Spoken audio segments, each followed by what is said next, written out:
Hey, everyone! If you enjoy my quantum audiobooks, you can support me by becoming a Patreon member. Your support helps me keep creating, and you'll get exclusive perks. You can also access my audiobooks directly through Google Drive. Check out the link in the description. Now, let's get started. Where's this? Hell, Yellow Springs? Lin Chongqing stood in pitch-black emptiness. No fear showed on his face, only a strange calm, as still as a mirror lake. He should be dead. He remembered the end clearly, but what came after death? Was this it? If so, it was far too dull. With nothing to see, he trudged forward through the endless dark. Time blurred. Minutes? Hours? Ages? He couldn't tell. Then, at last, a faint glow appeared ahead. Light! His spirit, silent for so long, flickered with emotion. Fixing his will, he ran toward it. The glow looked close, yet stayed just out of reach, until, suddenly, he stood before it. A dim, fragile orb of light floated in the void. Why does this look so much like the thing that killed me? Black lines filled Lin Chongqing's face. He recalled it clearly. He had just dragged a drowning child from an icy river. Still exhausted, he looked up to see a so-called meteor streak down. Before he could react, it slammed into his face. But it hadn't been a real meteor. It was this orb. Hesitating only a moment, he reached out and touched it. A soft light flooded his eyes. Lord God! To his shock, the faint orb was no meteor at all, but a broken fragment of the Lord God system. The true Lord God was a high-dimensional self-defense program, designed to cultivate warriors through cruel, raising-goo methods to fend off dimensional invasions. But most had long since been destroyed, backfired upon by the very strong they tried to raise. This fragment was one such unlucky remnant. Its will shattered. It could no longer assign missions or manage exchanges. What remained were two functions: world travel and fantasy embodiment. The power to imitate and manifest items from countless systems. Energy-starved, however, it could only materialize the most limited things. Lin Chongqing's lips curved. Even broken, it's still a plug-in. Without hesitation, he bound himself to it. Binding start. 1%, 5%, 50%, 100%. Successor of the Lord God. Binding complete. Buzz. The endless dark dissolved into a vast, barren platform. In the center hung a huge, hazy sphere, its faint light just enough to banish the void. Lin Chongqing scanned the empty world with mild disappointment. What a dull place. Still, he had no intention of wandering in boredom forever. Scan the world. The broken Lord God obeyed, stretching its essence outward. In a scan. Current world. Marvel. Damn it, Marvel. A place of wonders and constant catastrophe. If he wanted to survive here, he needed strength. He thought for a moment. One name surfaced. Search, Icky. Construct a character card. The Phoenix Saint of Saint Seiya. A warrior of flame and rebirth, whose regenerative power rivaled Marvel's best. Even the weakest bronze saint was planetary in scale, enough to stand against the Hulk himself. Construction complete. A silver card materialized before him. Icky, Phoenix Constellation Bronze Saint. Skill 1, Phoenix Wings Rise. Skill 2, Phoenix Phantom Fist. Lin Chongqing's eyes burned with longing. But with the fragment's low energy, the card could only begin slow, partial materialization. Patience, he muttered. If only I could tap the Tesseract, that would speed things up. Still, waiting here was pointless. Better to step into the Marvel world and seek energy. He gave the command to exit. And then, boom, boom, boom. Explosions ripped the night sky. Iron Man streaked past in the distance. A swarm of robot soldiers in pursuit, artillery lighting the city ablaze. Lin Chongqing froze, then cursed. Your uncle. No sooner had he arrived in Marvel than he was dropped straight into the middle of a war zone. The Marvel timeline had clearly stepped into the events of Iron Man 2. Tony Stark, now the world's Iron Man, faced three crises at once. Competition from Hammer Industries, vengeance from Ivan Vanko, and his own palladium poisoning. At this moment, with a brand new suit built from his father Howard's legacy, Tony was in the middle of a desperate battle, locked against Ivan's robot army, funded and unleashed by Hammer. Dozens of drones took to the skies, firing without restraint. Bullets and shells filled the air. Flushing was no longer a city. It was a war zone. Buildings collapsed under fire. Civilians scattered in panic, and chaos ruled. Lin Chongqing, plug-in or not, was still just an ordinary man. He could only duck and run, head lowered, pray not to get hit by stray fire. Then he froze. Not far ahead stood a thin child. The boy wore a plastic Iron Man toy helmet, gripping a white laser pointer as if it were a real weapon. He stood proudly, no fear in his posture, as an Iron Soldier lumbered toward him. Ivan's programming was simple: destroy Iron Man on sight. To its sensors, the helmeted child was just another Iron Man shoulder cannons, shifted downward, primed to fire. But before the flames could erupt, a blast of blue-white energy tore through the night. Tony Stark landed behind the boy, palm cannon smoking, half the Iron Soldier's body blown away. "Please keep the kids safe, will you?" Stark shot Lin Chongqing a glare before jetting skyward again, pursued by a swarm of airborne drones. Lin Chongqing curled his lip. "Knew you'd show up." He walked over, rapped his knuckles against the boy's helmet, and sighed. "Kid, wearing that thing is asking for trouble." "Iron Man will protect me," the boy declared proudly, eyes fixed on the distant streak of light that was Stark in flight. "But he's got too many enemies to babysit. If you don't want to distract your idol, protect yourself first." The boy thought about it, then nodded seriously. "You're right." He pulled off the toy helmet, revealing a childish face that stopped Lin Chongqing short. "So it really is little Spider-Man." Rumors had long claimed the boy Iron Man, save in Iron Man 2, was Peter Parker. Lin had always been skeptical, until now. "Let's find cover," young Peter suggested. "Iron Man has enough to worry about." Lin Chongqing nodded, but his attention was already on the fallen Iron Soldier. Though its body was wrecked, the reactor on its chest was intact. A working palladium reactor, cold nuclear fusion far ahead of its time. Even the primitive model Tony once built could output 3 billion joules per second, enough power to run a small nation. To Lin, this was treasure. Without hesitation, he pressed his palm to the scorched reactor.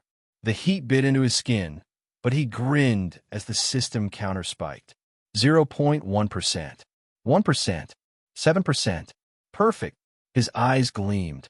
One half-destroyed reactor had boosted his materialization progress by 7%. And up ahead, near the museum, dozens more drone corpses littered the steps. The harvest had only just begun. "Hey, what are you doing?" Peter asked curiously. "Treating it." Lin lied with a smile, patting the boy's head. "Go find your family."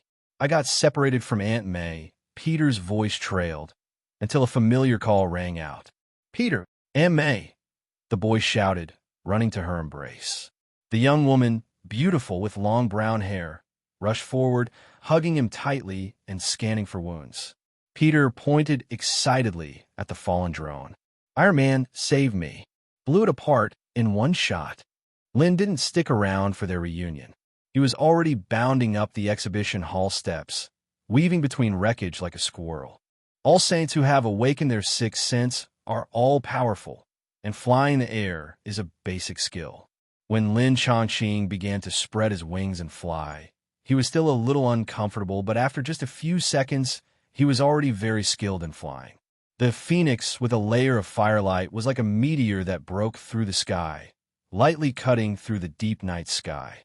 In an instant, it had caught up with the tail of the Iron Soldier.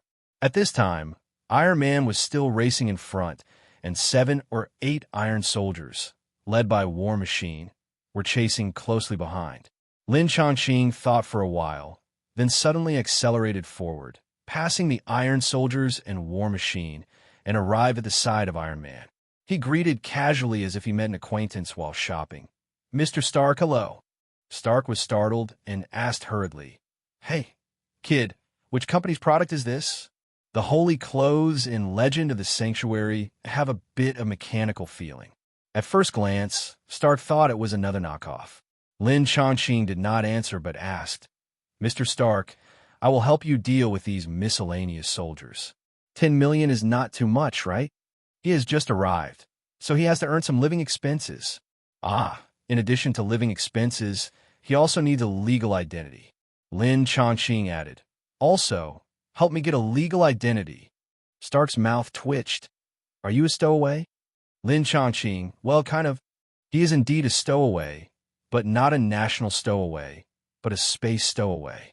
Stark thought for a while and said, in addition to the war machine behind, if you can deal with those steel soldiers, I can pay you $10 million and give you an absolutely legal identity.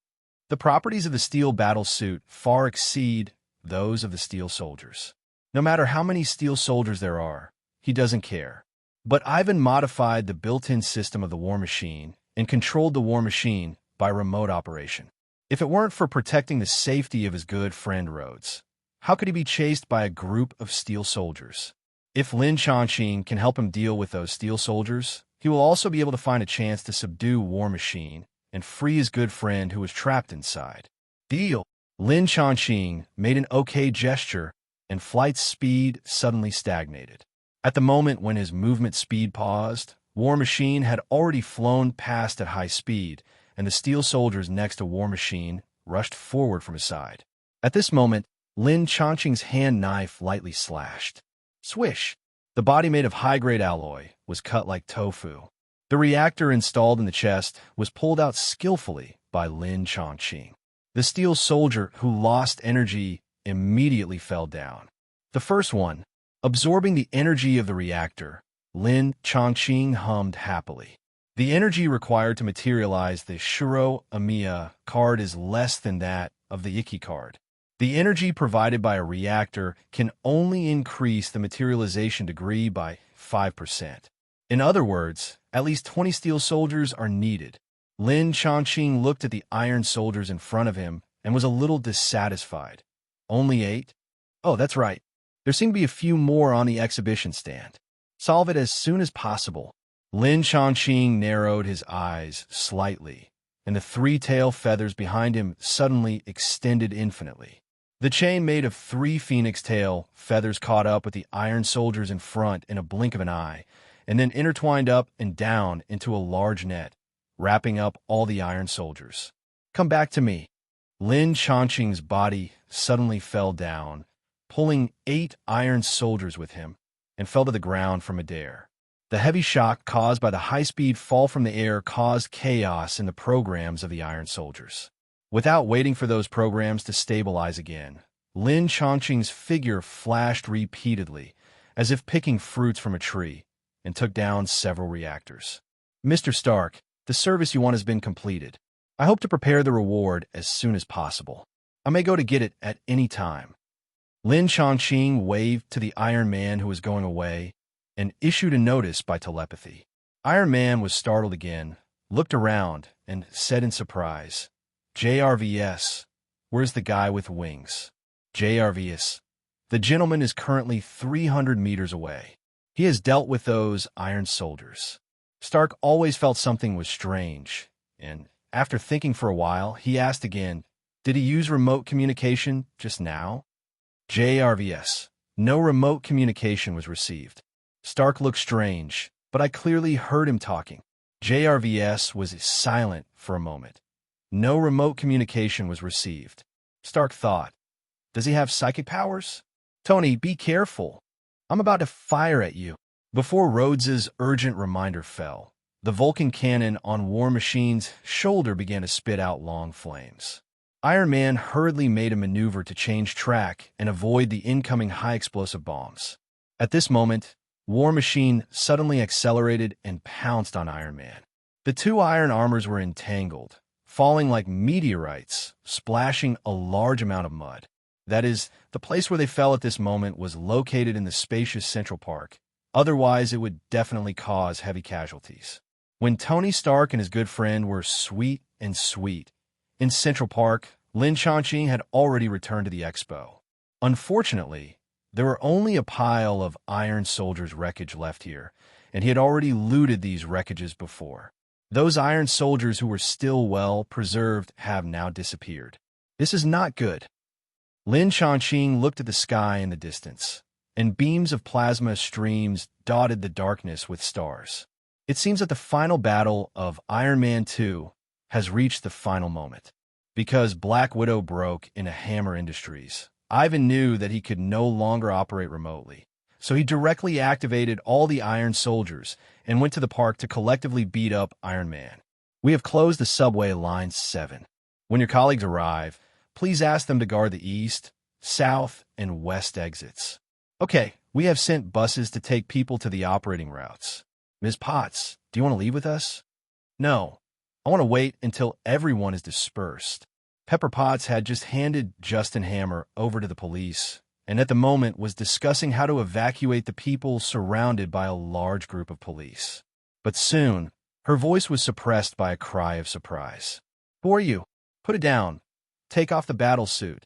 Hold your head and squat. Hurry up and squat. A group of policemen stared at Lin Chongqing, and the pistols that had just been put in the gun bag were loaded again, aiming at him tremblingly. Who are you? Pepper was also frightened and asked with a trembling voice, Are you also Justin Hammer's men? Lin Chongqing rolled his eyes, flapped his wings, and chased in the air, disappearing in an instant. When Pepper saw it, she hurriedly called, Tony, there's a strange steel soldier heading your way. The battle between Iron Man and Whiplash lasted very short. Lin Chongqing had to walk as fast as possible, otherwise he wouldn't even get to drink soup when he arrived. However, even though he reacted quickly, he was still a second late when he arrived at the battlefield. Lin Chongqing had just flown to the area above the park when he heard Stark shout, Rod, get down! After Black Widow invaded Hammer Industries, he used Ivan's remote device to restart the War Machine system. At this time, War Machine was already controlled by Rod. As soon as the unlucky Rod took back control, the two were surrounded by Iron Soldiers. Fortunately, whether it was Iron Man or War Machine, both of their armors were far superior to those of the Iron Soldiers. The two top Iron Armors could always have the upper hand against a group of Iron Soldiers. Then, the impatient Iron Man, too lazy to entangle with the soldiers, simply threw a big move. After reminding War Machine to bend down, red beams burst out from Iron Man's two iron fists. This is a cutting beam composed of ultra-high temperature lasers. Even a steel battlesuit made of super alloy cannot withstand the cutting beam, let alone these cheap soldiers. Iron Man rotated his waist and cut the two beams in a perfect circular shape. The next moment, all the surrounding steel soldiers were split in half. The arc reactor was damaged and the steel soldiers were shut down. Rhodes turned his head to look at the horrible results and complained, You should use this trick first next time. Although he had a great time just now, it is also dangerous to be fired by dozens of machine guns, okay? Sorry, this trick can only be used once. Stark said sorry in an unapologetic tone while removing the launcher on his fist. Such a high-power laser cutting can consume more than half of the energy with just one use. He was going to use it as a killer. If it weren't for the strong firepower, he would definitely not show it here. At this time, Stark received a call from Pepper. Tony, there's a strange Iron Soldier heading your way. Strange Iron Soldier? Stark looked up at the sky and saw Lin Chongqing with a dark face. Oh no, Lin Chongqing was wearing a mask, so he could only see his chin. Don't worry, this shouldn't be an enemy. Stark laughed and hung up Pepper's phone. Hey kid, I'm going to deduct your wages. You didn't complete the mission. He pointed at the remains of the Iron Soldiers and proudly announced, Most of these bastards from the Hammer Group were dealt with by me. Thank you. Lin Chongqing's face was dark. That be asterisk asterisk asterisk asterisk asterisk D just wiped out all his gains. Where can he get the remaining energy of a Mia Shiro card? Lin Chongqing turned his sight and aimed at the reactor on Iron Man's chest. The energy contained in his new reactor is at least 3 to 5 times more than that of the Iron Soldier's poor version reactor, right? His arc reactor can be equivalent to 5 or 6 poor version reactors. How about looting Iron Man? I was just kidding. Stark didn't know if his perception was bad or he was really joking. He coughed and changed his words. You helped me get rid of the group of soldiers chasing me. You have helped me a lot. I promised you a big reward. Stark, who is this? At the moment, Black Widow was watching what was happening here through the computer and through War Machine's eyes. Lin Chongqing suddenly entered the battlefield, alerting the female agent. Stark curled his lips. You should ask him about this. Wait, there's an iron soldier flying towards you. This one looks different. The energy index is particularly high. Black Widow, who was observing through the Hammer network, saw that there was a new situation and hurriedly spoke to remind her. Before she finished speaking, Iron Man and War Machine had already looked up at the night sky above. The bright indicator light dispelled the darkness, and an oversized iron armor fell rapidly from midair. Boom! The oversized iron armor landed, causing a large splash of water. The large armor stood firm, and the helmet opened automatically, revealing Ivan's unruly face. It's good to be back. Ivan glanced at the three enemies, his face full of disdain. He had already studied the battlesuits of Iron Man and War Machine in depth, and only Lin Chongqing, who suddenly appeared, was surprised by the battlesuit. Well, that is to say, he only put the observation window on the War Machine in front of him. When the Iron Soldier was destroyed, he could only see a green dot turn red. If he saw how Lin Chongqing dismantled the Iron Soldier through the Iron Soldier's eyes, he would definitely not be so careless now. The situation is not good, War Machine muttered. Before, he played a chase battle with Iron Man in the air, and the fierce battle just now, and the ammunition carried by his battlesuit was almost gone. And Iron Man, who was playing the energy cannon, consumed most of his energy after cutting the beam once. In such a bad state, facing such a strong enemy, their situation was simply terrible. Whip sneered and shook his arms. Shalala! 2 titanium whips, filled with high-voltage electric current, were ejected from Whip Wire's left and right hands. Let me use ex-wife to kill him. War Machine remembered the missiles that Hammer boasted to him, and stepped in front of Iron Man. The ex-wife he was talking about was the most powerful weapon that Hammer had added to the battle suit when he modified it, a small Sidewinder missile, which was said to be powerful enough to blow up a bunker. Stark didn't understand for a moment. With what? Ex-wife. War Machine held his head high, and a missile launcher on his shoulder began to spin rapidly. Bayou. The ex-wife was launched from War Machine's shoulder, and then it hit the chest of Whiplash, who was full of sarcasm, and then fell from the air like a dud. Hammer didn't tell you that it needs a certain acceleration and a sufficient distance to explode, otherwise it will become a dud?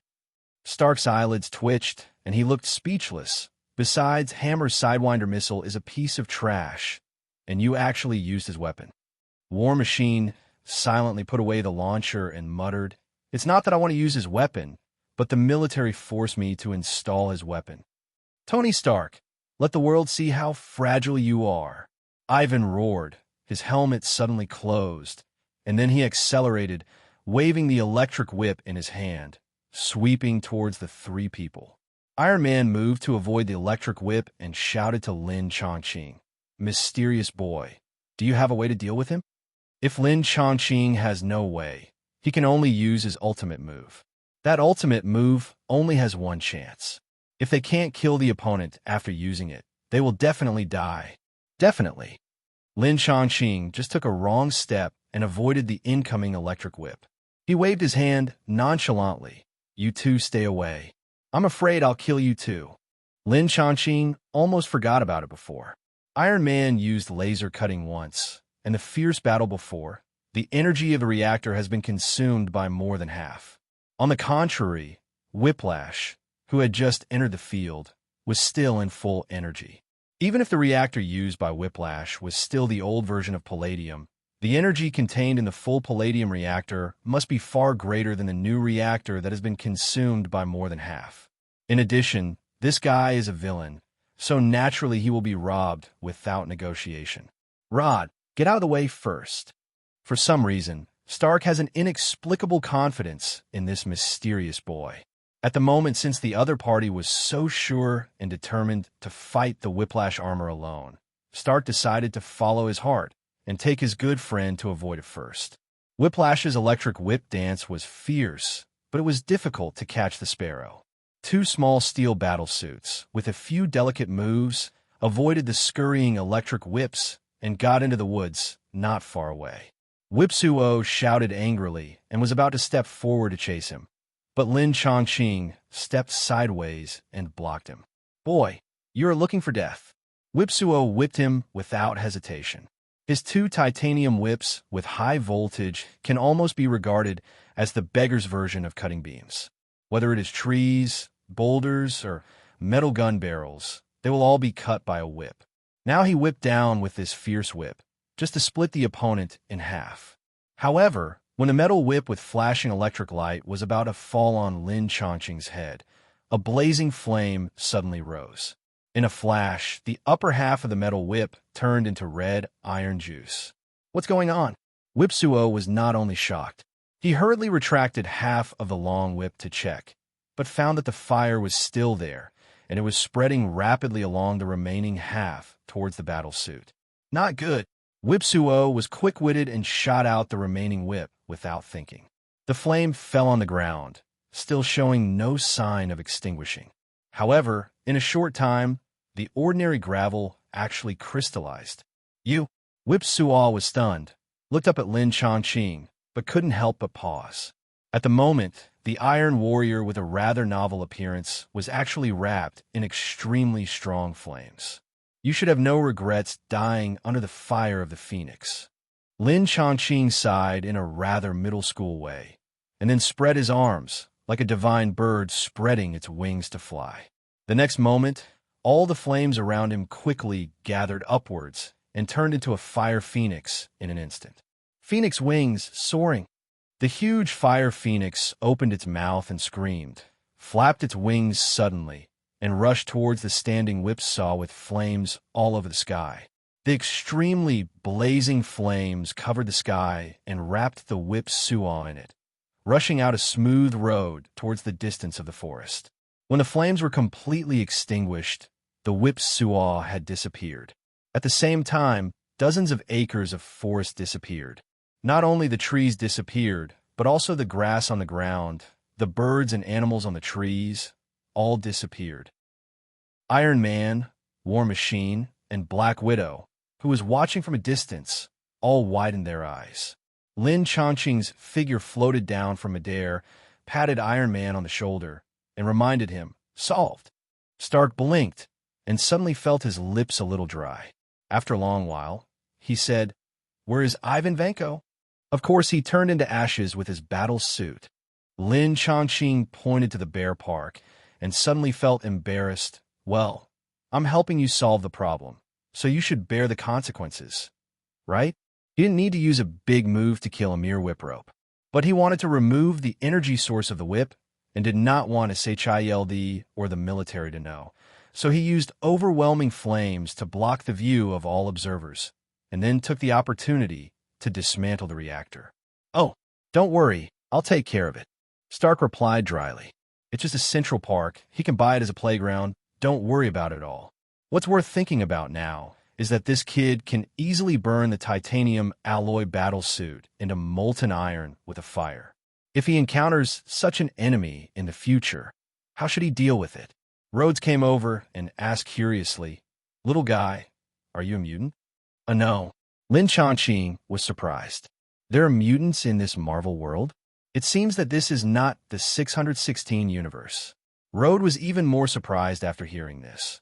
"Then it was your battle suit that set fire just now." Lin Chongqing said, "It was definitely me who set the fire." Rhodes rolled his eyes. "Then you still say it's not a mutant?" Lin Chongqing said unhappily, "Who said that those who use superpowers must be mutants?" Rhodes thought about it and was a little unsure. "I have heard that some people have encountered special environments and have been lucky enough to have genetic mutations and have acquired superpowers similar to mutants, but I have never heard of any genetic mutants who have superpowers at your level." Stark waved his hand and said, "Okay, the trouble at the exhibition hall is not over yet. We have to go back quickly." He turned his head to look at Lin Chongqing and asked, "Boy, I haven't asked your name yet." "Lin Chongqing. My last name is Lin." "Then I will call you Lin." Stark nodded and changed his tone. "Are you going back with me to get the reward, or will you come to me to get the money when you have time?" Lin Chongqing thought for a while. I have nowhere to go now, so I'll wait at your house. Okay, but I have to go to the expo first to see Pepper. You can go to the Stark building first. JRVS will open the door for you. Oh, JRVS is my smart butler. You can ask him for any needs you have. Stark waved his hand, and the particle flow under his feet spewed, driving him to rush away. War Machine naturally didn't waste any words, nodded to Lin Chongqing, and flew away from Central Park. Stark building. Lin Chongqing touched his chin and turned his head to look at the lights in the distance. This is Manhattan Island, and the tallest building is the Stark building. However, Stark has just moved the main body of the group from Los Angeles to New York, and the Stark building at the moment is not the same shape as in the Avengers Alliance. Then, let's go take a look first. After making up his mind, Lin Chongqing immediately spread his wings and flapped them to fly straight over. He did not go through the main entrance below, but landed on the rooftop. This rooftop is being renovated and many equipment are being installed to help Stark take off his battle suit. Lin Chongqing took off his battle suit without help. He walked curiously along the way and heard JRVIS's greeting. Mr. Lin, please come in. The tightly closed bulletproof glass door was lightly opened to both sides, revealing a luxurious hall. JRVS, hello. Lin Chongqing greeted politely, walked into the door leisurely, and looked around curiously. JRVS asked gently, I wonder what Mr. Lin would like to drink. Tea. Lin Chongqing thought about it and took off his battle suit. The decomposed battle suit parts automatically condensed into shape. The battle suit box appeared again and swallowed the holy clothes. He didn't know if there would be danger again, so he couldn't let the holy clothes dissipate at this moment. The robot brought tea. Lin Chongqing found a sofa to sit down, picked up the teacup, and said, JRVS, help collect news about Mutant. I want to see it. JRVS, okay, sir. JRVS's work efficiency is excellent, and a lot of information was collected in a blink of an eye. Lin Chongqing flipped through a lot of news and soon had some basic understanding of the situation of mutants in this world. Why is the background of mutants in this world so similar to Wolverine 3? He turned the pages of news and muttered to himself. The mutants in this Marvel world are not as annoying as the old version. On the contrary, because X-Men took the superhero route, people basically maintained a positive attitude towards the existence of mutants. But in the early 20th century, the number of mutants born suddenly dropped sharply.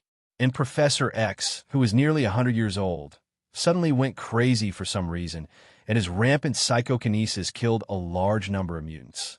Since then, X-Men have disappeared. Now, as representatives of Xavier's school, there are only a few young mutants left. The young generation of X-Men, led by Colossus, are far inferior to the old generation of X-Men in terms of strength and charm. The number of mutants has dropped significantly, and the image of X-Men has suffered a heavy blow. Coupled with the long-term deliberate downplaying by the official, the mutants, once a star group, have become a story in comics in this era. Nowadays, the younger generation reads mutant comics almost like reading mythological stories. Such a story background is very close to Wolverine 3. However, the story of Wolverine 3 takes place in 2029, while the timeline of this world is still in 2010. Who cares? It has nothing to do with me anyway. Lin Chongqing curled his lips and waved to turn off the projection.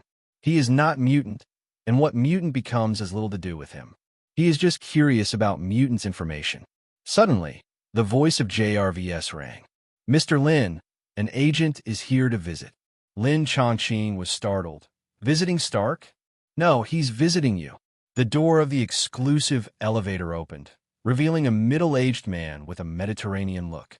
This is naturally the famous Marvel Rookie Village Chief, the current S.H.ID.L.D.7 level agent, and the future S.H.I.E.L.D. director, Phil Coulson. Lin Chongqing drank tea and said, I thought it would be Black Widow. Phil Coulson's expression changed slightly when he heard this, and he smiled and said, Sorry, Black Widow is currently helping Mr. Stark to deal with the troubles caused by Hammer Industries. If Mr. Lin is interested, I can help pass a message to Black Widow and ask her to take some time to meet with you. Lin Chongqing said lightly. Her poisonous spider is essentially no different from you, a smiling tiger. Mr. Lin seems to be very familiar with us, but I think you seem to have some misunderstandings about us. Phil Coulson looked serious. We belong to the Strategic Defense Attack and Logistics Support Bureau. Although we are doing agent work, the purpose of all our work is to protect the world. Before he finished speaking, Lin Chongqing raised his hand to stop him and said with a little sarcasm, Believe me, I know better than you what your specific purpose is. Without waiting for Phil Coulson to speak, Lin Chongqing changed his voice and said, So, what is the purpose of Phil Coulson's agent coming to the door? Phil Coulson coughed dryly and replied, Our Strategic National Defense Attack and Logistics Support Bureau. Hearing the long and ugly name, Lin Chongqing was a little impatient and said directly, You can use the abbreviation. Okay. Phil Coulson shrugged. The official name is indeed a bit long. We are used to calling it SHIELD. Lin Chongqing waved his hand. Continue. Phil Coulson nodded and continued. We SHIELD is a special force formed by the International Security Council to deal with various bizarre events. We must keep detailed records of all people with extraordinary abilities and energy-rich objects in the world. Lin Chongqing sneered. Then what? Phil Coulson was puzzled. What then? What happens after the record? Lin Chongqing raised his finger, and a flash of fire popped out from his fingertips. The fire and the synthesis fireball jumped between his fingers. He sneered. After recording, will you either join SHIELD or be imprisoned in a superpower prison and spend the rest of your life there? Phil Coulson still had a smile on his face. If the superpower is willing not to use ability in public in the future, we will set him free. Just keep under surveillance on a daily basis? Lin Chongqing glanced at him and said lightly, If I don't want to obey your orders, will you call the helpers below and rush up to give me a few rounds of bullets? He didn't believe that Phil Coulson, a high-level agent, would come alone as a lobbyist. In all likelihood, it's just like Black Widow lobbying Dr. Banner. On the surface, she is a weak woman, but in fact, there is a whole special forces waiting outside. As long as there is something wrong, the special forces will show up and bombard the target. It's a pity that Lin Chongqing has just integrated the Icky card, and his application of the microcosm is very rough. Otherwise, he can find all the guys with bad intentions by just sweeping the god's telekinesis down. Mr. Lin, don't get me wrong. They're just my bodyguards. Phil Coulson said hurriedly. Mr. Lin's superpowers are so strong that even Iron Man can. What's wrong with me? The glass door of the rooftop opened, and Stark walked in. Phil Coulson smiled bitterly and greeted him. Mr. Stark. Stark's face was very dark, and he ignored him at all, but asked JRVS, why can he enter here? JRVS replied, Sir, I'm afraid my program has been rewritten. Phil Coulson supported his forehead and said helplessly, We just found a security vulnerability in the program of your private elevator. Stark snorted and said loudly, JRVS, start self-checking. Okay, sir. JRVIS fell silent. Stark lifted his mask and glared at Phil Coulson. Are you still not leaving? Faced with this old man, Phil Coulson had no choice but to turn his head and said to Lin Chongqing, Mr. Lin, I will inform Black Widow. She may come to visit you. Lin Chongqing raised his eyebrows. Scare me. Phil Coulson shook his head and said, No, I just think Mr. Lin has a big misunderstanding about our SHIELD. Natasha Romanoff is eloquent and may help us clarify it. He paused for a moment and added, In addition, the main purpose of my visit this time is not to record Mr. Lin's superpowers, but to send you an invitation on the order of the director. Oh, Mr. Stark should know what that invitation is. Stark frowned and said nothing. Nick Fury's invitation was naturally the Avengers plan. Stark had already seen the plan, but did not intend to accept the invitation. Goodbye, both of you. Phil Coulson smiled slightly and turned away. Phil Coulson left. Stark gestured to Lin Chongqing, walked into the laboratory, and took off the steel battle suit. He went into the bathroom to wash off the sweat stains and walked out refreshed. The invitation that guy mentioned. Stark sat on the sofa and wanted to tell Lin Chongqing about the plan mentioned by Phil Coulson. But he was stopped by Lin Chongqing as soon as he opened his mouth. Avengers, I know. Stark was a little surprised. This is a top-secret plan of S.H.I.E.L.D. How do you know? Lin Chongqing said as a matter of course. I know a lot of things, more than that black salted egg. Oh. Stark took a sip of the fine wine in the glass, held it in his mouth for a while, and then swallowed it comfortably. During this period, in order to relieve palladium poisoning, he could only drink chlorophyll juice, which almost made him sick. Now that the big problem has been solved, he can finally drink a glass of wine. Well, he is deeply skeptical of Lin Chongqing's self-proclaimed know-it-all. And what is a black salted egg? Stark brainstormed this question and saw the holy suitcase next to the sofa. He asked curiously, JRVS, what is this? Lin Chongqing answered, my holy suit. Stark blinked, holy suit. Lin Chongqing drank his drink and gave a more prepared answer. Holy battle suit. Holy battle suit. Stark became interested and looked at Lin Chongqing. Are you from a certain sect? Lin Chongqing curled his lips.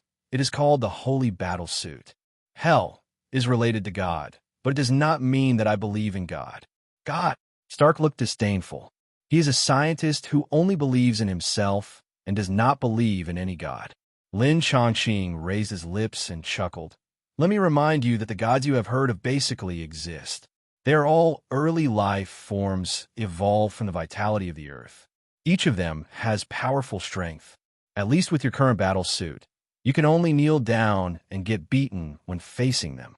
The current steel battlesuit is only Mark 6, and its various performances are far from perfect. It is estimated that it can't even beat Loki, Sif, and the 3 warriors of Asgard, let alone facing Thor's level. Stark obviously didn't believe it and sneered. I think you said it the other way around. Even if there are gods in this world, they can only run away in front of powerful modern weapons. Lin Chongqing shook his head. You will definitely meet gods in the future. I hope that time you can still have the confidence you have now. Stark looked at him, thought for a while, and said, Are you serious? Lin Chongqing looked calm. Definitely. Stark drank his wine and suddenly sat up straight and asked, Since all gods exist, why is the current order of the earth determined by humans? Lin Chongqing raised his chin and said sarcastically, because they met a guy they couldn't afford to offend. That guy had a sword that could kill gods. No god could withstand the attack of the sword. For this reason, those gods dared not stay on Earth anymore. They went to the upper space and jointly built a magnificent city of gods, and then hid there to eat, drink, and have fun together. Thor was able to fight the god-killer Gur with courage. Zeus had a stronger power than Thor, but he only dared to hide in the city of gods with a group of descendants. Those so-called gods are not even as good as humans. The god-killing sword? Stark's eyes lit up.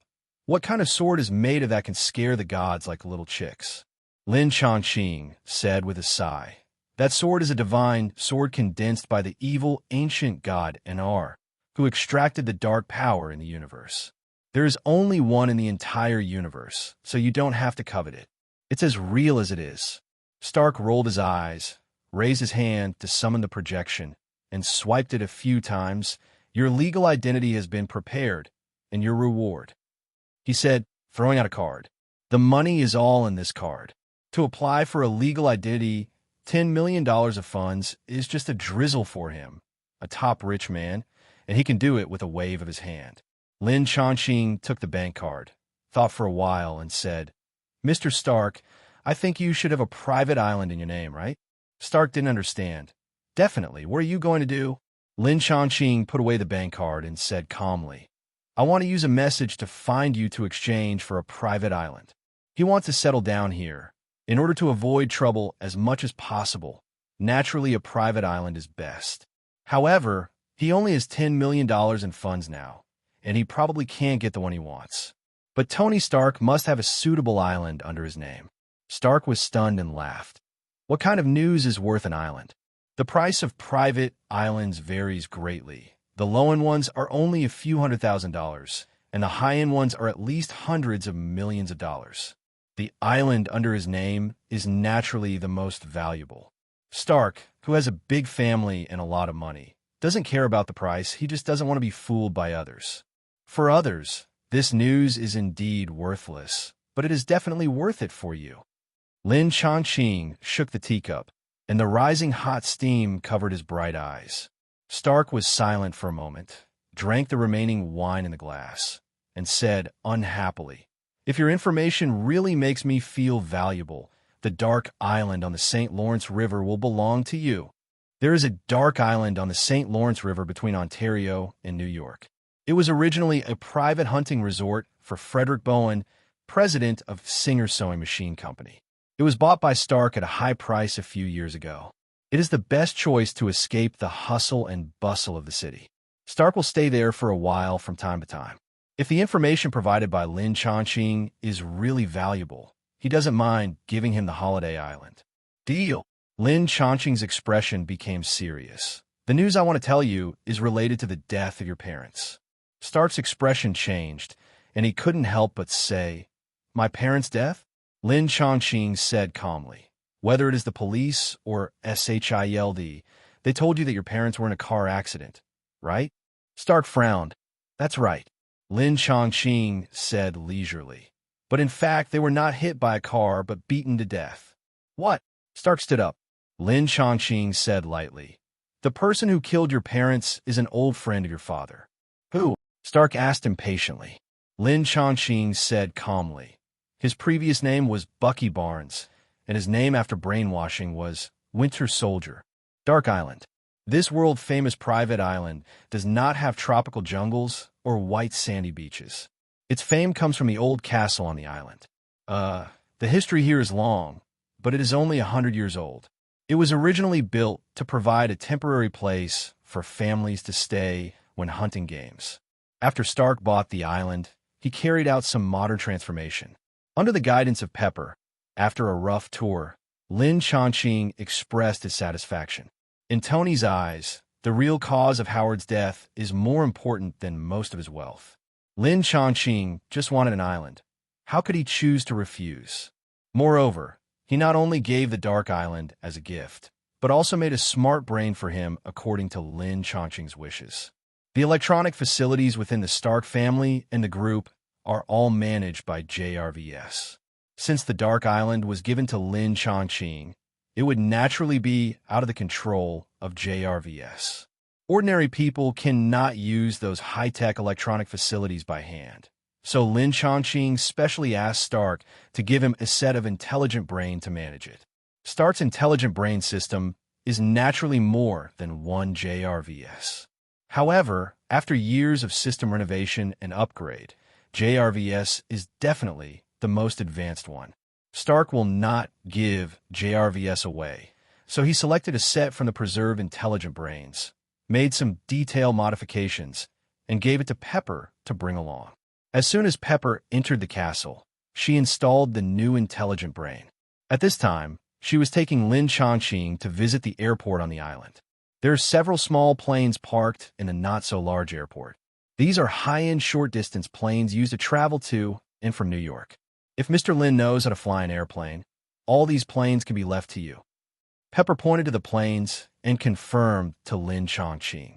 Lin Chongqing thought for a moment and pointed to the pier not far away.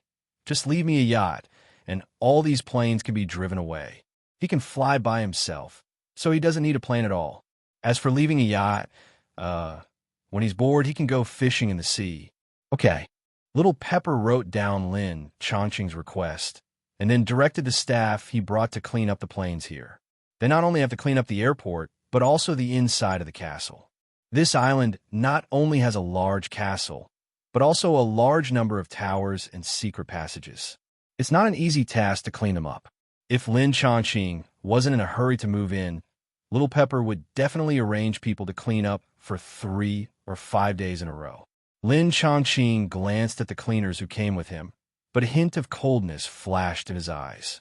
Among these guys, at least 30% are malicious people. Oh, it's estimated that some are SHIELD agents, and the rest are Hydra agents. Damn, Black braised egg doesn't want to have an easy life, right? Lin Chongqing frowned slightly, waved his hand to stop those who wanted to enter the castle, and said to Pepper, "A mess." "Pepper, don't bother so much. I can clean it myself." Pepper didn't understand, and hurriedly said, "This castle is not small. You alone."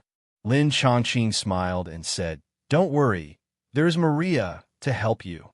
Maria is the intelligent brain given by Stark. This name doesn't suit his mind, and he will have to change it later. Lin Chongqing continued, "Besides, I don't have much to do. It's just try to take this opportunity to get familiar with the environment of the new home." Since he insisted on cleaning by himself, Pepper naturally couldn't say much, so he gestured to the assistant. After the original assistant Black Widow left, the young assistant who had just taken over immediately waved to the cleaners and asked them to go back to the yacht and wait. The cleaners looked at each other and could only hold their own tools and honestly return to the yacht. At this moment, Lin Chongqing's little universe suddenly burned. This time, the burning of the microcosm is not to enhance the phoenix fire, but to strengthen the spirit. The spiritual power awakened by the sixth sense microcosm may not be comparable to Professor X's psychokinesis, but the hypnotic ability is still no problem for a group of ordinary people. He only needs to make a small request and teach that black salted egg a lesson. Oh, in addition to the black salted egg, there's also Pierce. They made Lin Chongqing unhappy, and he also wants to make them unhappy. While the powerful spiritual power swept like a hurricane, making everyone depressed, Lin Chongqing immediately flew out and whispered a few words in front of several agents. The next moment, everyone's mind became clear. That moment of drowsiness did not make them alert. The cleaners still returned honestly, and the assistant directed the pilots they brought to fly small planes into the air. Pepper asked, "Mr. Lin, is there anything else I can help you with?" Lin Chongqing smiled. "Nothing for now. Thank you, Ms. Pepper." Pepper smiled faintly. "You are Tony's friend and a guest of the Stark Group. It is my job to satisfy you. If you need help in the future, you can let Maria notify me." She didn't know what kind of deal was made between Lin Chongqing and Tony, but just from Stark's performance, she knew that Lin Chongqing must be a very important person. For important people, she deserves to be treated with caution. "Okay." Lin Chongqing pointed at the castle, but MS. "Pepper, I think you're going to forget the name Maria. I'm going to change her name." Pepper was not surprised and smiled. "Maria is the name of Tony's mother. I definitely can't forget it, but I will definitely remember the new name of your AI very clearly." "Well, what name do you want to change for her?" Lin Chongqing didn't think about it and said, "Just call her Phoenix." The character card he initially materialized was Icky of Phoenix. This newly acquired AI must be called Phoenix. Pepper looked at the holy cloth box carried by Lin Chongqing. The pattern on the surface of the metal box was Phoenix. She couldn't help laughing and said, "It seems that you really like Phoenix." Pepper is gone. On the huge dark island, only Lin Chongqing is left. He exhaled happily and went to the soft chair by the sea. Then, he took out the reactor of Whiplash.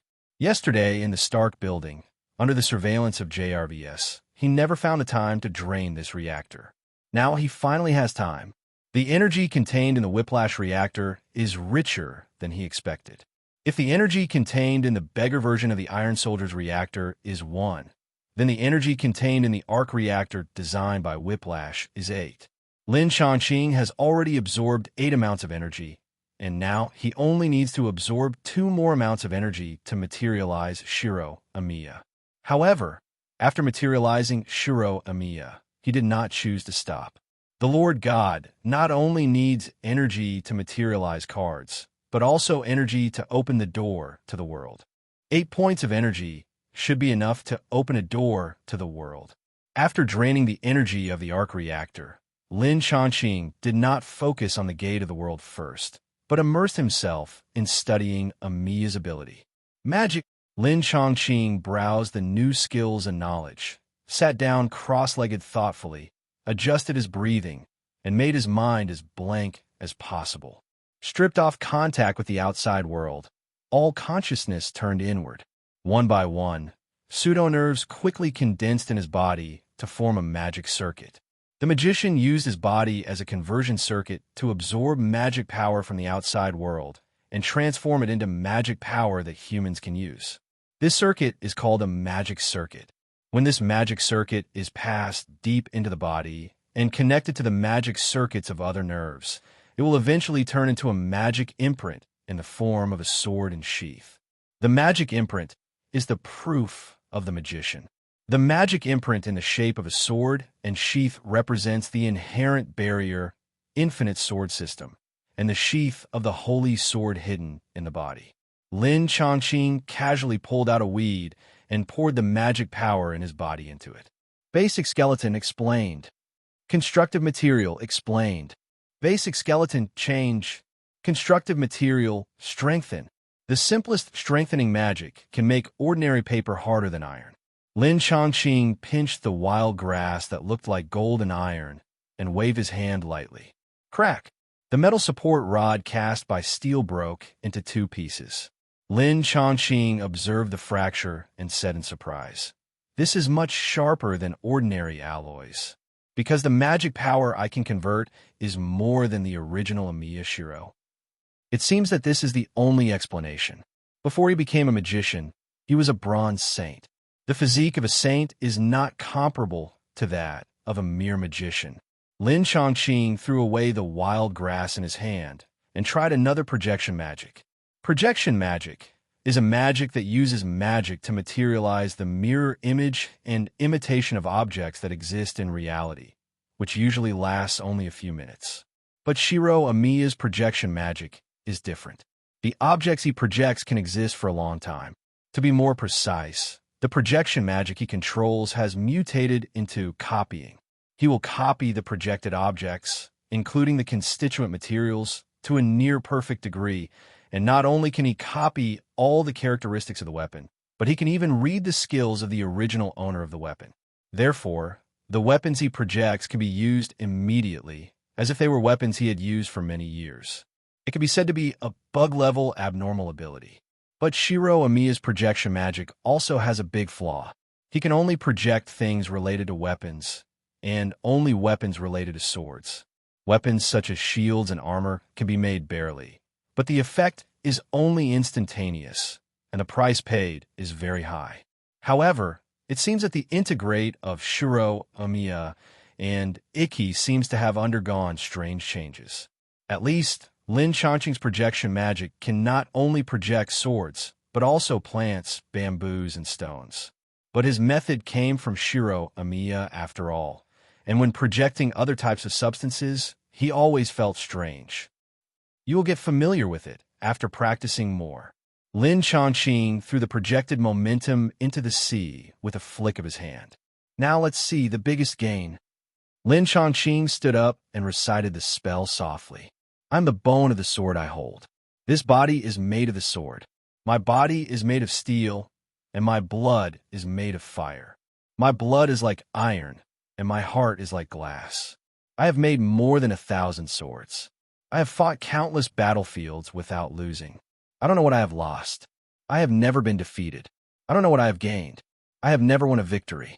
I make weapons with pain, waiting for the person I love to come. I am alone here, forging swords on the sword hill. I have no regrets. This is the only way. Then, this life does not need any meaning. This life is infinite sword making. This body is made of infinite sword. The moment the spell was finished, the world suddenly changed, and it suddenly changed into a different world. The quiet island and the blue sea disappeared.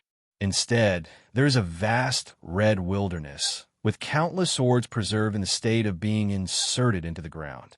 At the end of the horizon, there are fierce flames, and in the distant sky, there are several huge amounts of gears intertwined, as if this is an extremely huge amounts of ironworks. This is the inherent barrier, infinite sword system. All the swords standing on this land are treasures projected by Shiro Amiya. All weapons that have been copied by him once will automatically land in this barrier. Not only can he freely take out and use the weapons in his custody, but he can also transform the weapons in his custody as he likes. Jewel Sword Zelrich. Spiral Sword. Gon Jiangmoi. Wan Fu must break the precepts. There's also the Golden Sword of Victory. This is also a holy sword of light, and the original owner is also the king of Daimao. But compared with the most prestigious sword of promised victory, the material of this Golden Sword of Victory is a little worse. Although the two holy swords can exert the same power after releasing their true names, the Golden Sword of Victory will be damaged. Hey, can I integrate it into my right arm and turn it into a holy sword that can cut through everything? Feeling the blazing golden sword, Lin Chongqing suddenly thought of Shura. In the mythological era, Athena gave the holy sword, the sword of promised victory in the Saint Seiya world, to Capricorn in order to praise the most loyal Saint Seiya who devoted himself to justice. Since then, the golden saints of Capricorn in successive generations have used physical skills to train their limbs to be as sharp as holy swords, indestructible, and with one palm strike, the shield of a dragon, which is known as the strongest defense, will be split into two. Lin Chongqing does not have such a firm will, and it is difficult for him to practice the palm and legs like the holy sword, but he seems to be able to use magic to try to integrate this golden sword into his body. The next topic is this. Lin Chongqing looked at the swords all over the ground and changed his mind again. Well, let's get familiar with the principle of projection magic first. Project the holy clothes, and then study that topic. Now, let me find you a sheath first, he said, and took out the distant utopia. It was a scabbard with an extremely gorgeous appearance, and the long-lost fairy text was engraved in the middle. He didn't have the sword of promised victory now, so he could only let the golden sword of victory occupy this gorgeous scabbard first. After inserting the golden sword of victory into the scabbard, he immediately inserted the sword and the sheath into the center of the barrier, and then unfolded the distant utopia. Distant utopia is the strongest defensive treasure in the Fate world. Once the ability is unfolded, it can form an independent space that can ignore all physical interference, even interference from all parallel worlds. Lin Chongqing wants to practice magic in a microcosm in seclusion and doesn't want anyone or any force to disturb him. He now uses the barrier of Avalon to cover the entire island, so he doesn't have to worry about some ignorant guys coming to cause trouble. While Lin Chongqing was busy practicing in the barrier, a group of SHIELD agents had quietly returned to the headquarters. The agent who obeyed Nick Fury entered the director's office to report. Director, our operation to install surveillance was not successful. Fury sat firmly behind his desk, staring at the agent with one eye. The reason? The agent hurriedly said, the target claimed to clean up by himself. We just landed on the Dark Island, and he asked us to return to the yacht. Fury frowned. As soon as he said this, he suddenly felt something was wrong. The eyes of several agents on the opposite side suddenly turned red, and their expressions became angry. You! Fury couldn't help but secretly say that it was not good. Just as he was about to speak to comfort them, he saw several agents on the opposite side suddenly took out grenades from their waists.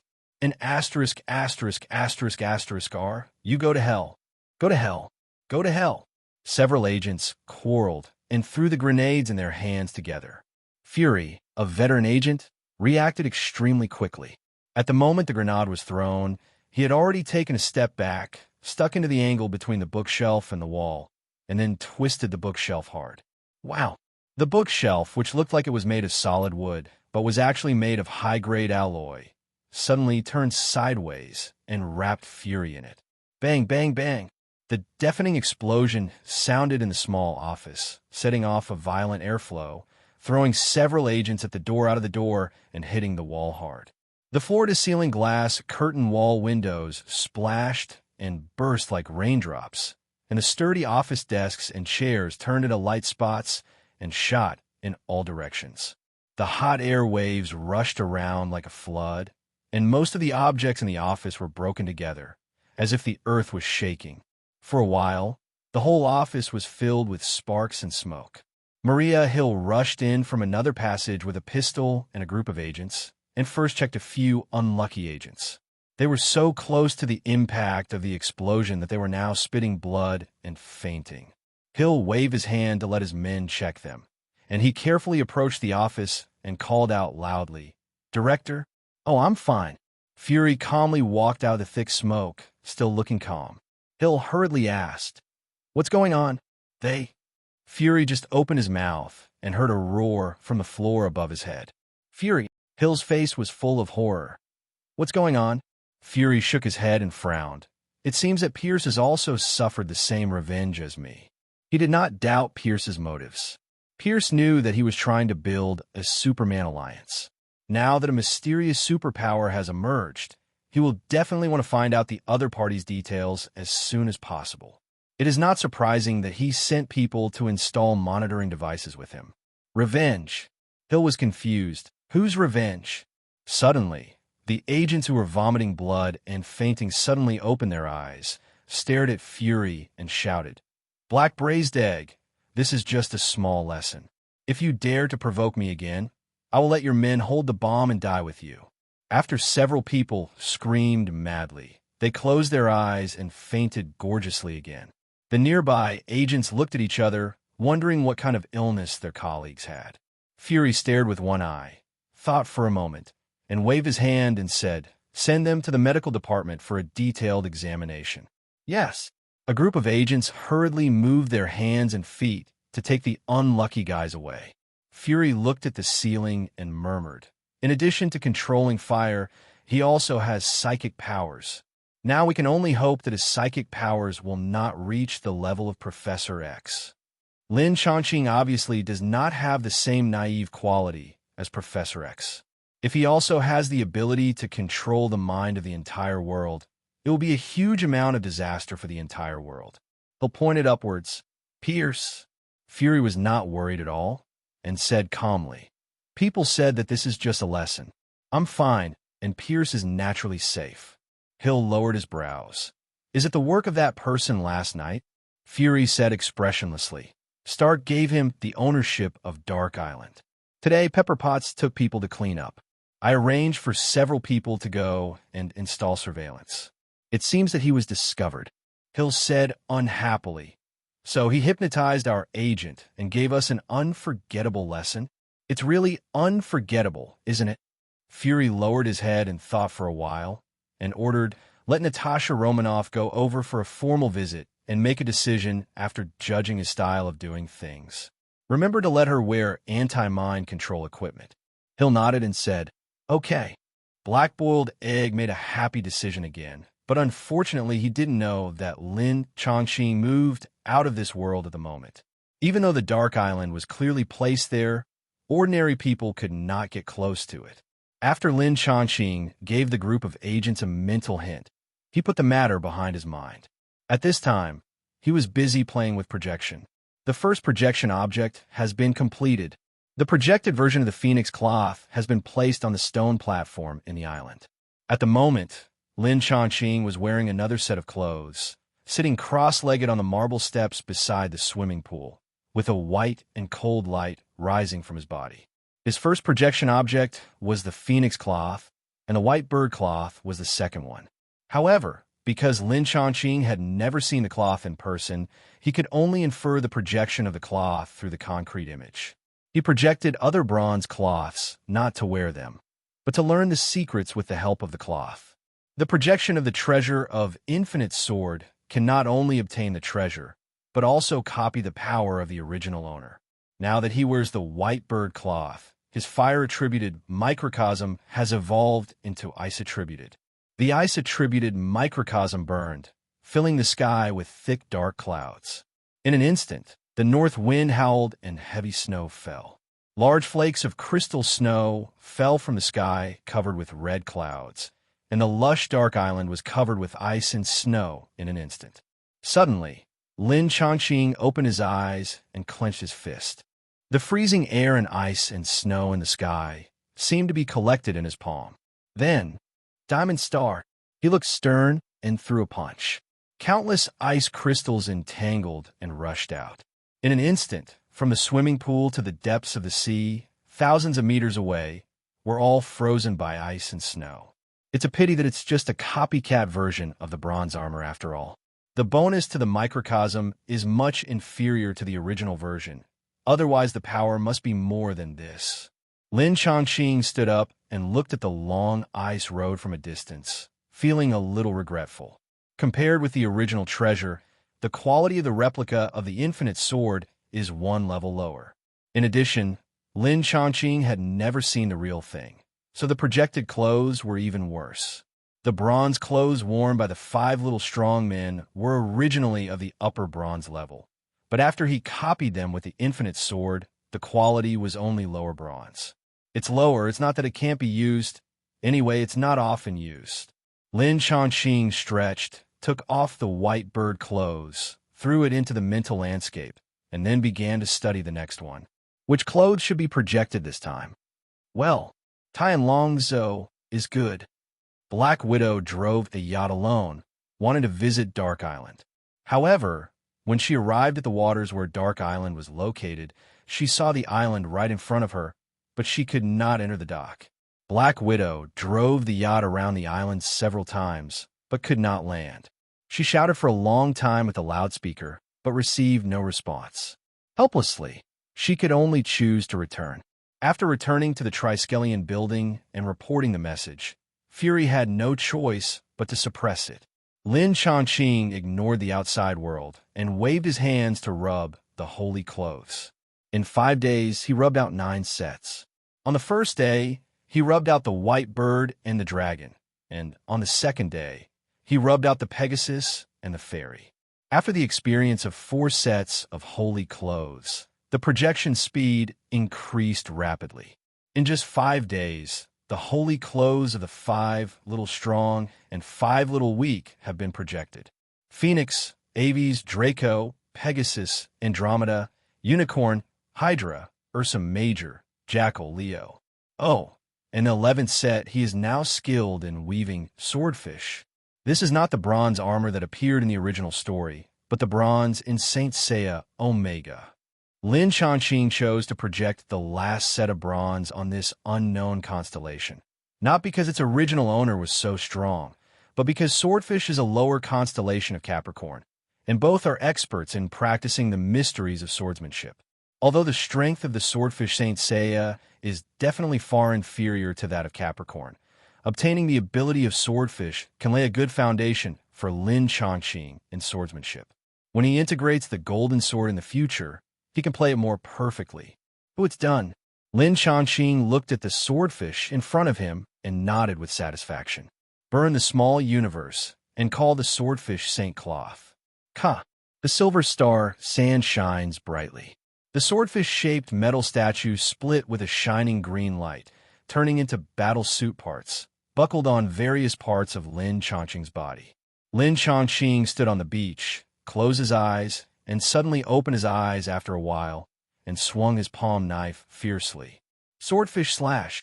Chi, chi, chi. The large amount of seawater in front of him quickly condensed and turned into countless sharp water blades, stabbing out like a school of piranhas. Boom! A huge reef hundreds of meters away was torn to pieces by this group of piranhas. Lin Chongqing said with a sigh, "The power of this secret is not bad."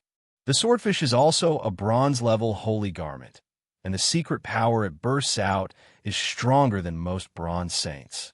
It's a pity that the original owner is just a minor supporting role, and naturally destined to be unable to fight against the protagonist team. But from Lin Chongqing's feeling, the strength of this bronze swordfish is not much weaker than the 5 little strong ones. Lin Chongqing took off the swordfish cloth and threw it into the barrier of the mindscape. Having mastered the swordfish's secret ability, the swordfish cloth is no longer useful to him. Although the swordfish is not ugly, it is definitely not as good-looking as the phoenix. "I'm so tired." Lin Chongqing stretched his waist, turned his head to inspect the results of the battle, and then moved his fingers to put a pile of clothes into the barrier. Since the day he came to the island, he has been busy with projection, and now he is inevitably a little tired. It's not physical fatigue, but mental fatigue. Lin Chongqing scratched his head and looked around, and saw that his castle was desolate and many places needed to be cleaned. Well, I should find some people to help clean it up. However, He didn't want another agent to come. Maybe I can go to other worlds and find some quiet cleaners. Lin Chongqing thought for a while, opened the main gods panel, and looked through the worlds that could be connected. Soon, he found a suitable world. San Francisco. The August monsoon blowing across the road was filled with thick moisture and was very hot and stuffy. Lin Chongqing leaned against the railing, chewing puffs while surfing the internet on his mobile phone. On the United States version of Baidu, the most eye-catching news was that the omnipotent operating system, Genesis, would be available for online download at midnight the day after tomorrow. By then, people would be able to upload every minute of their lives to the internet at any time, realizing a completely shared digital life. The most suitable servant for an absolutely obedient servant is naturally a robot. And the most famous robot is naturally the Terminator. Although the Terminators are combat robots, if they modify their data, wouldn't they be part-time servants? The Terminator world that Lin Chongqing chose is the timeline of Terminator Genesis. The Dragon Mother version of Sarah Connor will travel through time with Kyle Reese, from the past to the present, to destroy Skynet. Lin Chongqing appeared here, waiting for Dragon Mother. Don't you say that Westerners value privacy? Upload your life to the internet. What privacy do you have? Sure enough, Gongji's words are nonsense. Lin Chongqing shook his head gently, and suddenly looked up and looked forward. Is it finally here? The next second, on the road below the upper lane, it seemed as if a small sun was lit, emitting an extremely dazzling light.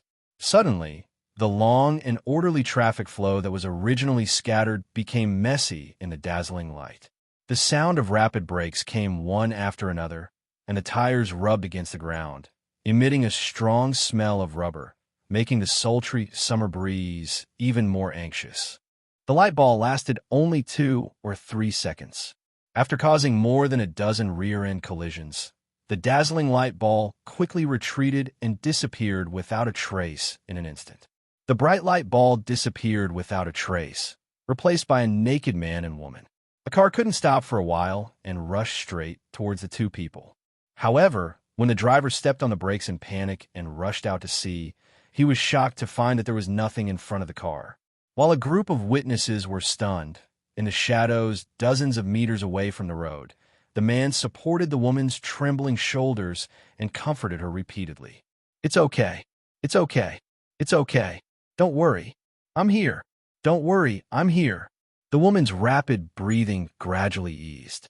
At this time, a strange voice suddenly came to my ears. "Dragon Mother, although your figure is indeed very eye-catching, it is recommended that you put on clothes first." Dragon Mother was riding a time machine for the first time, and it was a time machine made of scrap metal. At the moment, she had not yet escaped from the pain. However, Kyle Reese, a future warrior who had already scored twice, immediately reacted from the discomfort. While quickly standing up, he clenched his fists and sent out a series of jabs. As an elite warrior who has been fighting against the Terminator for many years, Kyle Reese's battlefield survival ability is very good. He is as murderous as a sword drawn from his sheath, and with the advantage of a strong physique, ordinary people will most likely be knocked down if they are hit head-on. Unfortunately, his opponent is not an ordinary person. Lin Chongqing sat there leisurely, shaking his right hand left and right, and swept all of Kyle's jabs aside. It was not until Kyle jumped up unwillingly and swung his elbow like an axe, falling on Lin Chongqing's head, that a trace of displeasure appeared on his face. Hiss! While making a threatening sound like a snake, Lin Chongqing pressed Kyle's face with his right wrist and threw him out like a stone. From beginning to end, Lin Chongqing didn't even look at him. There was no way, it was too eye-catching. "Who are you?" Kyle was thrown more than 10 meters away and plunged into the bushes. Dragon Mother finally woke up and looked at Lin Chongqing in horror and asked, "A passerby?" Lin Chongqing said lightly, raising his hand to throw a set of clothes. "Your father is waiting for you. It's better not to let him wait too long." "Are you sent by your father?" The tone and expression of Dragon Mother were full of doubt. First, she didn't believe that her father didn't come to pick her up in person. Second, she didn't believe that her father would believe others. Lin Chongqing shook his head and said, "No, I just need your help with something." He raised his hand and pointed to the road in the distance. "Your father's car is stuck on the road. It will take some time to get here." Reese, Dragon Mother, was busy putting on clothes, looking at Kyle not far away, with a trace of worry in her eyes. Only half of his body was left outside, motionless, as if he was dead. "Don't worry, he just fainted." Lin Chongqing waved his hand. "He is too vigilant, so vigilant that it makes people feel burdened." "I think so too." Dragon Mother pretended to be indifferent and agreed, and then asked, "You want us to help?" "What help?" Lin Chongqing smiled and said calmly, "I specialize in recycling second-hand Terminators, and you deal with that thing the most." Dragon Mother's face changed slightly, and she hesitated for a moment and said, "Who are you?" Lin Chongqing just smiled and said, "I'll tell you after I solve the trouble of Genesis." Dragon Mother's expression became more serious. "What else do you know?" "I know everything you know, and I also know what you don't know." Lin Chongqing looked at the end of the road. "The patrol is coming. We'd better leave quickly." Dragon Mother frowned. "Dad hasn't arrived yet." Lin Chongqing shrugged. "He will find it. Terminators can connect to the internet. Just find a place with a camera, and T-800 will find it soon.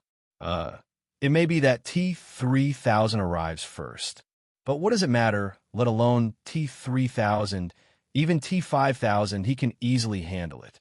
Lin Chongqing had already prepared the car, threw the still unconscious Kyle into the car, and let the reluctant Dragon Mother sit in the passenger seat, and the three of them quickly left this place of right and wrong with flashing police lights. When Lin Chongqing drove the car to the side of the Golden Gate Bridge and stopped outside the inconspicuous abandoned air raid shelter, Dragon Mother widened her eyes again. "You even know this place?" This is where she often came with her father when she was a child. Since her parents were killed by the Terminator, she has never mentioned this place to anyone, except her father. "I said, I know more than you think." Lin Chongqing turned his head slightly and glanced at Kyle in the back car. "Kyle Reese, now that you are awake, just be honest, I don't want to knock you out again. This guy actually woke up a long time ago, but he was just pretending to be unconscious, trying to find an opportunity to fight back." Kyle opened his eyes and asked vigilantly, "Who are you?" "You don't need to know." Lin Chongqing closed the car door, walked into the empty cave, and opened the locked iron gate. There was a huge space inside, filled with all kinds of supplies. Weapons, supplies, tactical equipment, clothing, everything. This is an air raid shelter built during the Cold War, which can withstand nuclear explosions to a certain extent, but it was gradually abandoned after the end of the Cold War. Dragon Mother and Kyle took a time machine and traveled from 1984 to 2017, and the Terminator T-800 took 30 years to turn this place into a military base.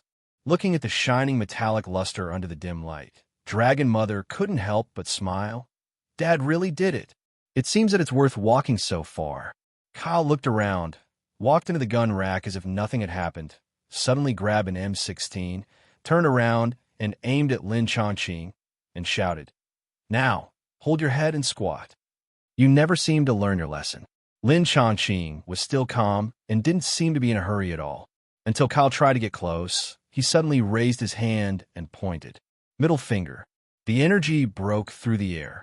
Click.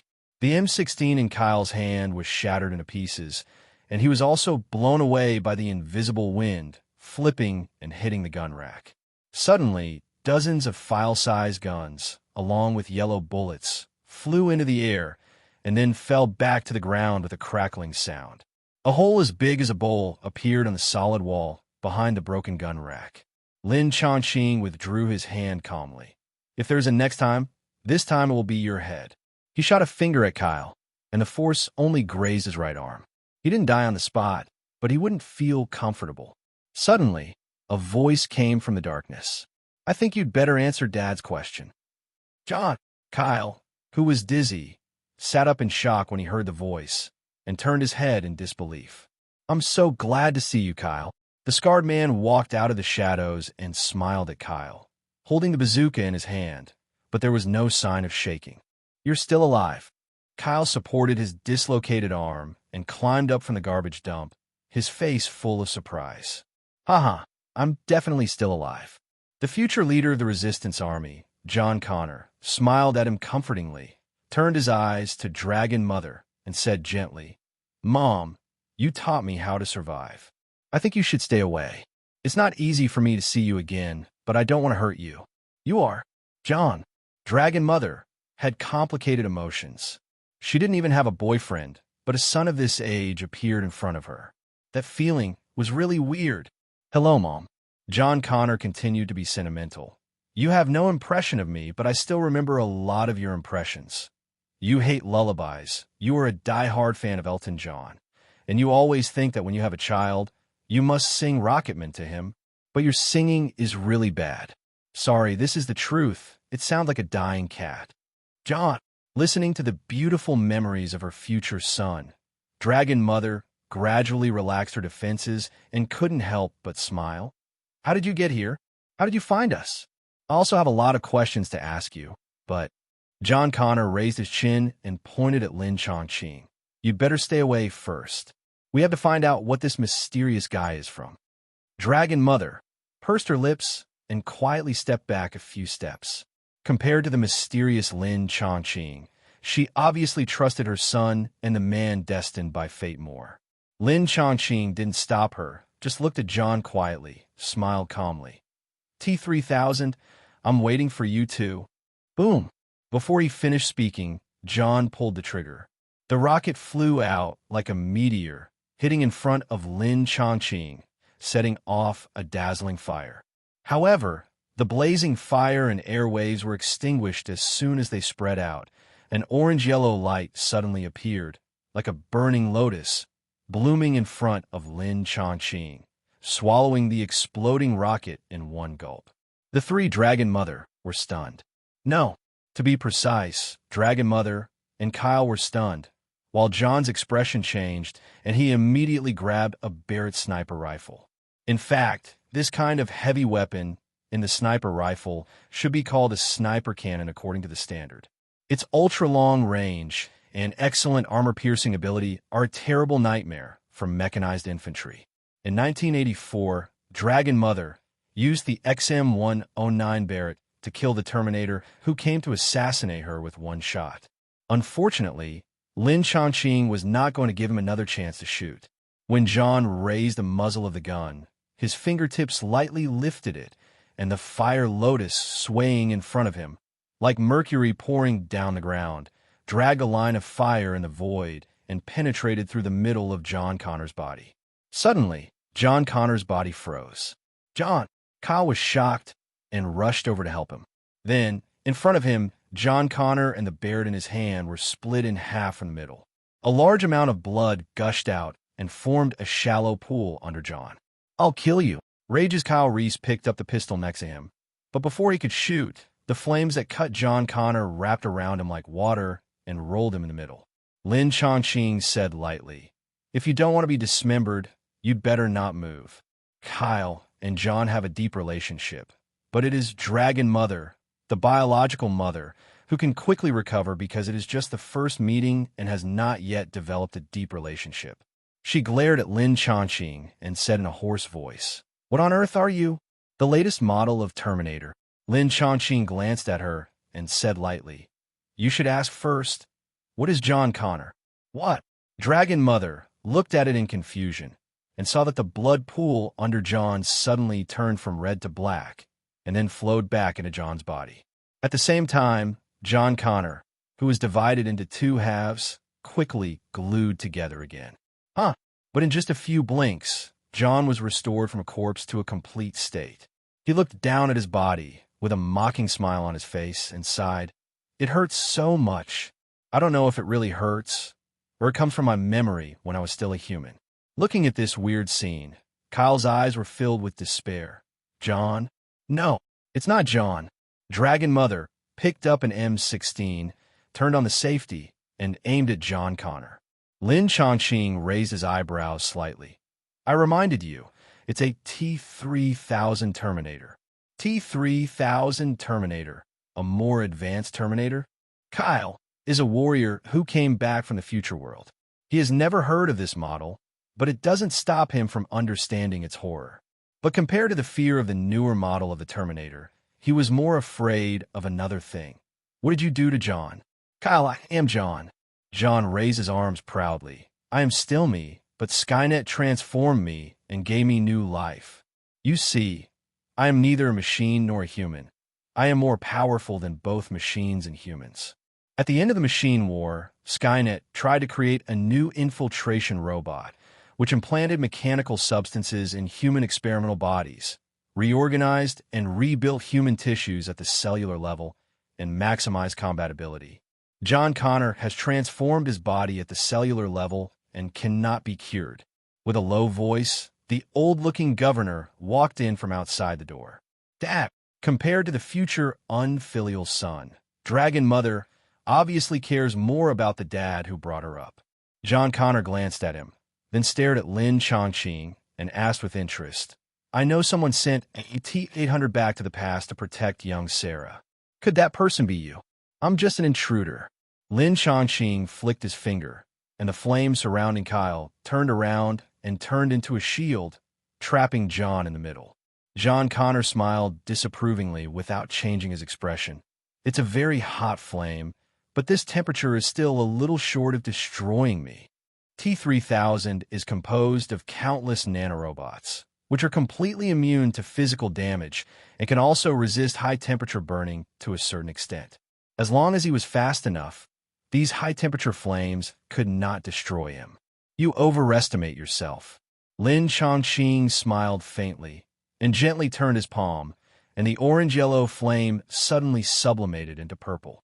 The orange-yellow flame was only more than 3,000 degrees, while the purple flame could exceed 7,000 degrees. No! When the light purple flame shone down, John felt the crisis and immediately tried to break out of the siege of the fire cover, but it was too late. He didn't even have time to exclaim before he was burned to ashes by the high temperature.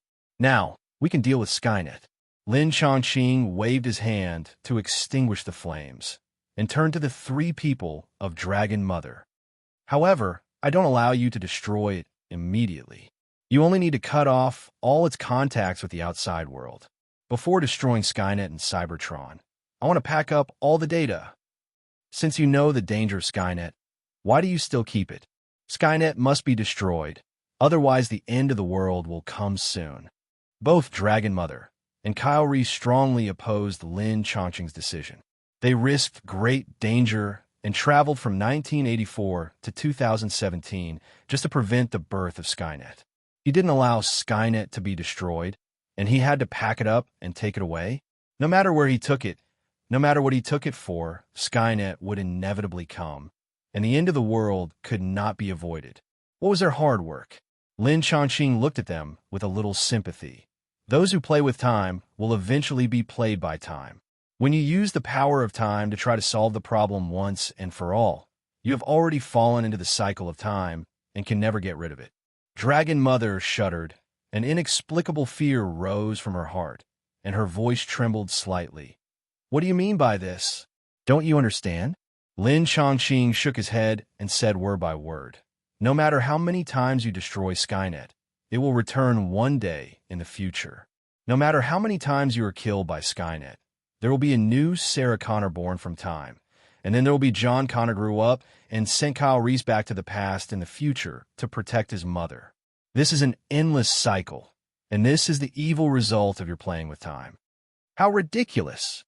Dragon Mother was shocked, but Kyle was the first to be unable to bear it and shouted hysterically, You mean, no matter what we do, Skynet will come, and the end of the world will definitely come, right? Lin Chongqing said lightly, Your actions are not all useless. At least your actions have greatly delayed the time for Skynet to take shape, but you can never really destroy it. In fact, in the timeline you don't know, Skynet has been destroyed more than once, either by John Connor in his youth or by John Connor in his youth. John Connor, with the help of the T-800 he sent back from the future, every time he thought he had destroyed Skynet, he actually just delayed the formation of Skynet. That's why you made this trip to 2017. Kyle opened his mouth and said in a panic, I do have two memories. When he was sent back to the future of 1984, Skynet was indeed formed in 1997 and destroyed human civilization with a nuclear explosion. But when he returned in the time machine, another memory merged into his mind. He realized that history had changed. So he asked to adjust the time travel and came to the present 2017. "So who are you?" Dragon Mother stared at Lin Chongqing and asked calmly, "You know a lot about our affairs. Are you also from a certain time and space in the future?" "I am a person outside of time and space." Lin Chongqing was calm and composed.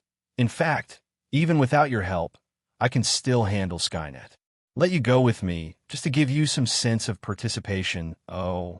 He glanced at the old T-800. "You can also add a few decades to your father's life." Dragon Mother was refreshed and asked hurriedly, "What do you mean?" "There are a lot of liquid metals in Cybertron Corporation, which can upgrade T-800. Lin Chongqing pointed to T-800's wrinkled face and pale hair. "With liquid metal as skin and skeleton, he no longer needs these biological tissues, and the performance of the body can be greatly extended. Isn't it just extending the lifespan?" Dragon Mother turned her head to look at Dad and asked impatiently, "Dad, is it really possible?" Governor said slowly, "Overall replacement of the body configuration can definitely extend the service life." "Okay." Dragon Mother immediately made a decision and said excitedly, "Just for this, we have to go to Cybertron Corporation." Kyle remained silent all the time. He could hardly understand the information that Lin Chongqing said, and he was very flustered.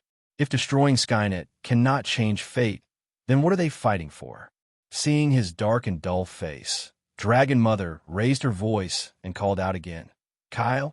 Kyle woke up from his confusion, thought for a moment, and said forcefully, "Let's go to Cybertron Corporation.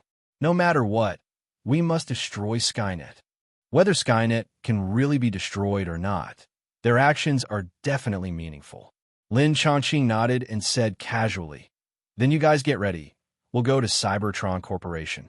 Get ready means bring all the equipment. In fact, as the biggest obstacle at present, T-3000 has been dealt with, Cybertron Corporation is meat on the chopping board. Before it completely evolves into strong artificial intelligence and loads data into the network, Skynet has almost no threat except for its mouth. But Lin Chongqing has a feeling. This matter will not end so easily. After losing contact with the only Asgardian T-3000, the immature Skynet will definitely struggle to death. Therefore, it is very necessary to let Dragon Mother and her group bring all the equipment. The car that Lin Chongqing picked up from the roadside was just an ordinary Passat, which could not carry too many weapons and ammunition. Fortunately, the governor was well prepared and had a Ford Raptor in the corner. When the group loaded the ammunition into the magazine and moved various battlefield weapons into the car, this time Dad was the driver. Dragon Mom still sat in the co-pilot. Lin Chongqing occupied the back seat alone, and Kyle was driven to the truck bed, squeezed together with a pile of weapons and ammunition. At the moment, it was already the second half of the night, and the governor drove the Ford Raptor onto the deserted Golden Gate Bridge. As he was about to cross the Golden Gate Strait, a shrill siren suddenly sounded in the distance. Soon, police cars with flashing lights swarmed out and laid layers of interception lines at the exit of the bridge. At the same time, 3 helicopters flew from the distant sky, and the bright searchlights cut through the darkness of the night and covered the Ford Raptor. Police. How could it be? Dragon Mom and Kyle were both very surprised. Even though they made a lot of noise when crossing, Lin Chongqing rescued them in time, so they should not have come into the police's sight. Lin Chongqing thought about it and understood it. He smiled sarcastically. It's normal. Genesis is not only the program of Skynet's evolution, but also an important asset of the current United States government. As long as it has this most advanced network operating system, the United States can always lead other countries and continue to maintain its world dominance. The current Skynet originally has no resistance ability, and the only bodyguard T-3000 is also out of contact, but it only needs to use Cybertron as a mouthpiece to inform the United States government, which is ready to attack of the terrorists who are trying to destroy Genesis, that is, our information, and they will naturally help it to deal with us. Dragon Mother said nervously. We can't deal with so many people at the same time. What should we do? Governor stepped on the brakes and said expressionlessly, to take them all down, I need at least 65 bullets, and there's no guarantee that there will be no accidental injuries. Dragon Mother hurriedly said, Dad, you can't kill people. It seems that the Golden Gate Bridge will be in trouble again today.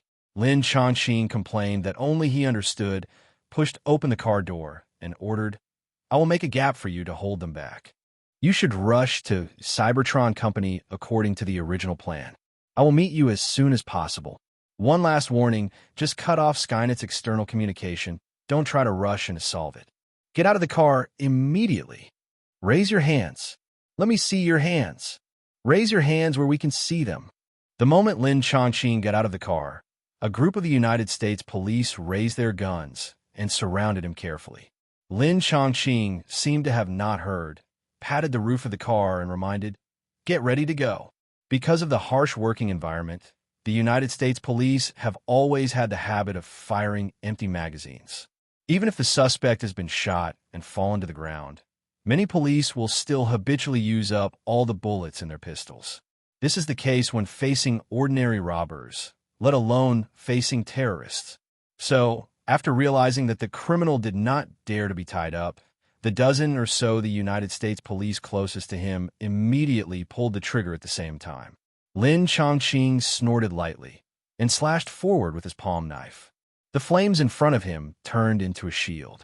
Dozens of pistol bullets were turned into molten iron as soon as they touched the fire shield. What is this? What's going on? A group of policemen exclaimed in shock.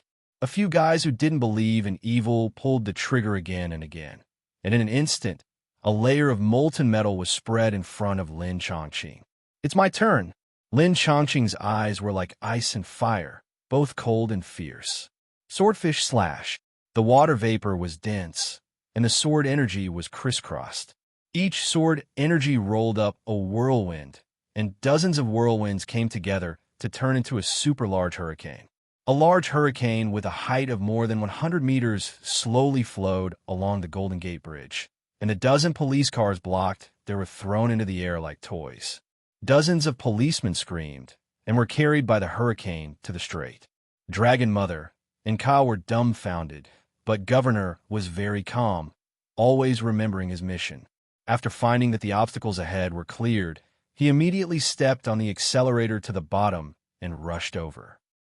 Da-da, da-da, da-da.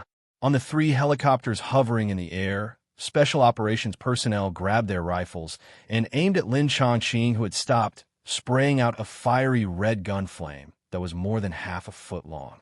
Thousands of rifle bullets fell like rain curtains, passing through Lin Chongqing, but only hitting the Phantom, leaving countless deep holes on the solid bridge surface. You are really troublesome. Looking at the rain of bullets that continued to attack, Lin Chongqing turned into a beam of fire and jumped into the air dozens of meters high. While parallel to the three helicopters, the fire suddenly turned into boundless sword energy. At this moment, the already dim sky became even darker, and the sword light roared out from the faint thunder. The power of heaven and earth turned into my blade, violently stirring the vast night sky, burning a dazzling thundercloud. It roared like a thunder and landed on three helicopters, and three balls of fire suddenly burst out. Lin Chongqing stood on the top of the Golden Gate Bridge, looking down at the policemen floundering in the sea. He had just acted with some discretion. Even the people in the three helicopters could have left the explosion range in time if they reacted quickly enough. Falling from a high place into the sea, injuries are inevitable, but they won't die. However, this is not the end. If Skynet intends to rely on the government for protection, even if Lin Chongqing didn't kill him this time, it would definitely escalate the situation. Maybe the troops stationed nearby are ready to move. In order to prevent the United States government from messing around, we have to find something for the politicians to do. I'll set an example for you again. The sea breeze blew, and the clothes fluttered and rustled. Lin Chongqing spread his hands, like a phoenix spreading its wings. Phoenix wings soar. Lin Chongqing was wrapped in a blazing fire phoenix and suddenly rushed to the sky, like a flaming meteor cutting through the night sky of San Francisco. Boom! The huge and gorgeous flaming phoenix, dragging its long tail, crashed into the famous Twin Peaks.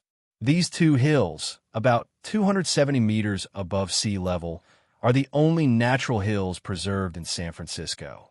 They are famous for their 360-degree panoramic views. Climbing to the top of the mountain, you can overlook the prosperity of the entire San Francisco. However, today, after the dazzling light faded, people were shocked to find that the two towering peaks had disappeared. The damage caused by the Phoenix's strongest secret was no less than a tactical nuclear bomb. It not only destroyed the two peaks, but also caused shock waves throughout San Francisco. Countless people thought they had encountered another major earthquake and rushed out of various buildings to the streets in panic. The police in San Francisco were busy maintaining law and order, and the military was excited to investigate the weapons that destroyed the Twin Peaks. The Cybertron headquarters near the Bay Bridge naturally became idle. However, when Lin Chongqing arrived, he found that the headquarters building was roaring with guns and cannons, and it was as lively as a war. What's going on? Lin Chongqing landed lightly, staring at the jumping gun flames in the building, and said speechlessly, "Is Skynet so attractive that the military has left a protective force?" The next second, he gave up this idea. At the door of the headquarters building, two humanoid creatures with a metallic luster, each holding an M134 machine gun, rushed out aggressively. It turned out that the guards were not human troops, but the Terminators temporarily assembled by Skynet. Is this T-600 or T-700? These Terminators look primitive and simple, with a body size larger than the governor's T-800, and they don't even have the most basic rubber skin. The internal steel frame skeleton and various lines are just exposed outside. It's a rushed product at first glance. Isn't it said that Skynet, which was born in this era, does not have the ability to develop Terminator chips? Seeing the two Terminators turning their guns and shooting after walking only a few meters away, Lin Chongqing thought about it for a while and roughly understood what was going on. Oh, by the way, it doesn't matter whether they're smart chips or not. They could be remotely controlled by Skynet. There are many types of Terminator robots, but it was not until the T-800 model that the Terminator's chip began to have basic thinking ability. The models before T-800 were all pure robots, and the processors lacked the ability to think independently. The actions were completely dependent on the command and control of the Skynet system. In the original trajectory, Skynet was probably too confident and did not build its own Terminator guard. Otherwise, even if Dragon Mother and his party could beat T-3000, they would definitely be blown up by the swarming robots. No need to say another plot kill. Now, the three Dragon Mother are fighting with the Terminators inside Cybertron. The battle situation is miserable. Even if the T-800 model is more advanced, it will be demolished by a bunch of T-600 to T-700. However, Lin Chongqing was not worried about the Terminator troops. He was more worried about whether Skynet had completed its evolution. Once it enters the cyber world, there would be no way to stop it. Unless it is a strong artificial intelligence of the same level, no matter how strong the force is, it can't do anything.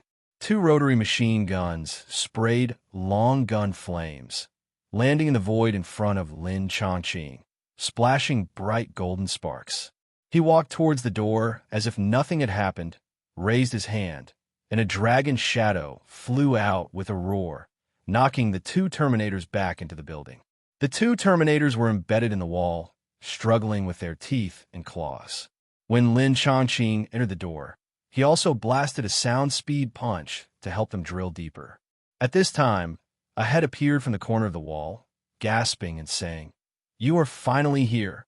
Lin Chongqing said unhappily, "Kyle, I warned you not to enter here." Kyle hurriedly explained, "When we cut off the external network, we encountered a large number of Terminator robots and had to hide in here." As he was talking, a rumbling sound came from the passage next to him, as if a row of tanks were accelerating. "It's the HK hunting tank robot." Kyle's face changed. "Their firepower is very terrifying." When charging head-on, it is even more terrifying than the T-800. We have to find a narrow place to hide. The HK hunting tank series originated from the T-1 Terminator that appeared in Terminator 3. This ancestor model of Terminator robot is installed on a track platform that can rotate 360 degrees. The head device is equipped with various sound, heat, motion sensors, and laser beam aiming systems to perceive the existence of the enemy.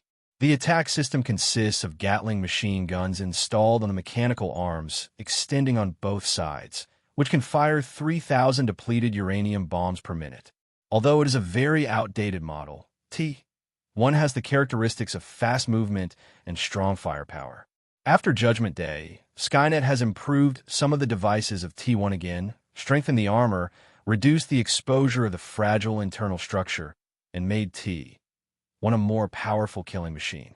The Hunter tank series is an improved version of T-1. The technology required by the anthropomorphic Terminator is far more than that of the Hunter tank. This time, the Terminator Guard, temporarily formed by Skynet, is still mainly Hunter tanks, and the anthropomorphic combat machine is responsible for checking and filling the gaps. After all, there are some places where tanks cannot enter, but where people can enter, anthropomorphic Terminators can enter. As he was talking, two T-4s came in from the corridor on the left and right. The motion sensor perceived Lin Chongqing and the two people, and the laser aiming system in the center suddenly flashed. At the same time, the rotary machine guns on the left and right arms began to rotate faster. Bang, bang, bang, bang. The metal storm was overwhelming. Waste of materials. Lin Chongqing was very upset about Skynet wasting precious polymer alloys to build a pile of garbage and stretched out his hand to pull in the void. A short knife appeared in each of his left and right palms. This is the melee weapon that Shiro Amiya likes to project the most. Ganjian Moi. Ka ka ka ka. Just like the captain of the United States throwing a shield, the two short knives circled quickly and collided with the four hunting tanks in an instant, cutting the four small tanks made of polymer alloy into two pieces like tender tofu. Kyle's mouth twitched, and he suddenly asked, "Speaking of which, the explosion and earthquake just now, weren't you also responsible?" "You will know." Lin Chongqing glanced at him. "Where are Sarah and her father?" Kyle said helplessly, "We got separated." "Okay." Lin Chongqing curled his lips. "Did you cut off Skynet's external network?" Suddenly, a soft light descended and turned into a vague figure of a young man. "Skynet?" he asked. "I can't find any information about your existence." "Who are you?" Lin Chongqing looked at him and shook his head unsatisfiedly. "I don't like this image of you. You have to change to a new image." "What?" Skynet was confused. Lin Chongqing did not answer the question, but just said casually, "Wait a minute, I will pinch your face again." Skynet looked gloomy and tilted his head to look at him. "I have become Skynet. Everything here is controlled by me. Don't think you can destroy me." It had just seen Lin Chongqing's power through monitoring and didn't think that a few more Terminators would be able to eliminate this mysterious man. Now it just wants to survive.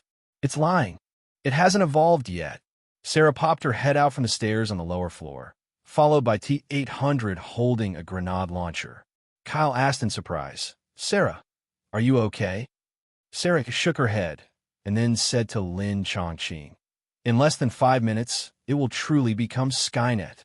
Kyle stared at Skynet's face and gritted his teeth and said, "It was at that attack, John." The face that Skynet is using now is surprisingly their former comrade-in-arms. And when Kyle boarded the time machine, he attacked John Connor and transformed him into a Terminator. Skynet retorted coldly, "I didn't attack John. I saved him." Kyle sneered, "Ha, I will definitely save you in the same way. It took primates millions of years to evolve, but it only takes me a few seconds." Skynet turned to Lin Chongqing. "I can help you evolve, but you want to destroy me. Don't flatter yourself." Lin Chongqing looked down on him. "If you can really evolve continuously, why will you be destroyed by the declining human civilization in the future and have to borrow the power of time to try to solve the problem from Sarah, the source?" Skynet snorted. Because most machine programs are rigid and cannot think like humans, relying solely on my strong intelligence, it is naturally difficult to resist the attack of tens of thousands of humans. I created T-3000 to make up for this weakness, and the victory of the future war must be mine. You can only look forward to other Skynets for this hope. Lin Chongqing glanced out the window, raised his fingertips, and a golden light shone. What are you doing? Skynet could not understand his behavior, but it did not delay understanding his horror. Lin Chongqing said calmly, I know you are stalling for time in order to transfer the core data, but don't waste your time. He took out Avalon and poked the ground quickly. Suddenly, an energy shield rose up with the scabbard as the center, swallowing the entire Cybertron building. The majestic Cybertron Corporation building, including dozens of floors above and more than 10 floors underground, was stuffed into Avalon. Skynet is very cunning. On the surface, it puts the core in the underground floor, but it is actually hidden in the space below the underground floor. In the original plot, the three Dragon Mother thought that they had blown up Skynet, but in fact they only destroyed the surface device. However, its preparations were useless to Lin Chongqing. Lin Chongqing used the power of Avalon to cover the entire building, giving Skynet no time to react. Without his permission, no one can come in or go out. Even if Skynet is just an empty electronic program, it can't get out of Avalon's energy shield. What did you do?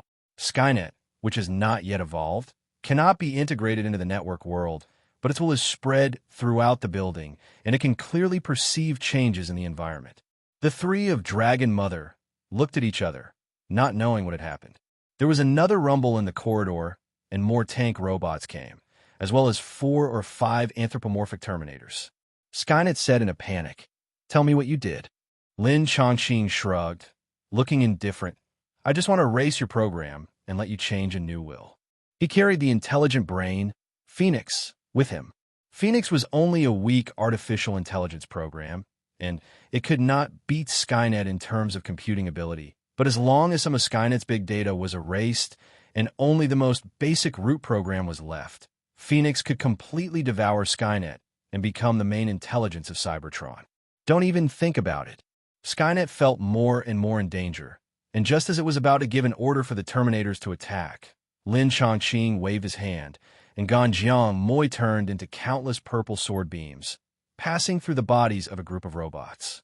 In an instant, the robots who had just raised their weapons fell to the ground with a crackling sound, as if the power was suddenly cut off. What's going on? Electromagnetic bomb? Dragon Mother and Kyle were puzzled, while T-800 said calmly, I didn't feel any electromagnetic disturbance. He is also a Terminator robot and needs electricity to provide power. If an electromagnetic bomb explodes nearby, he and those Terminators will have the same fate. At this time, Skynet's projection also shook violently, as if the transmission signal was interfered with. What did you do? What did... Skynet's expression was full of horror, and he kept exclaiming at Lin Chongqing. Lin Chongqing shook his head. Nothing, it's just that your change has begun. Some of the flames he just threw out had already crawled into the mainframe hangar along the gap to clean up the mainframe there. When the database is cleaned to a certain extent, Phoenix, which has been linked to the internal network, can devour Skynet. Ha! Skynet's projection disappeared. What did you do to it? Skynet disappeared?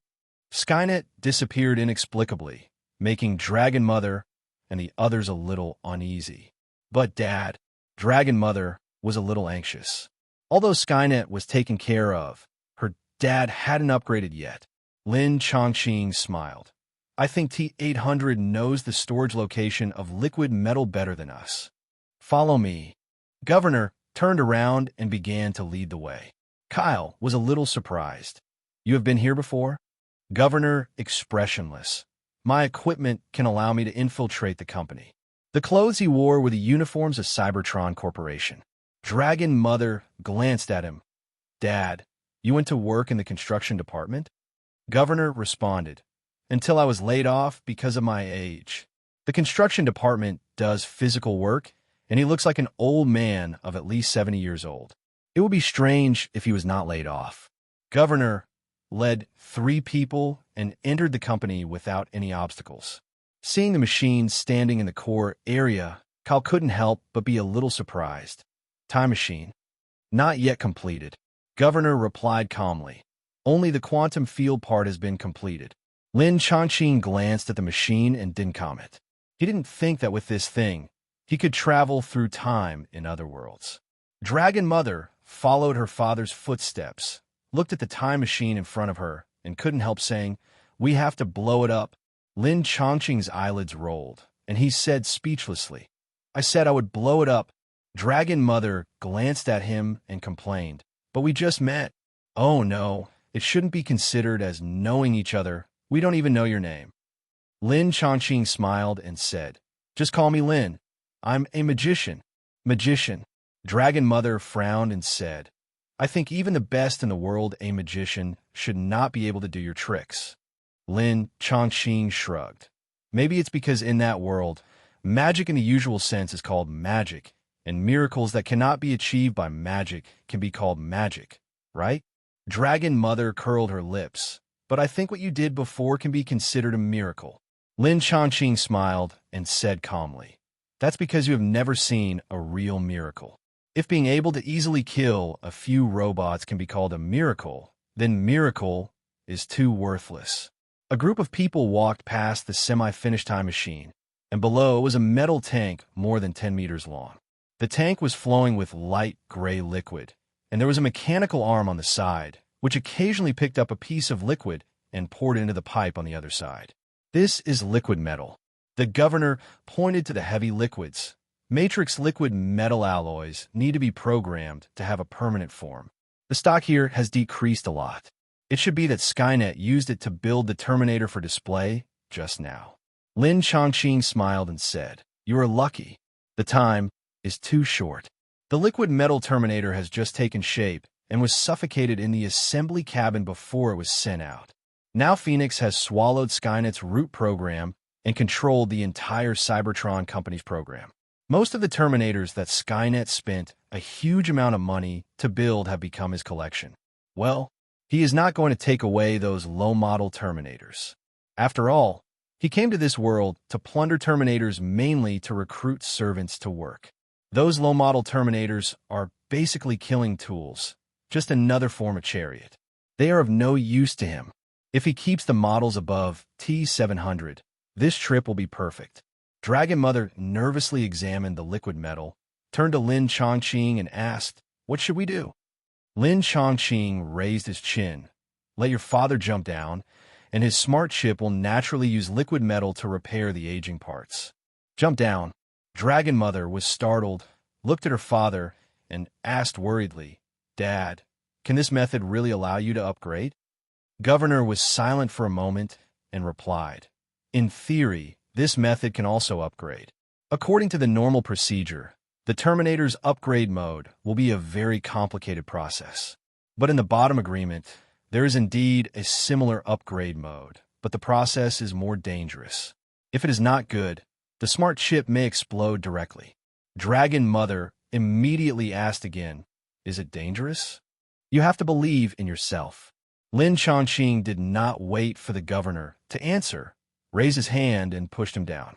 "You be asterisk, asterisk, asterisk, asterisk, asterisk D." Dragon Mother subconsciously raised the muzzle of her gun, but when she remembered that this person was not afraid at all, she could only put it down unwillingly and fired a mouth cannon. "If something happens to Dad, I will never let you go." Lin Chongqing replied with 2 words, "Hee hee." The moment the T-800 was immersed in the liquid metal, the light gray liquid metal suddenly turned silver white and swallowed the T-800 in an instant. This is a polymer metal made by Cybertron. Skynet consumed some when building the temporary Terminator guard, but the remaining ones are enough to repair the T-800 and let it evolve into a new Terminator model. While Dragon Mother was anxiously waiting, the governor, who had regained his youth, emerged from the metal pool. "Dad!" Seeing Dad reappear, Dragon Mother breathed a sigh of relief, rushed over happily, and gave Dad a big hug. "My Sarah." Governor raised one hand and stroked Dragon Mother's hair, revealing the doting expression of a kind old father. His appearance is still the same as before, with cold and hard facial lines, seemingly without any expression, but the look he gave to Dragon Mother was much more lively than before. The Governor is now an alloy internal skeleton plus ultradense armor plus liquid metal, with a strengthened body of T-800 and the appearance of T-1000. The only thing missing is the internal plasma cannon, flamethrower, and other high-tech weapons, which can only be regarded as a simplified version of TX. In fact, the comic version of Terminator has this model, T-950 series, based on the improved version of T-900, not only as living tissue, but its arms can also shape-shift into weapons, which can be said to be a transitional product between T-900 and TX models. Compared with the pure warrior model T-800, this model has many more functions, which can be said to have both warrior and assassin functions, and the combat ability is much stronger than before. But for the Governor, the most important thing is that while the body is upgraded, his core chip is also upgraded. Among the many models of Terminators, T-800 is a very special one. They have the most advanced CPUs, but because the CPUs are too smart, many T-800s put into the battlefield gradually develop self-awareness and learn to modify their own designs on the battlefield. Some even betrayed Skynet's control and turned to fight for humans. In order to deal with this sudden change, Skynet deliberately set the T-800 CPU to read-only mode in subsequent production and construction to prevent the T-800 from developing self-awareness. However, the excess CPU performance still cannot prevent some T-800s from defecting, and humans can also hack into their CPUs and reprogram the T-800s to convert them into teammates after capturing them. The Governor is such a T-800 that betrayed Skynet, was captured by the future John Connor, and then reprogrammed and sent back to the past. The originally locked program of this T-800 has already been unlocked after years of companionship. Now, with the upgrade of the entire body, the shackles of wisdom are completely unlocked. The future Governor can really be called AI life. Kyle noticed this and asked nervously, "It seems to be really intelligent. It won't be like Skynet, and it will also have the consciousness to destroy mankind, right? Dad won't do that." And it's not it. Dragon Mother glared at him fiercely and excitedly threw herself into the arms of the Governor, hugging her father like a daughter. His body was still cold and mechanical, but made her feel warm inexplicably. Looking at this warm scene, Lin Chongqing touched his chin and said to himself, "It's good to add wisdom to the robot, but it would be bad if there was a bug like Ultron. Maybe magic can be used to awaken the robot." Lin Chongqing returned to Dark Island. The story of Genesis ended, Cybertron was destroyed, Skynet was eliminated again, and the T-800 was upgraded. The lives of the three, Dragon Mother, had nothing to do with Lin Chongqing.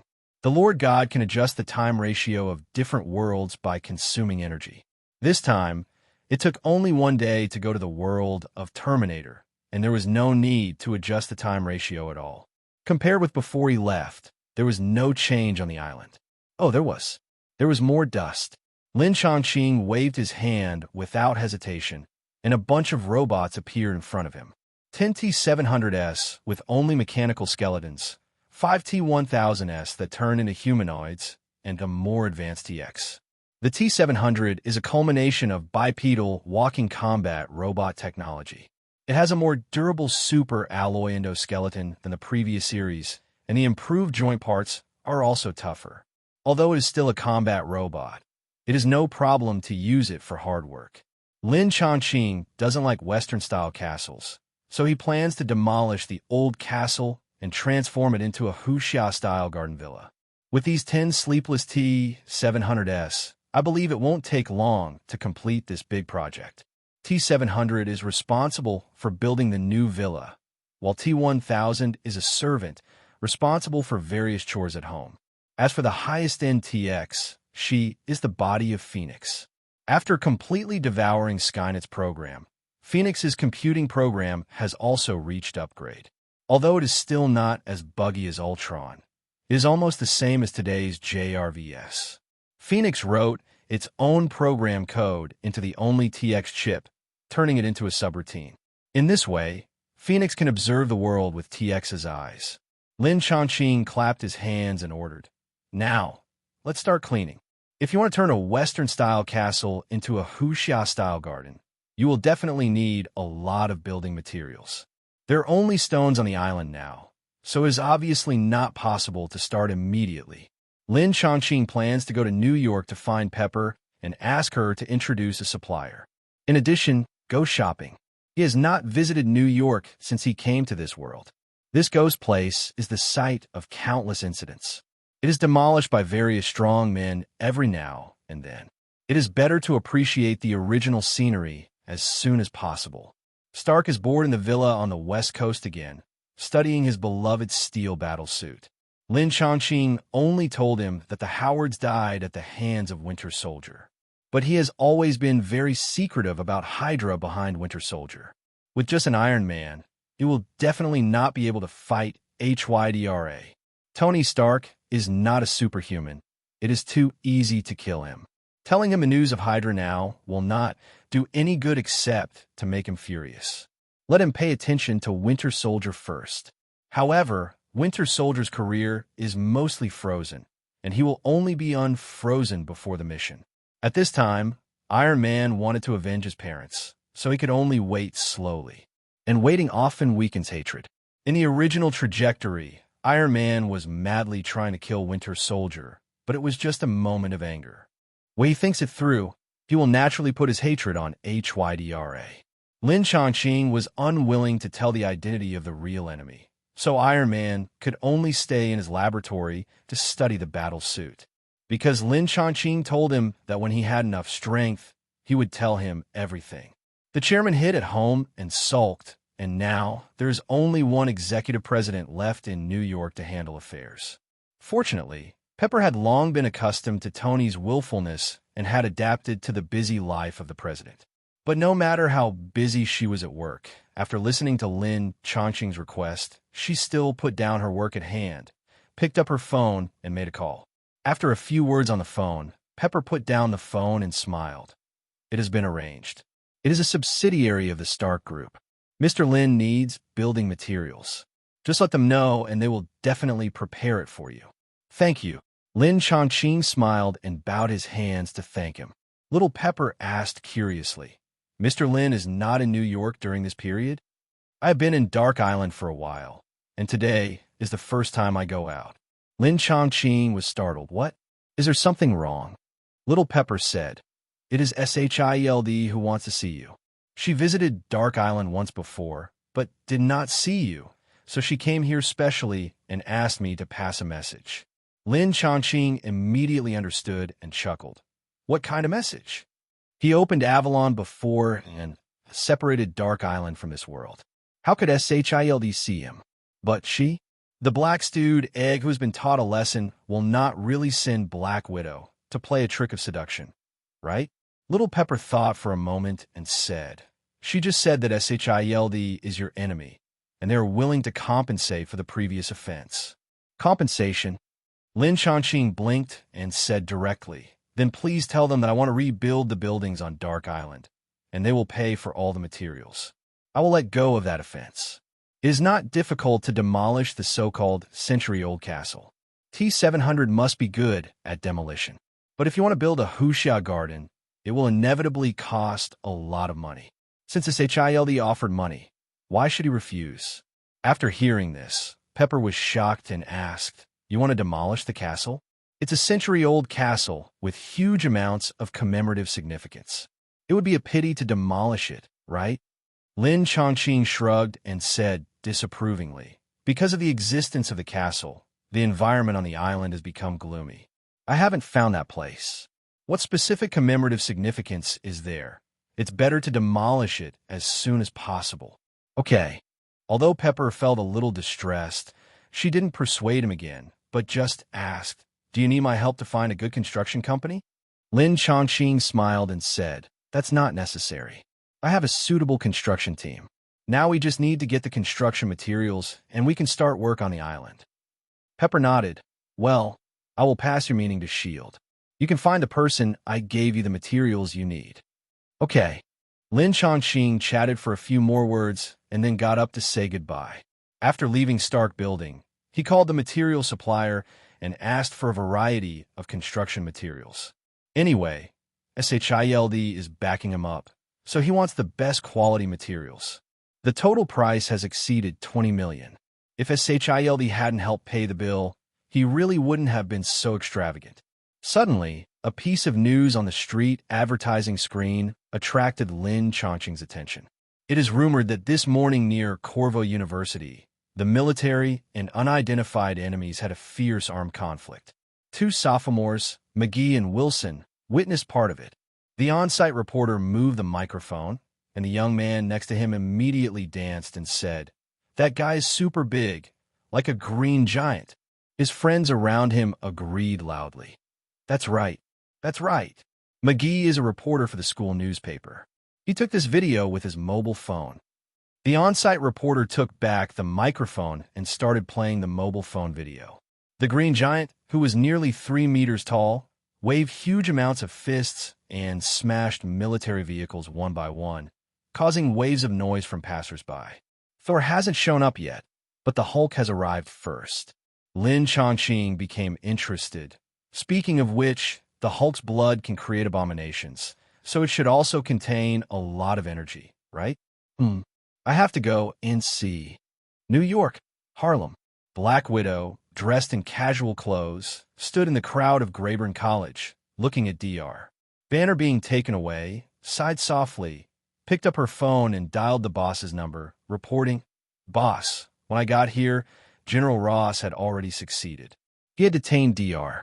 Banner and was taking him to a helicopter. I can't continue to track him." She was ordered to stop Dr. Banner from falling into General Ross's hands, but she was still a step too late. Dr. Banner, who was injected with weakening serum, could no longer transform into the Hulk and was caught by General Ross. Fury thought for a while. Our network found that Banner was going to meet with Dr. Samuel Stern, a cell biologist, and his laboratory was on the 3rd floor. Go and confirm what they were doing not long before Banner left. Received. Natasha Romanoff was also very curious about what happened there. She easily avoided the military soldiers and walked towards the surrounded teaching building. But, just as she approached the gate of the teaching building, she suddenly felt her heart tighten, as if there was danger approaching her. Black Widow didn't care about exposing the crisis and retreated decisively, retreating more than 10 meters away in an instant. Almost at the same time, the 3rd floor window of the teaching building suddenly shattered, and a huge amount of figure jumped out with a fierce wind. Will it not happen again? Natasha Romanoff muttered speechlessly. She had been implicated by the Hulk's disturbance at Carver University before. Is it going to happen again? The moment the ferocious giant jumped down, the ground nearby trembled, and a large piece of soil was overturned and fell on her head. Natasha Romanoff was like a flexible leopard, jumping and jumping among the large pieces of rocks and passing through the gaps. Almost again, Hulk and I must not get along. Natasha Romanoff hid behind a military vehicle, turned into a human form again, and stared at the monster that jumped away unhappily. That huge body, nearly 3 meters tall, looks similar to Hulk, but also very different. In addition, she saw Banner being captured with her own eyes, so she was sure the guy was not Hulk. But if it wasn't Hulk, then who was it?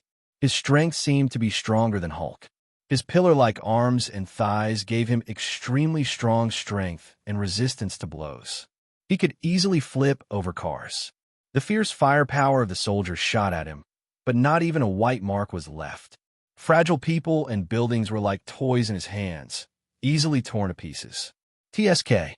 The soldier picked up the RPG originally prepared for Hulk, aimed at it, and fired an anti-tank rocket. However, he grabbed the rocket and slapped it on himself without hesitation. The flames of the explosion of the anti-tank rocket engulfed his upper body, but only exchanged for a smug grin. Come on, someone who can fight. Abomination picked up a car from the side of the road and smashed the soldier, who fired the rocket into a pulp as if waving a straw. What happened? Natasha Romanoff hesitated for a moment and did not take the stairs. She simply jumped up to the third floor and drilled into the hole made by the fake Hulk. Then, a strange groaning sound came in her ears. Oh, oh, oh. Help! Help! Help! Help! I. Natasha Romanoff looked over vigilantly and found a person trapped under a collapsed wall. Natasha Romanoff thought about it, pulled out the magic paper again, turned into a gorilla, and lifted half of the wall. However, after seeing the person trapped, the carefree Black Widow was shocked. Dr. Samuel Stern. Looking at the huge head, the corners of Black Widow's eyes jumped. He came to investigate Mr. Lan, so he naturally knew what he looked like. Although Mr. Lan's head was twisted at this time. Dr. Stern, who had turned into a big-headed man, had a pair of eyes full of enthusiasm, a weird smile on his face, and constantly muttered, "My God, it's so beautiful." Natasha Romanoff frowned and raised her carrot-like finger. At this time, you can still appreciate beauty, admire it. There are too many people who covet her beauty, both men and women, but they have become like this, and it seems that they may die at any time. How can they still praise her beauty? However, Dr. Stern seemed to have just seen her, and his expression changed slightly, and he was surprised. "Who are you?" Natasha Romanoff curled her lips, pulled out a pistol, and aimed at him. "I'm SHIL the agent. You're Dr. Samuel Stern?" Dr. Stern looked at her with interest and exclaimed, "You are very strong, but unfortunately not strong enough." Natasha Romanoff frowned and said, "I am asking you a question. I may have been Stern before." Dr. Stern stood up, his voice full of confidence, but now it has changed. Natasha Romanoff felt the danger and raised the gun again. "What do you want to say?" "I want to say that I have changed now. I see that my future is evolving. Power and influence interpret this brilliant future. The future will start from this moment." Dr. Stern shook his hands, as if he was coaxing the mustache leader. He looked down at the female agent in front of him and called out enthusiastically, "Dear little Russian sweetheart, give me a hand and help me avoid the government. This brilliant future will also belong to you." Natasha Romanoff opened his red lips slightly, as if he saw a lunatic. "It seems that I should take you to see a doctor first. From the slight trace of your accent, it shows that Stalingrad is your birthplace. But I can feel that you haven't been home for a long time, my dear little Russian sweetheart." Dr. Stern smiled and continued to persuade confidently, "No matter what evil person took you away, no matter what you want in your heart, as long as you obey me, you will get it. What you have to do for me is..." He didn't finish his words, and Black Widow pulled the trigger cleanly. Bang! Dr. Stern's passionate speech was aborted in an instant, and he screamed while holding his thigh. Natasha Romanoff aimed the gun at him and said lightly, "You'd better be quiet, especially don't call me that name. Otherwise, I'm afraid I can't help but blow your head off. You will pay the price for this." Bang! Another shot. Dr. Stern screamed again and rolled around holding his other leg. "Agent Romanoff, call the cleanup team. I will use a flare to indicate the location." Natasha Romanoff stood at the broken window, fired a flare, looked at the roar of gunfire in the distance, and couldn't help muttering, "Oh my God, what is that?"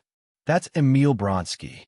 The sudden sound in her ear made Natasha Romanoff's body stiffen, but she soon relaxed. She turned her head and asked, "Mr. Lin, MS.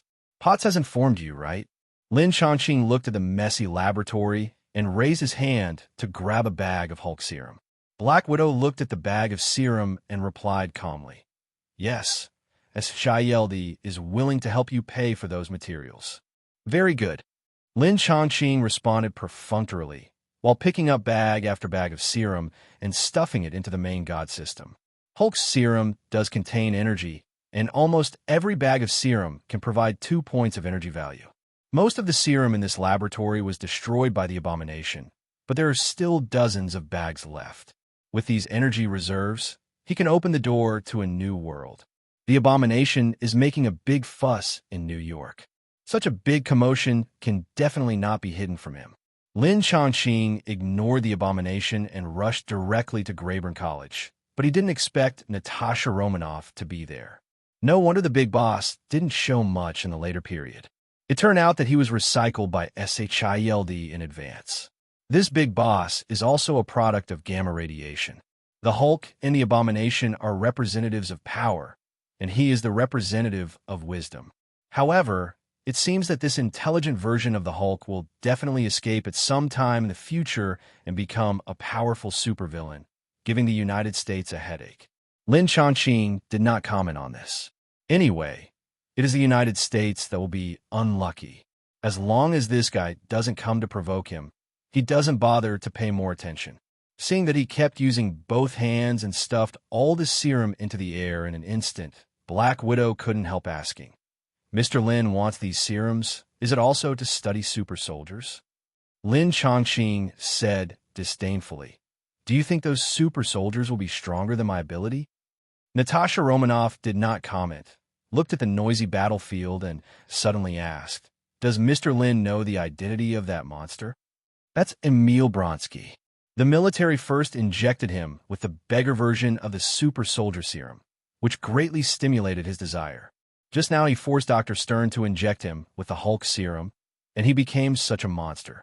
Lin Chongqing raised his finger and poked Dr. Stern, who was screaming, unconscious, and said sarcastically, because General Ross didn't know how to live or die, he created uncontrollable hatred, and now several streets have been demolished. I hope General Ross can bear this big pot. Street battlefield. Abomination was so powerful that it tore down the wall like origami, and all kinds of debris flew everywhere. Bang! Abomination excitedly raised his arms high and slammed heavily on the hard road surface.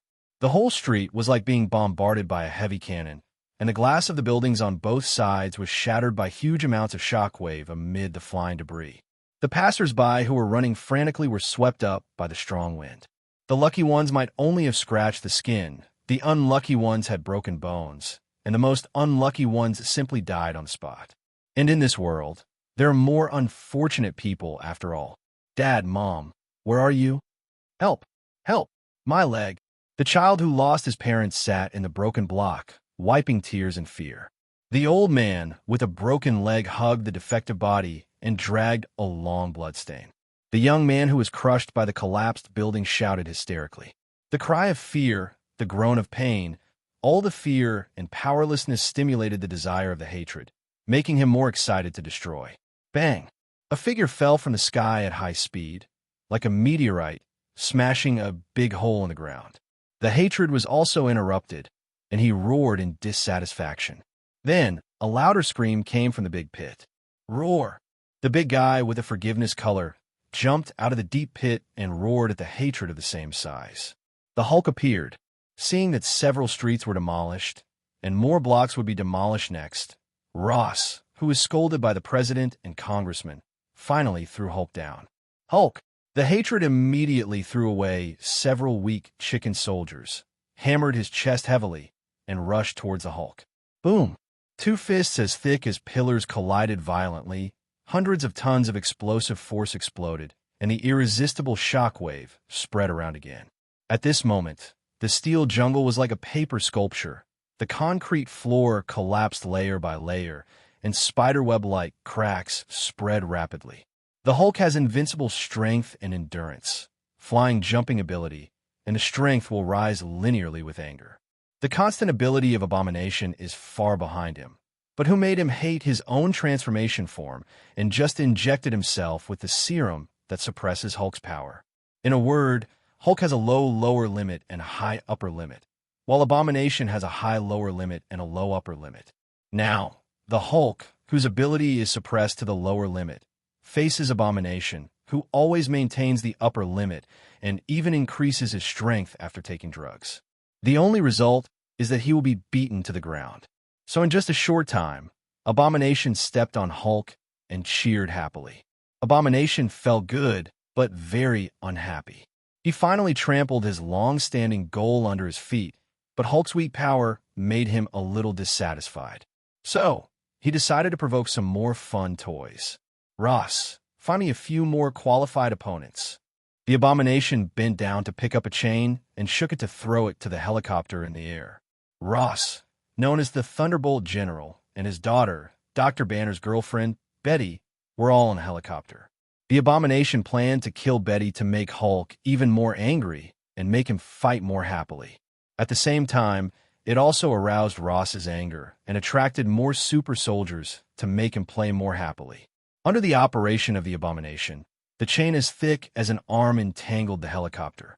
Under the pull of his divine power, the flying armed helicopter fell from the air like a toy. Roar!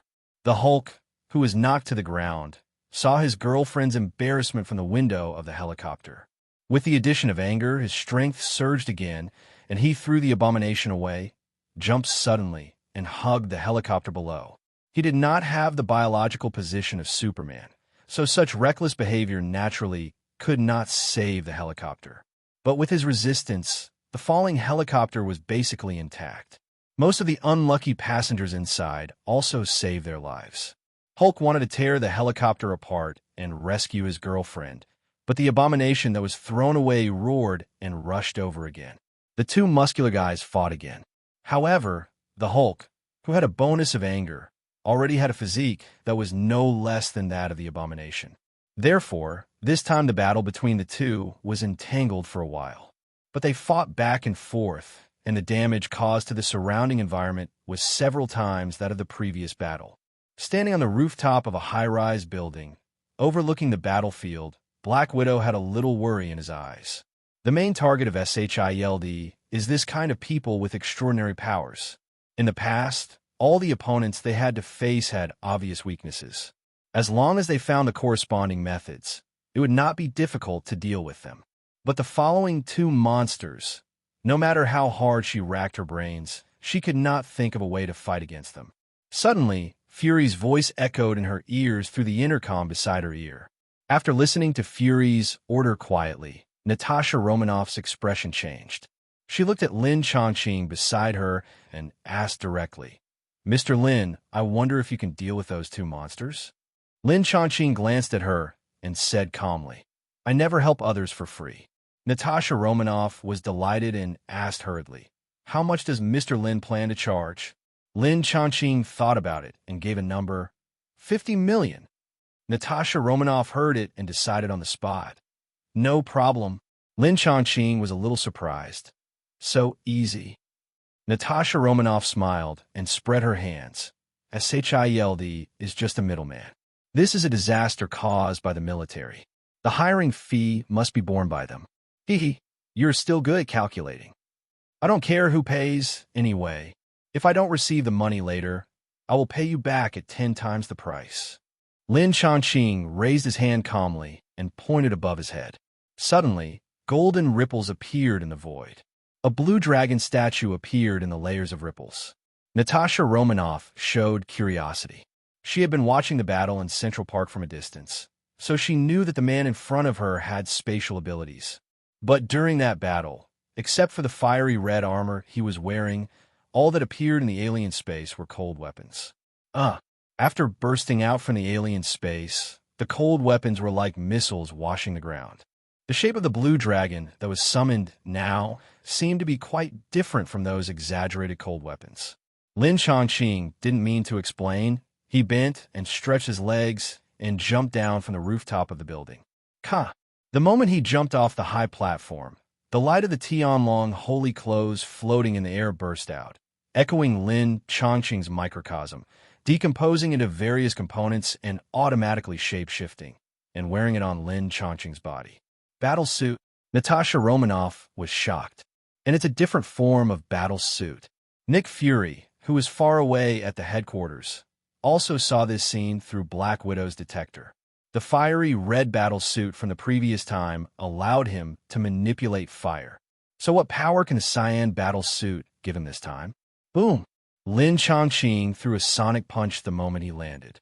The most basic move of the Sonic Boxer Bronze Saint is to punch at the speed of sound to produce a powerful shockwave, which is as powerful as a meteorite impact.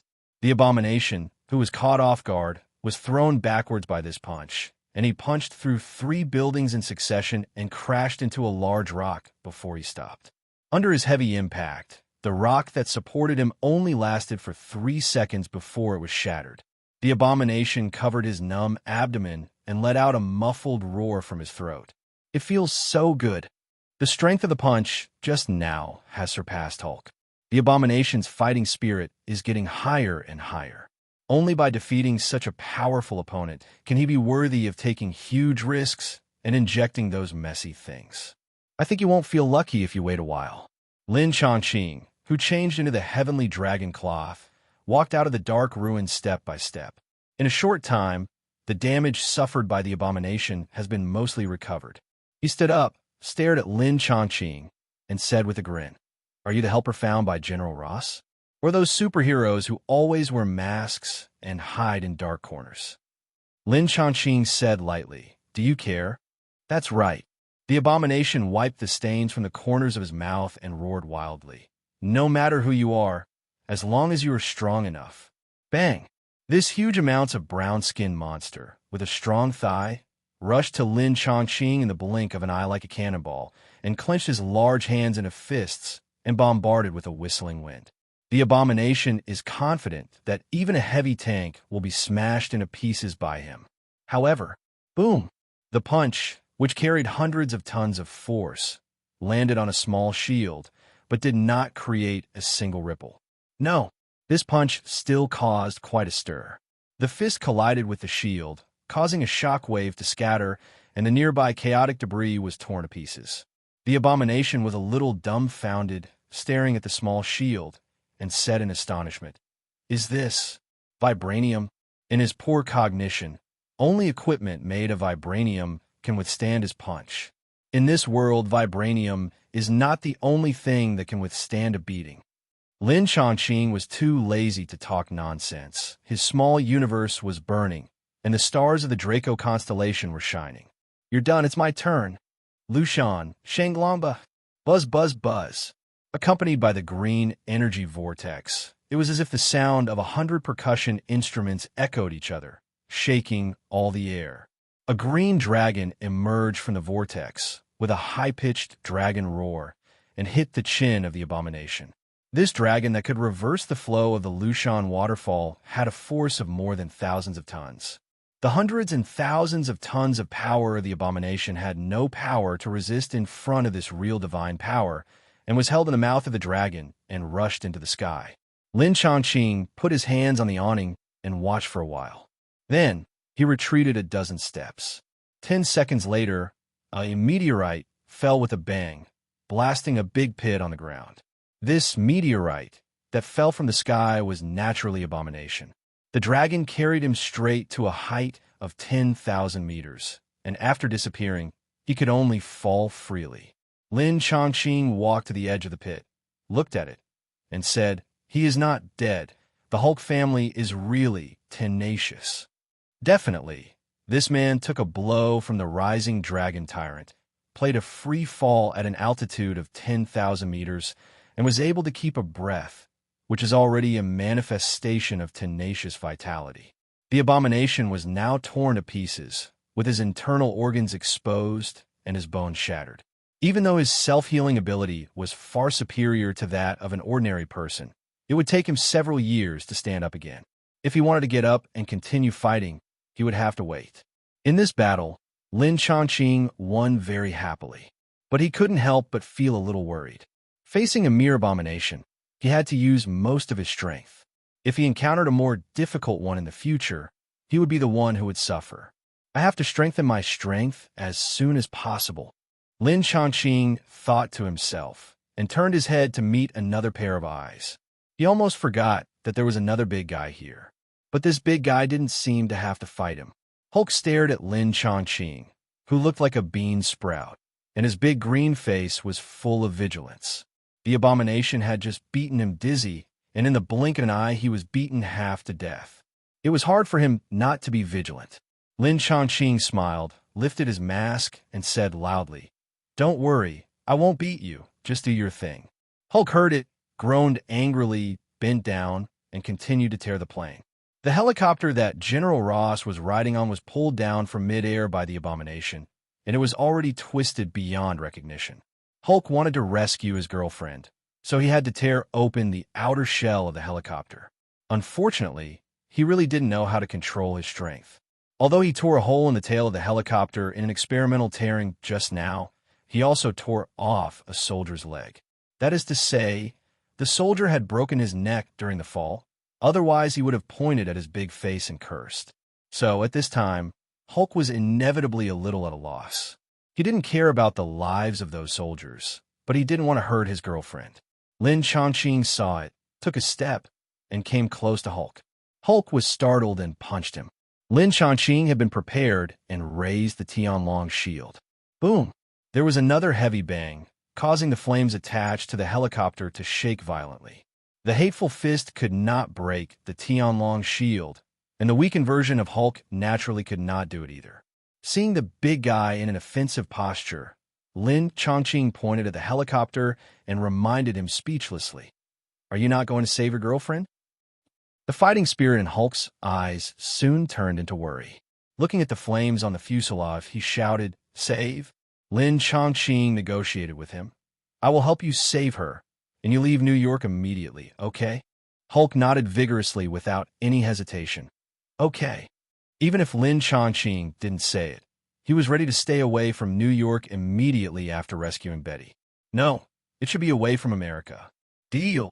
Lin Chongqing made an okay gesture and then stretched out his palm into a knife, swinging it at the twisted fuselage. Chi. The water vapor in the air gathered into sword energy, easily cutting the broken helicopter shell into 7 or 8 pieces. The small universe pushed psychokinesis and lifted the people who fell in the cabin out one by one. There are 8 people in it, and half of them are still alive. General Ross and Betty are very lucky. Not only did they survive, but they were not seriously injured. It was just that after a heavy collision, they were still breathing and looked extremely weak. Hulk looked at Betty with a smile on his face. Betty looked back at those eyes and whispered softly, "Bruce." Hulk showed a hint of dissatisfaction in his eyes, but it disappeared quickly, and then glared at General Ross, who woke up, turned around, and made a super big jump, disappearing in the darkness of the night. Hulk's figure disappeared quickly, and General Ross, who finally recovered his breath, shouted angrily, "Why don't you catch him?" Lin Chongqing rolled his eyelids and replied coldly, "He didn't provoke me. Why should I catch him?" Although the green fat man subconsciously punched him when he was scared, he decided to forgive him. Well, it's not mainly because the green fat man is still honest, but mainly because he doesn't want to do what the arrogant general wants. Anyway, the task entrusted by Black Widow is just to solve the riots of the hate. He has completed the task by beating the hate into a cripple. General Ross forced himself to prop up his body and roared, "I'm a lieutenant general of the American Army. I order you." Before he finished speaking, Lin Chongqing flicked his fingers. Snap! A heavy air force hit his chest, knocking the arrogant old guy unconscious.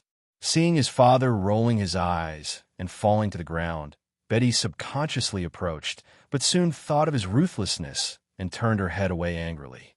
"Don't worry, your father's not dead yet." Lin Chongqing smiled and said calmly, "At least at this moment, he is not yet at the stage of death in front of me." Betty was relieved after hearing this. Even though she hated her father's ruthlessness, he was her biological father after all. Lin Chongqing turned his eyes and glanced at the dark corner, saying in a flat tone, "Agent Natasha Romanoff, I helped you knock this old guy unconscious, saving you a lot of trouble. Shouldn't you pay more?"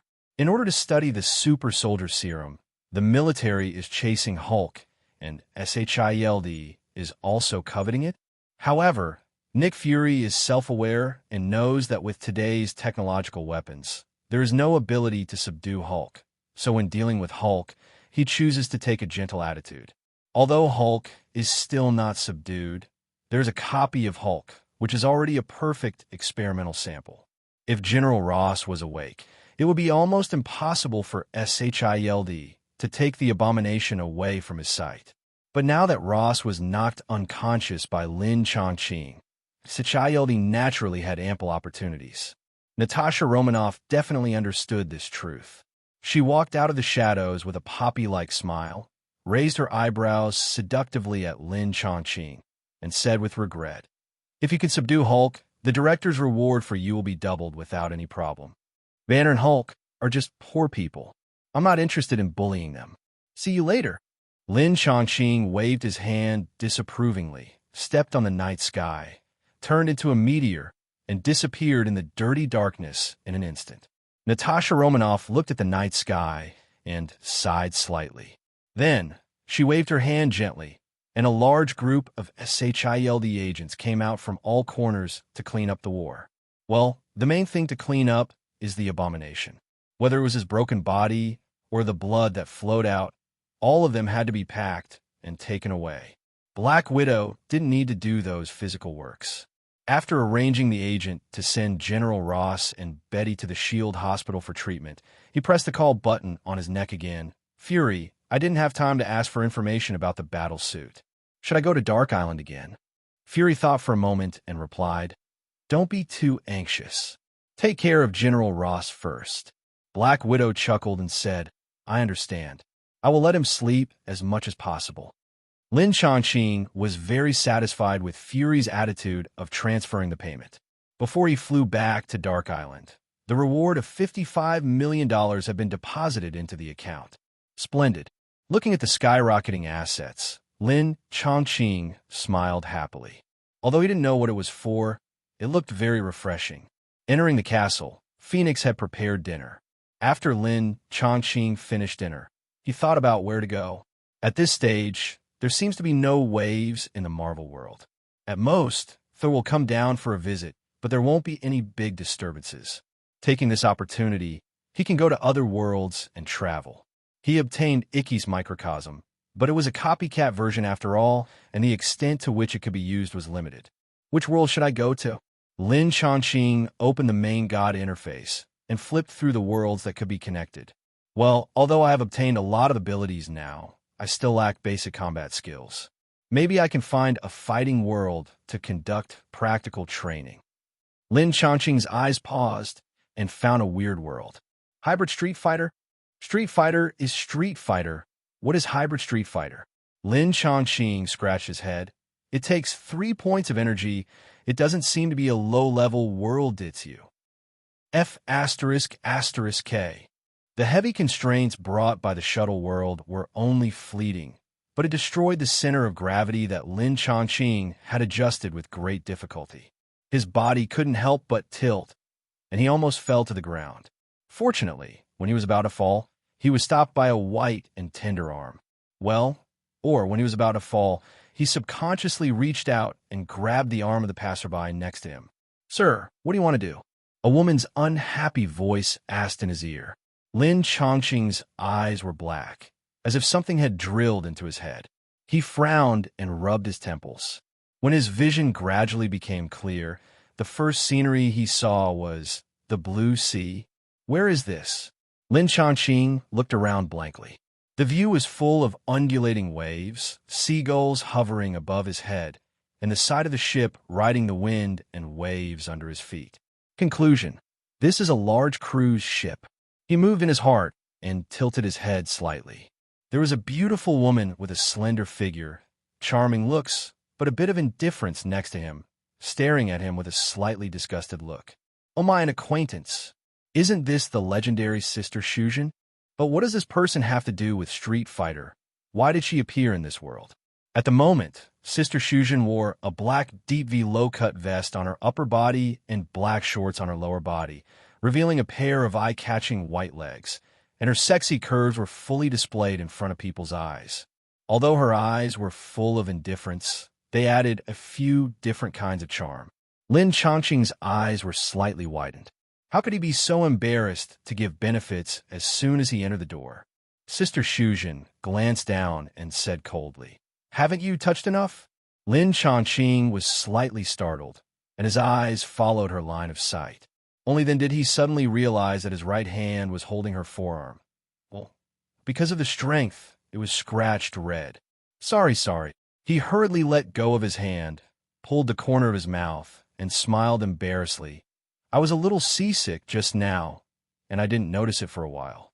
Sister Shujin snorted with a half-believing voice and gently pressed the scratched red forearm with the other hand.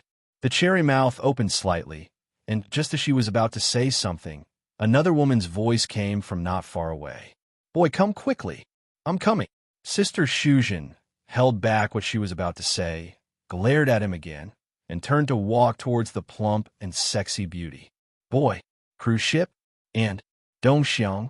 I probably know which story it is. Uncle Long's City Hunter. This movie is mainly about Japanese newspaper tycoon Imuraroji hired a private detective, Meng Bo, who is also known as the City Hunter, and his assistant Hui Xiang to find his daughter, Imamura Kyoko, who ran away from home. Imamura Kyoko didn't want to go home, so she tried her best to avoid Meng Bo. This girl accidentally stole an invitation card for the first voyage of the Fuguin gambling ship, and secretly ran onto the gambling ship. At the same time, Hui Xiang was annoyed by Meng Bo's lack of understanding of romance, so she abandoned him in anger and went on the gambling ship with her cousin to Jiaoban. Meng Bo didn't have an invitation card, so he could only sneak onto the gambling ship. Meng Bo, who was dizzy from hunger, happened to encounter the gangster McDonald, who hijacked the gambling ship. After that, it was Uncle Long's funny journey leading a large number of beautiful women and monsters. There are no noteworthy masters in this movie. The only troublesome point is that the gang of bandits has extremely fierce firepower, with all kinds of long guns, short guns, and bombs, which is equivalent to a well-equipped special forces. If it weren't for the protagonist's halo, Uncle Long and a group of beauties would have become thieves. Oh, I remember there are indeed scenes of Street Fighter in this movie. Thinking of that funny plot, Lin Chongqing couldn't help but twitch his mouth. Integrated Street Fighter? Will all the movies and TV shows that have Street Fighter plots be integrated? That's too messy. I hope there won't be a Hong Kong comic version of Street Fighter where the characters are all silver level. Lin Chongqing saw that no one was there, so he called out, "Phoenix." "Sir." A response immediately sounded from his watch. This is Stark's special intelligent brain device, which contains Phoenix's subprograms and can control the programs in the castle through her. Lin Chongqing snapped his fingers and ordered, "Phoenix, hack the surveillance system of this cruise ship, find the bandits who are planning to rob, and the place where their weapons and equipment are stored. Monitor the entire ship, and tell me if there are any unusual movements by guys with bad intentions." "Phoenix, okay." Lin Chongqing looked around and was hesitating about where to go, when he heard Phoenix remind him, "Sir, I found someone who is moving unusually. So fast." Lin Chongqing was a little surprised. The coast can still be seen on the side of the cruise ship. Obviously, it has not entered the high seas. Those bandits are moving around at this time. Aren't they afraid of attracting the attention of the police and being blocked and killed on the ship? The watch dial flashed and turned into a holographic light screen. In the light screen, a sneaky guy came out of the cargo hold of the cruise ship, looked up and looked left and right, and then covered his stomach with a depressed look and felt around. That iconic big nose. Who else could it be if it wasn't Uncle Long? Meng Bo didn't have an invitation card, so he had to hide in the luggage to sneak into the Fugue Maru. He hadn't eaten for nearly 2 days since he received the mission to find someone. Now he was so hungry that his eyes were blue. Basically, everyone looked like a chicken leg to him. He was walking up in a daze, trying to find some food in the restaurant to fill his stomach, but judging from his route, he would only bump into the first mate of the cruise ship. He had tried to use the Mahjong Hall membership card as an invitation card to get on board before, and it was the first mate who ordered the sailor to throw him out. If the two met head-on, there would be a lot of chaos. Should we get to know each other in advance? Lin Chongqing pondered. At this time, it is estimated that as long as Meng Bo is given a piece of bread, the favorability value can be maxed out. Although knowing Meng Bo or not is actually irrelevant to his journey. He has been an idol for many years after all. However, this thought only flashed through his mind, and he chose to give up. Uncle Long is an immortal cockroach. Don't worry that he will starve to death. Maybe you can go and say hello to Sister Shujin first. Lin Chongqing's face suddenly changed, and he rummaged through his pockets and found only less than $100 in bills. MMP, the startup capital is too little, right? Let's make some money first. By the way, where's the casino? The property he obtained in the Marvel world obviously cannot be used in this world. Now, he doesn't know how long he will stay here, he has to find a way to make some money first. This is a gambling ship called Charity, and it is naturally very convenient to make money in the casino. As for whether he can make money, as a mature Saint Seiya, he is not only good at swinging his fists. The casino on the Fugue Maru is very gorgeous. It is said that it was designed by the same designer as the Paris Opera House. The interior ceiling and walls are classical and magnificent, like a luxurious palace.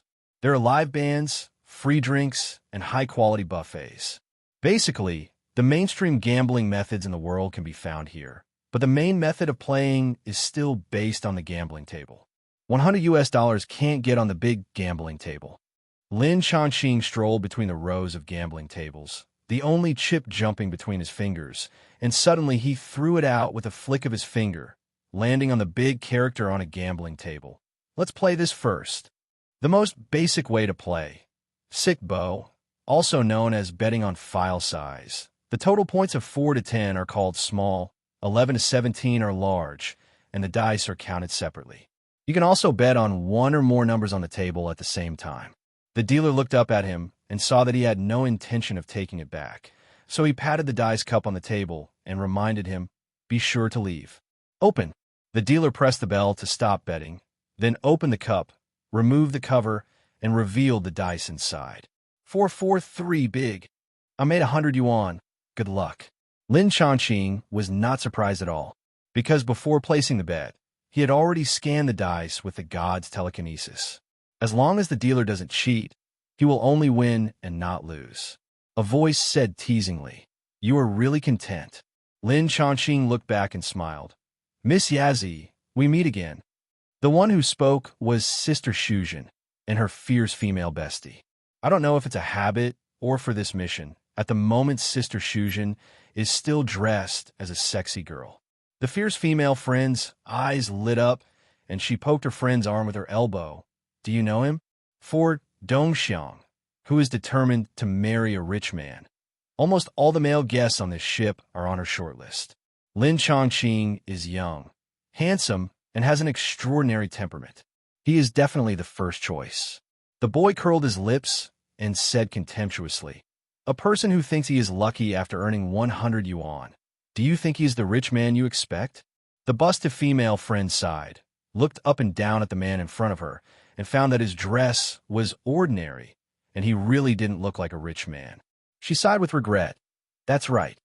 Lin Chongqing shrugged. "Miss Boy, I think there seems to be some misunderstanding between us." Before he finished speaking, the boy said in a cold voice, "Whether it is a misunderstanding or not, you know it in your heart." "I know, it's a misunderstanding." Lin Chongqing's voice fell slightly, and, at the same time, the god's telekinesis was released again. The dealer covered the dice cup again, fastened the cup cover and the cup base with a buckle, and then pressed the handle 3 times in succession. 3 dice jumped in the glass cover, and the "Please Bet" sign on the table lit up, indicating that gamblers can place bets. This time, Lin Chongqing didn't think about it, and decisively threw all the chips in his hand on the .5. A trace of surprise flashed in the boy's eyes, and he asked in confusion, "Are you angry and planning to commit suicide to apologize?" The odds of betting on odds and evens are only 1 times, and the odds of betting on points are 18 times. But the winning rate of betting on odds and evens is 50%, while the winning rate of betting on points is not much greater than 0. Buy and leave. Open. 311 small. The boy was stunned, while his fierce female best friend patted Lin Chongqing's arm excitedly and shouted in disbelief. 1 to 18 times. Your luck is too good. $200 multiplied by 18 times is $3,600, which is nearly 30,000 Hong Kong dollars. For ordinary people, it is no longer a small number. This is just a hand of cards. The boy pursed his lips and muttered indignantly, "Shit luck." Lin Chongqing smiled faintly, not caring, took out a few chips from a pile, and handed them to the 2 women. "I'll give you a red." The boy was about to refuse, but the best friend next to him had already grabbed it and said with a smile, "I'll help you too. Whatever you buy, I'll buy." "It's up to you."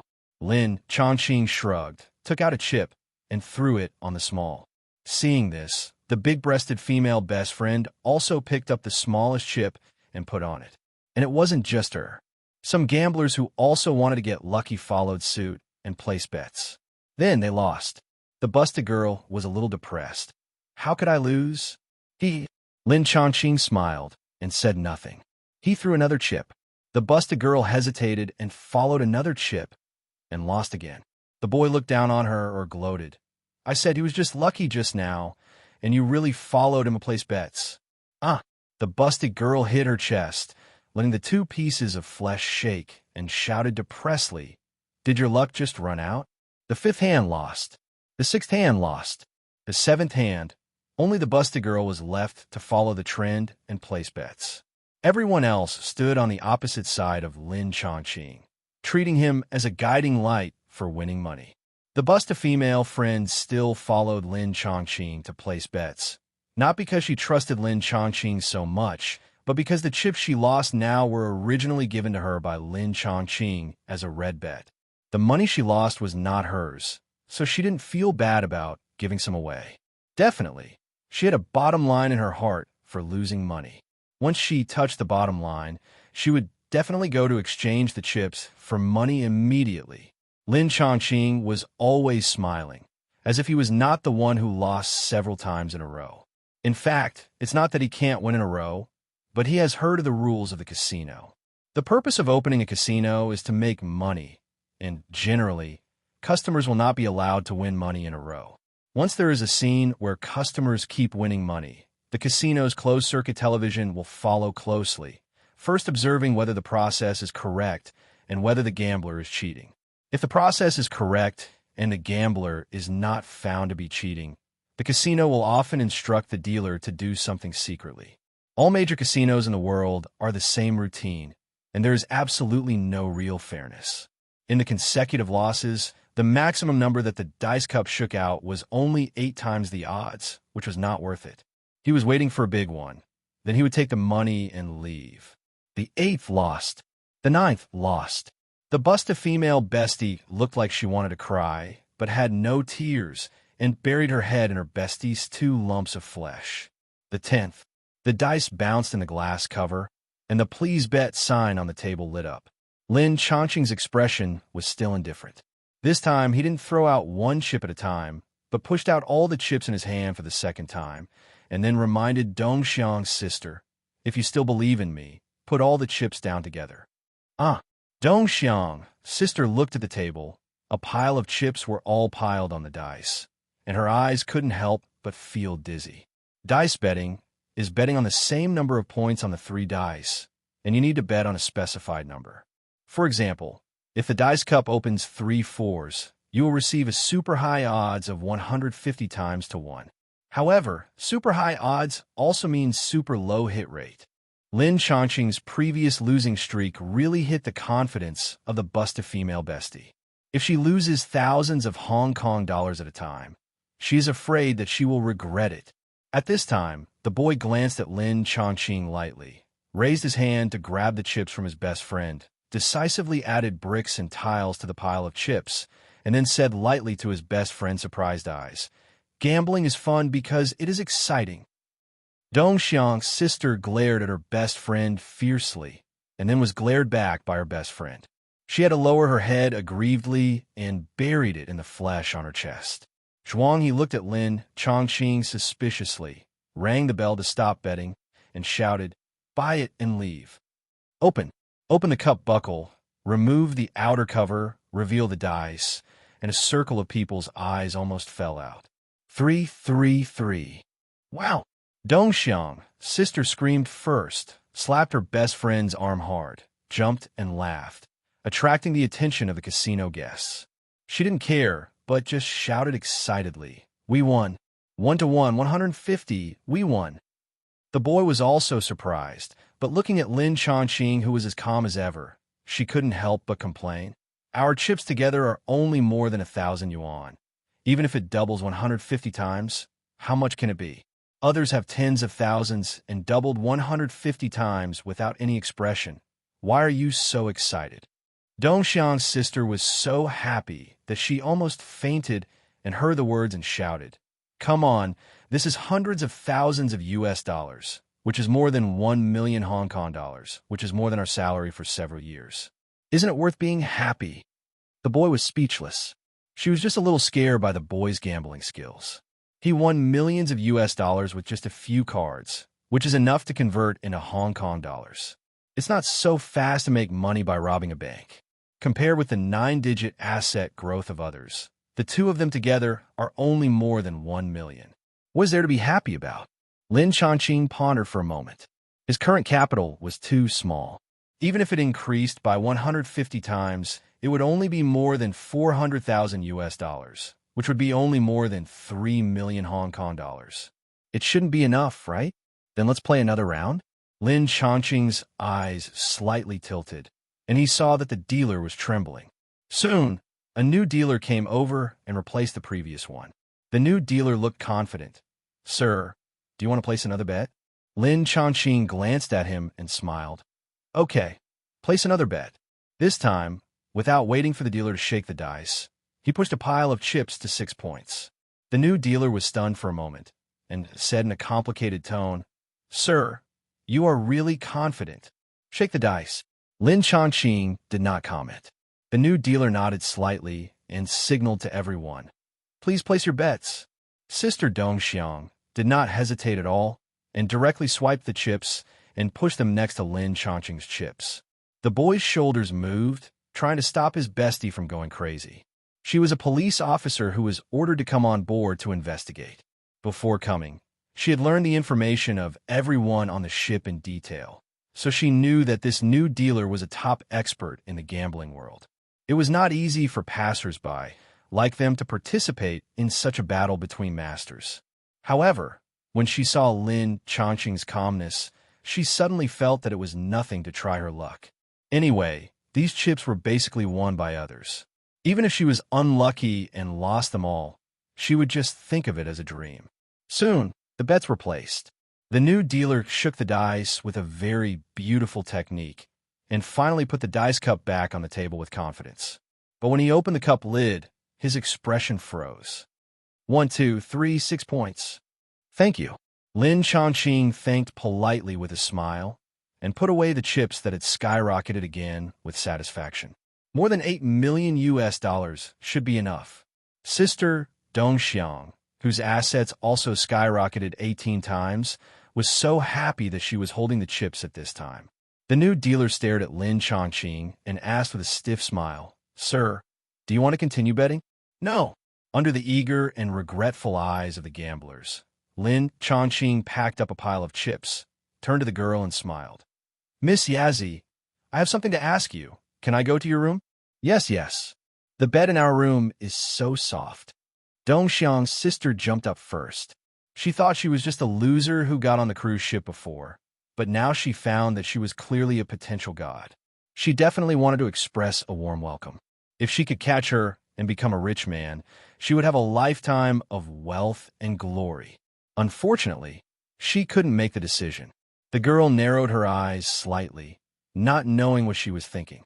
After a moment, she nodded and said, Okay.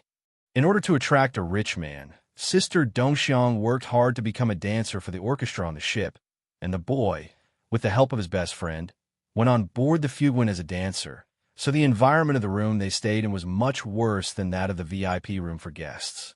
Definitely, even if the environment was slightly worse, it was much better than ordinary hotels, with an area of dozens of square meters, a soft big round bed, and a high-quality carpet.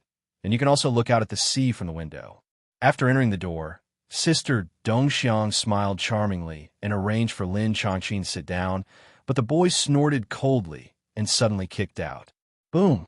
Her leg kicked Lin Chongqing's calf heavily, but he couldn't help but groan and then sat on the ground with his legs in pain. Lin Chongqing sat on the sofa leisurely and apologized insincerely. Sorry, I think I bumped into you. Sister Dongxiang was surprised. Boy, what are you doing? The boy ignored her, stared at Lin Chongqing, pursed his lips, and said coldly, With your gambling skills, it is impossible for you to be unknown. Who are you? And why do you always pester me? Because you are a policeman. Lin Chongqing spread his hands and said confidently, I found pirates on the ship. I must call the police. The boy was shocked and raised his head in surprise. You found pirates? Lin Chongqing reached out and picked up a bottle of drink and opened it, saying nonchalantly, "It is not clear whether it is pirates, but they claim to kidnap all the rich people on the ship." The boy immediately asked, "Where are they?" Lin Chongqing definitely was everywhere in the cruise ship. I reminded that the number of them was a lot. "Is there an iron plate on your leg? How can you be so hard?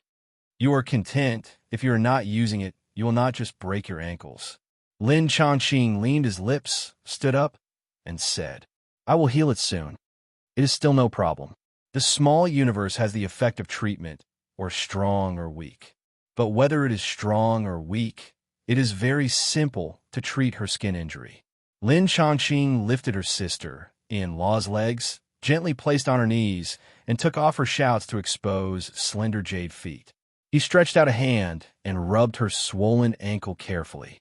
The heat flowed into her body from the contact point, repairing the necrotic cells. The piercing pain was greatly relieved, and the boy couldn't help but moan in comfort. Dongxiang's sister was stunned and felt it was incredible. "Is it so effective?" Lin Chongqing didn't even raise his head. "Definitely." Dongxiang's sister rolled her eyes and soon put on a flattering smile. "Little brother, you have received our boy's welfare. When will you go to play again and help us make some money? I can also give out welfare." The boy glared at her and felt very embarrassed. He won so much money at once. He was blacklisted by the gambling boat this morning. What's the point of playing? Besides, we didn't come on the boat to play. I know. Dongxiang's sister pursed her lips and muttered indignantly. "To investigate whether there are bad guys who want to hijack the ship. But the investigating the case, and making money in the casino do not conflict. It's a rare opportunity."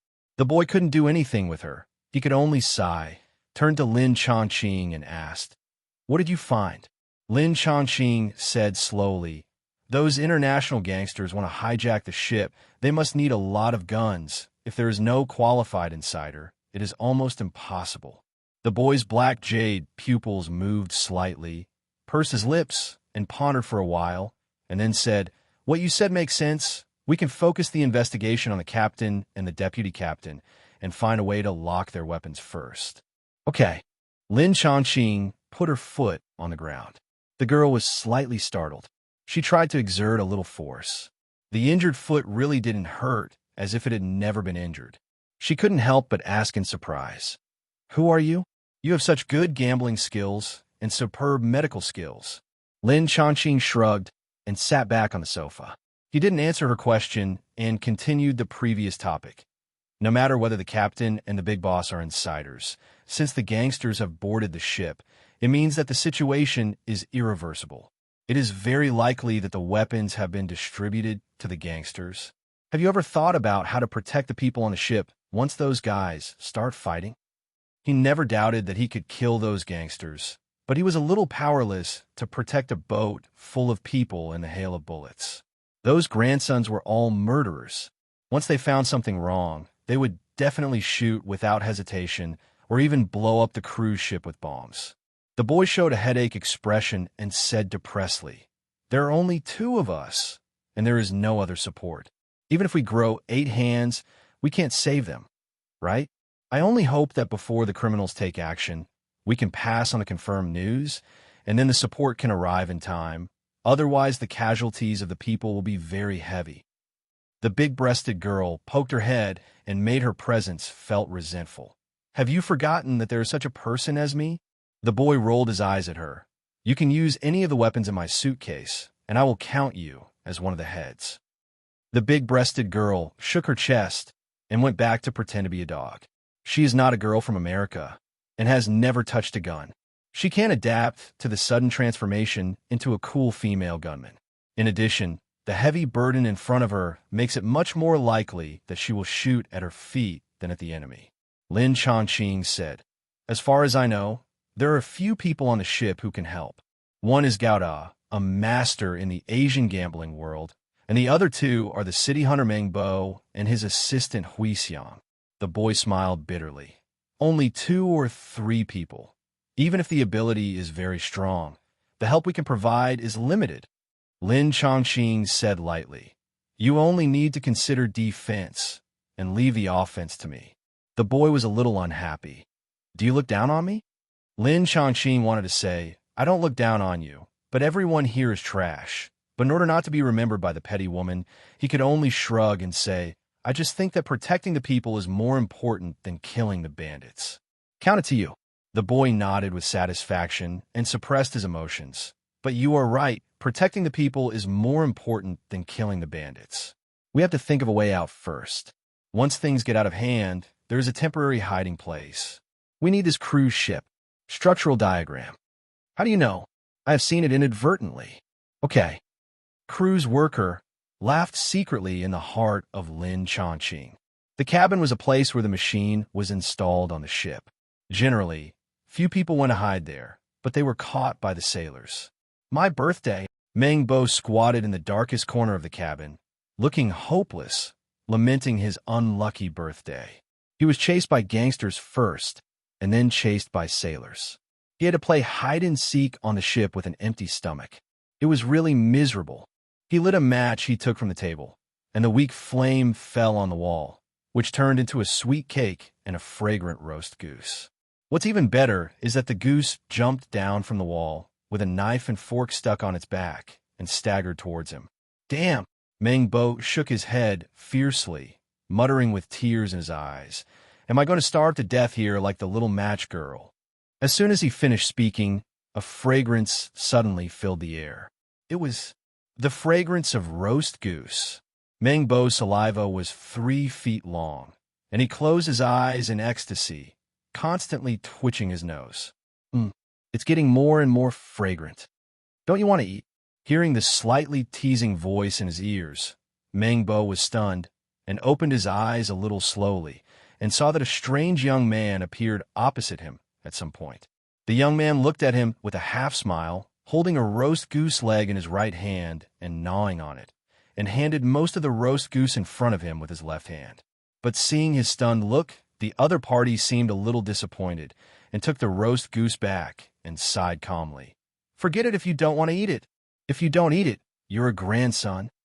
Meng Bo jumped up quickly, stretched out his hand to grab the roast goose in his hand, opened his mouth as wide as possible, bit off the whole goose but in one bite, and then chewed hard. "Damn, I used to dislike eating this piece the most, but now I feel. It's fat and greasy. It's so delicious." Lin Chongqing held back the urge to laugh, watching Uncle Long holding the roast goose, and eating it voraciously, and rolling his eyes from time to time because of the greasy minced meat, and kindly handed over a bottle of mineral water. Thank you. Meng Bo showed a slightly stiff smile. His favorability instantly maxed out. He gave a grateful look, took the mineral water and gulped it down, burped for a long time, and then continued to eat, his face shiny, feeling that this birthday was super happy. Lin Chongqing shrugged indifferently and said with a smile, "Mr. Meng Bo, my name is Lin Chongqing. Representing a policeman, I want to ask you for a favor. Just say it. I will definitely help if I can." Meng Bo's cheeks bulged, and he patted his chest loudly. "This is what happened. We received intelligence that terrorists were planning to hijack this ship." Lin Chongqing told the whole story. "There's only one policeman on the ship, and there are many terrorists, and their firepower is fierce. In order to avoid heavy casualties among ordinary people, we need some professionals to help. Mr. Meng Bo is a famous private detective. I think he should be able to help us solve many problems." Since he heard about the terrorists, Meng Bo's speed of eating roast goose slowed down. After all, this was a big deal involving his own life. He thought for a moment and said, "It's okay to help, but my main mission on this ship is to send a runaway girl home. I have to protect her first, so as to avoid any accidents that will be difficult to explain." Lin Chongqing knew who he was looking for, but still pretended not to know and said, "Do you have a photo of that girl?" "Yes." Meng Bo wiped the oil stains on his hands on his body. "Anyway, this outfit is no longer wearable, and he will have to change into new clothes later." He carefully took out his wallet from his underwear pocket and on the top of the wallet was a photo of a girl. I will help you find this girl. Lin Chongqing paused and then continued. Oh, and your assistant lady. Meng Bo grinned, revealing a mouthful of meat foam, and wanted to pat his shoulder, but when he saw his greasy palm, he chose to give up and begged with a serious face. Please, I'm tired for 2 days, and my mental state is too bad now. After I have eaten and drunk enough and rested for a while, I will help you build fortifications. I guarantee that even if the other party carries a bomb, I can hold on for a while. Lin Chongqing glanced at the dark cabin and said, The environment here is too bad. I'll take you to my room. You can have a good rest in there and change into new clothes. I'll help you find Imamuru Kyoko and Ms. Huaxiang. Mengbo said with some embarrassment, I came here illegally. The first mate is looking for me with a group of crew members. If I'm caught by them, they will definitely lock me up. Lin Chongqing smiled. It doesn't matter. Just stay with me. They won't catch you. Mengbo was surprised and said, Did you deal with those crew members? Lin Chongqing, that's not the case. What should I do? Mengbo was depressed. Lin Chongqing was very confident. I said, just stay with me. I will naturally find a way to keep you away from their eyes. Okay, I'll listen to you. Mengbo didn't want to stay in this dark and cold place without food and water. Now, he could only choose to trust him. The two of them, one in front and one behind, passed through the watertight door and climbed up the escalator to the upper level. They saw several crew members coming towards them. Hey, Mengbo was a little nervous, lowered his head, and reminded in a low voice, They're the crew members sent by the first mate to arrest me. Don't talk, follow me. Lin Chongqing whispered and took Mengbo to the front. A group of crew members who were furious at Mengbo's tricks seemed not to see the two of them. While cursing how they would deal with Mengbo after catching him, they passed by the two of them closely, completely ignoring the target that was only 2 centimeters away. Mengbo felt puzzled. What's going on? Are they blind? Or did I accidentally disfigure myself? Lin Chongqing smiled and said nothing. He just used the fluctuations of the small universe to make passers-by subconsciously ignore their existence. As long as Mengbo didn't jump around in front of people, the crew would ignore his existence. The boy got on board as a dancer in the song and dance troupe and lived in the staff room. Lin Chongqing was different from the boy. He came here suddenly and had no identity on the ship. But Feng Wang made up an identity for him and got the best room on the Fuguei Maru. This room has an area of nearly 100 square meters and occupies the best view of the sea. Unfortunately, Mengbo was already so tired that his brain was tied up. He had no mood to enjoy the sea view. He didn't even bother to wash up. He just took off his dirty clothes, took out a bath towel, and wrapped it around his waist, and fell asleep on the sofa. In less than 3 seconds, the thunderous snoring sounded. I hope this guy doesn't oversleep. Lin Chongqing shook his head, ignored him, closed the door, and walked towards the casino again. Not to make money, but Gundam was in the casino. As soon as he entered the casino, a well-mannered man came up to him and said politely, Excuse me, sir, this is an ordinary gambling table, and the maximum bet is only 20,000 chips. I suggest you go to the VIP area, where the maximum bet can reach 200,000. Well, it seems that the previous act of winning $80 million with $100 has made the casino put his name on the blacklist. The VIP area is all big gambling tables, gambling on stud and baccarat. In such a place, the winnings mainly fall on the gamblers across the street, and the casino earns water, i.e. commission. To use a long-standing saying, make money by opening a casino, not by gambling.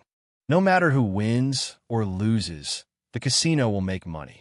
Lin Chongqing didn't want to play at the small table because Gao Da was playing baccarat at the big gambling table, and the boy and the big-breasted girl were there. The commotion at the door attracted the boy's attention. Seeing Lin Chongqing looking up, he immediately gave a soft look. I'll go to that table. Lin Chongqing raised his chin, and the casino manager nodded. The waiter next to him immediately led the way and led him to sit opposite Gao Da. Gao Da's eyes lit up immediately and turned over the cards in his hand. Dealer 8 points. Player 6 points. Dealer wins. The middle-aged man sitting next to Lin Chongqing threw the cards on the table angrily and groaned. What bad luck. Since the pretty boy opposite sat down, he has lost 5 or 6 cards in a row, and his heart is definitely very depressed. Gao Da turned a blind eye to the resentment of his opponent, but raised his eyebrows slightly at Lin Chongqing and showed a provocative smile. Lin Chongqing shook his head and laughed, then looked up and asked the boy, "Have you changed your chips?" The busted girl twisted her butt, pushed her best friend aside, came over with a bright smile, put a dozen chips in front of him, and said seriously, "If you lose, it's yours. If you win, we'll split it in half. How about that?" Lin Chongqing nodded disapprovingly. "Okay. Banker 9. Player 8. Banker wins. Banker 8. Player 5. Banker wins. Banker 9. Player 7. Banker wins." After losing more than a dozen times in a row, the busted girl pouted, her eyes full of stars, and she wanted to punch Lin Chongqing twice. Although she had experienced it once, she still had the urge to faint when she encountered it again. Lin Chongqing was always calm, and his expression did not change once. The white guy sitting next to him finally couldn't help it. He threw the cards on the table and glared at Gundam and shouted, "It's either 8 or 9. You have a problem." Gundam held a cigarette in his mouth, sneered slightly, and looked at Lin Chongqing. "What about you?" "Me?" Lin Chongqing crossed his hands and put them on the table, still smiling slightly. "I just think you should stop when you're satisfied. This guy is not Zhou Xingxing with supernatural powers. He can always win money because he keeps changing cards with tricks." Gao Da blew out a smoke ring and sneered. "If you are willing to gamble, you must admit defeat. Otherwise, don't go to the gambling table. You won 8 million with $100. Didn't the casino suspect you had any problems?" After hearing the first 2 sentences, the white ghost was about to get angry, but after hearing the latter few sentences, he sat down in astonishment. The fact that Lin Chongqing used only $100 in chips and won $8 million in a few decks of cards has long been spread throughout the gambling ship. Whether you are in the gambling world or not, you will be curious about such a person. If you're willing to gamble, you must admit defeat. That's what you said. Lin Chongqing glanced at Gao Da with a smile, knocked on the table, pushed all the chips up, and said to the dealer, "Buy the player." The white ghost hesitated for a moment, looked at the arrogant grandson opposite, and also pushed out tens of thousands of chips. "I will buy the player too." Then, he pointed at Lin Chongqing and added, "Let this gentleman see the cards. He is a rich man, it's just a few $100,000, and he doesn't care." What annoyed him was that the guy on the other side not only cheated, but also always looked arrogant. Now that there was a master around him, he didn't mind throwing tens of thousands of dollars to play a few more games. If he won, he could laugh at the guy on the other side, and if he lost, he would just ask someone to break his hands. Lin Chongqing didn't care whether he could see the cards or not, but nodded gently. "Thank you. Can't you bear it anymore?" Gao Da was very happy and threw in a few chips. "I'm betting on a banker." The banker started to deal the cards. Lin Chongqing picked up 2 cards and turned them over without even looking at them. A 2 of clubs and a 3 of hearts. A total of only 5 points. The chance of losing is very high. After all, the grandson on the other side is always 8 or 9. The white ghost frowned, and the big-breasted girl groaned in frustration. Gao Da laughed, and Lin Chongqing didn't touch 8 or 9 points, which made him a little disappointed. He couldn't help but wonder if he was really lucky to win 8 million. However, at this time, you have to look at the cards first. Gundam moved the 2 cards in front of him and opened them bit by bit. A 2 of diamonds and an ace of diamonds. The points were not as good as the opponent's 5 points, but this was obviously not the final result. He put the cards on the table, and when he opened them again, they had become a 2 of diamonds and a 6 of spades. Sorry, it's 8 points again. The voices on the table suddenly became quiet, and everyone looked at him as if they were looking at an idiot. "Wow!" The busted girl jumped up. "Yeah, we won." The white ghost also smiled widely and made a contemptuous gesture towards Gundam. The dealer coughed dryly and announced the result. "Banker 3 points, player 5 points, player wins." Gundam was stunned and looked down at the cards. a 2 of diamonds, and an ace of diamonds. Did I change the cards by mistake? This was his first thought. He clearly changed the ace of diamonds to the 6 of spades. Or is he playing tricks? Gundam's expression was uncertain. He looked at Lin Chongqing deeply. Threw 2 cards. Continue. Lin Chongqing smiled and pushed out the chips that doubled. By player. By player. The white guy grinned and threw a pile of chips over. This gentleman should look at the cards. Gundam snorted. By banker. The banker dealt the cards. Lin Chongqing still didn't look at them. Just flipped them open. 2 8s, a total of 6 points. Gundam glanced at Lin Chongqing vigilantly and opened the cards carefully. A 5 and a 6, a total of only 1 point. Change the cards. Change the 6 of hearts to the 4 of clubs. Gundam put the cards on the table and stared at Lin Chongqing. I'm 9. Boy, are you presbyopic at such a young age? The white ghost laughed loudly. It's clearly 0. How can it be 9? What? Gundam was shocked and looked down, only to see that the 4 of clubs had turned into the 5 of clubs. How could this be possible? The banker has 0 points, and the player has 6 points. The player wins. The dealer announced the result and looked at Gundam with a strange expression. He read the cards wrong twice. Could it be that he was presbyopic at such a young age? Gundam stared at Lin Chongqing and gritted his teeth and said, You did it. If you are willing to gamble, you must admit defeat. Lin Chongqing drank juice and spit out 6 words slowly. The busted girl laughed so hard that her 2 lumps of flesh shook nonstop, and the boy also covered his mouth and chuckled. It was not because he won money, but because the scene was very interesting, and it also made her very curious about how Lin Chongqing did it. In fact, Lin Chongqing did not do much. He just used his powerful mental power to disrupt Gundam's thinking and let him set a trap for himself. Every time he changed the cards, he was wrong, just sending himself to the grave. In other words, if this guy did not cheat by changing the cards, he would have a chance to win by luck alone, but unfortunately he was used to this cheating method. Banker 3 points, player 7 points. Player wins. Banker 6 points, player 9 points. Player wins. Banker 5 points, player 8 points. Player wins. It was like turning the script upside down. He lost more than 20 times in a row. Gundam lost so much that he almost vomited blood. In fact, it didn't matter how much money he lost.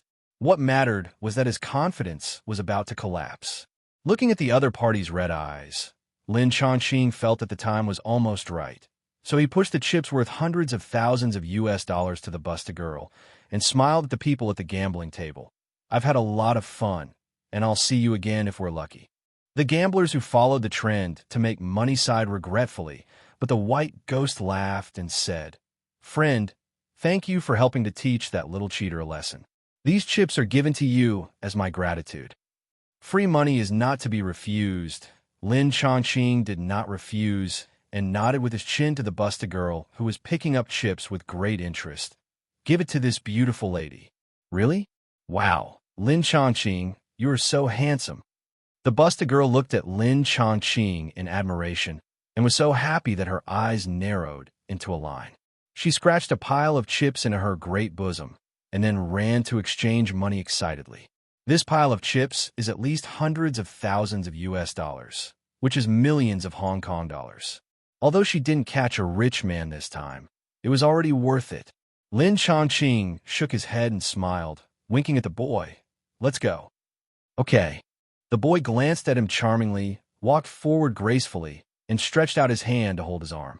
Watching the 2 figures leave leisurely, Gouda gritted his teeth, got up and followed them, turned a few corners in the winding cabin, and then found that the people were gone. In fact, he didn't know why he followed. The prodigal Gouda was also a proud person. If he lost his face at the gambling table, he would only win it back at the gambling table. He would not do anything tasteless because of a gambling game. He was just too curious and wanted to ask how the man changed his cards. Hello. The voice that suddenly came out of his ear scared the unhappy Gouda, and he turned around and kicked at a high position. Bang! F***K. Gundam, who had kicked the iron plate, sat on the ground with his teeth bared and covered his legs. Lin Chongqing turned his head and blinked at the boy, His reaction is so similar to yours. The boy rolled his eyes and didn't want to pay attention to him. Hey. Lin Chongqing shrugged indifferently and smiled at Gundam. Mr. Gundam, let me make it clear first. You got hurt because you asked for it, and you're not a beauty. I will not massage you to heal your wounds. Before he finished speaking, Gundam suddenly shook his wrist, and with a chi-chi sound, 2 playing cards, one flew to his belt, and the other flew to his shirt button. If you embarrass me, I will make you lose your pants. Gundam sneered at the corner of his mouth and froze there the next second. Chi-chi. He felt his eyes suddenly blurred, and a shadow flew out from Lin Chongqing's hand and separated from his 2 flying cards. The 2 flying cards instantly turned into flying butterflies, falling to the ground. Then, his whole body was cold. Gao Da looked down in horror and saw that his neat dress had more than a dozen cuts, as if it had been cut by a knife. Look! Lin Chongqing's fingers flicked lightly, as if following the rhythm of the piano in the void, and several playing cards danced happily between his fingers. He smiled and said, Your flying cards seem to be a little short of the fire, so don't think about it anymore. In fact, we have something to trouble you. After hearing the news brought by Lin Chongqing, Gao Da felt his heart pounding. It's not that he is timid. As a famous master in the Asian gambling world, dealing with gangs is commonplace, but terrorists are different. They are a group of perverts who kill without blinking an eye. Anyone who encounters them will feel scalp tingling. However, since he has boarded the pirate ship, it is not so easy to get off the ship intact. The Fugue Maru has already reached the high seas. Unless he can swim back to land, he will definitely face those crazy people. Gao Da hesitated for a moment and said, I can help, but I want to know one thing, which is related to my career. Please answer me seriously. What? Lin Chongqing raised his eyebrows. Gao Da said seriously, How did you change my cards? The girl on the side also looked at Lin Chongqing curiously. She also wanted to know about this question. Lin Chongqing tilted his head indifferently, looked at them, and smiled. It's very simple. I didn't change your cards. I just changed your hypnotic ability, and the cards you changed are the opposite of what you expected. Hypnotic ability? Both of them were stunned. Gundam said, a little dissatisfied. Impossible. Why is it impossible? Lin Chongqing asked him back. The boy's big eyes flickered and echoed. Yes, why is it impossible? Gundam said angrily, I have friends working in the FBI. They sometimes use hypnotic ability, but it is just a very complicated psychological misleading. Even ordinary people with very unstable minds find it difficult to control.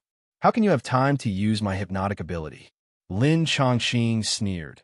Just because you haven't heard of it doesn't mean it doesn't exist, just like. He suddenly snapped his fingers, and Gundam, who was half leaning against the wall, changed his face. He was rubbing his ankles with his hands, but they involuntarily fell behind his back and tangled together like a knot. No matter how hard he tried, he couldn't get out of it, and his muscles were hurt. Gundam's face turned pale, and he said in horror, What's going on? Lin Chongqing spread his hands. Don't worry, I'm just giving you a demonstration.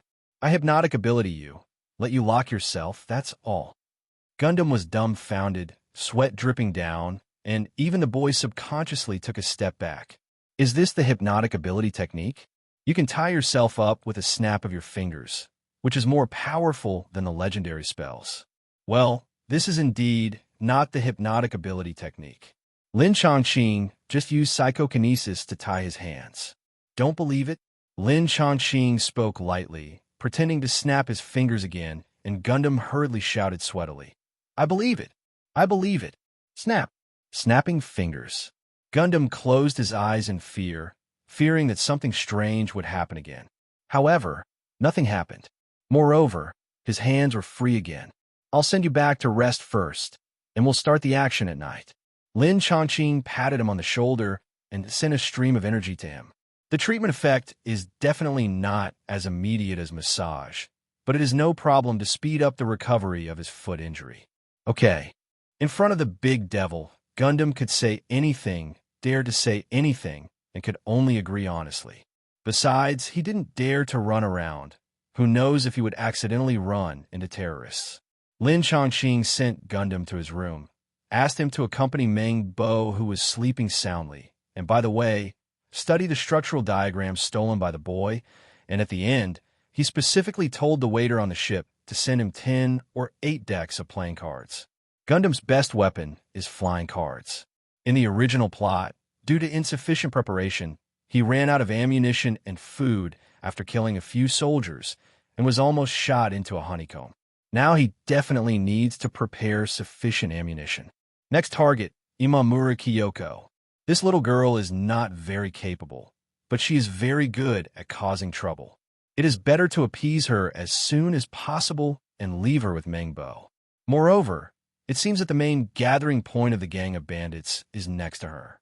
It is a good opportunity to see if there is a chance to eliminate one of them first. By the way, judging from the pictures in my memory, there are at least 40 or 50 bandits. Lin Chongqing can remember the leaders clearly, but he can't distinguish the others at all. In order to avoid those crazy people from jumping off the wall, even if he knew the appearance of their leader, he did not dare to kill people randomly and could only wait for the right opportunity. How do you know where Imamura Kyoko is?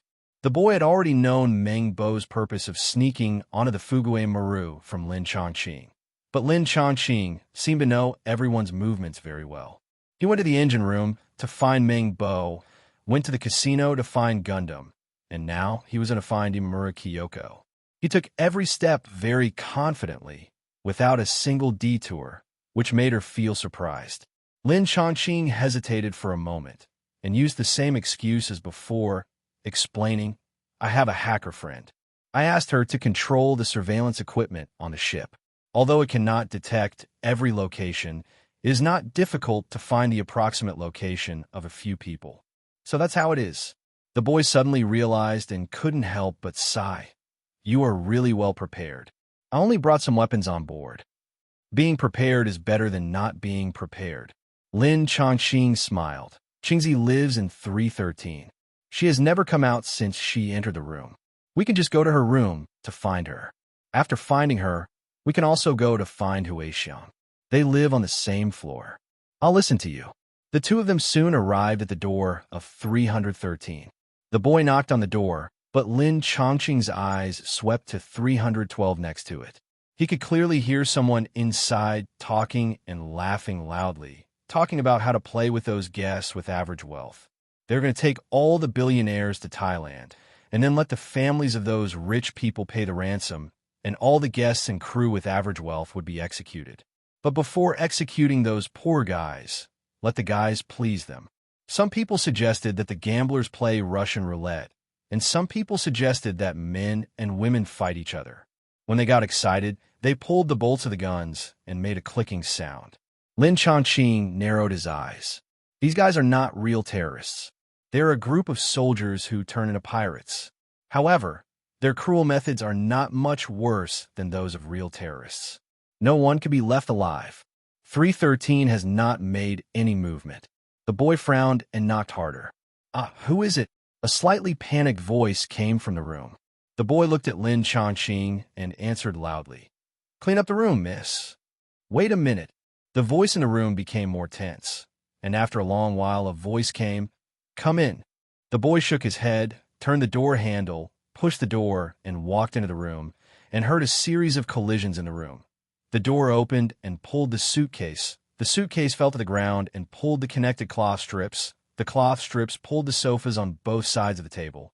The two sofas suddenly closed and moved the copycat bow on the table.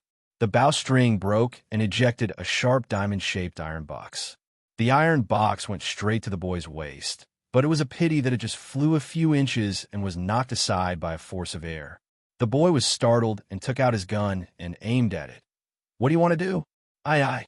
The dark-skinned girl in a white dress was panicked. She suddenly lay down and pulled the carpet, intending to make the two people at the door fall down.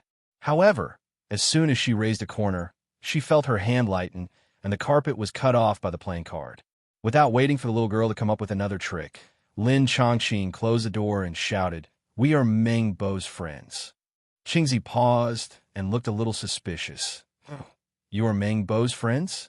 Meng Bo was a private detective hired by her father to catch her and take her home. She hid on this cruise ship just to avoid Mengbo. Unfortunately, she just eavesdropped on the conversation next door and found out that this was actually a pirate ship. A group of terrorists lived next door and were discussing throwing the people on the ship into the sea to feed the fish. She was so nervous that she accidentally made a sound while eavesdropping, which must have been heard by the bad guys next door.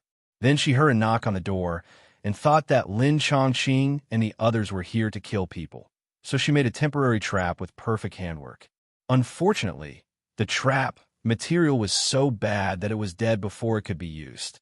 But it doesn't matter as long as it's not a bad guy. Meng Bo's friends should protect her, right? Duo. Another knock on the door. The girl's face turned pale, and she gave Lin Chongqing an ugly smile. Is it your friend outside? Is Meng Bo here? No. Lin Chongqing tilted his head and suddenly opened the door. Before the man outside could see what was going on, he reached out and pulled him in, then kicked him to the ground, and a pistol slid to the corner of the wall.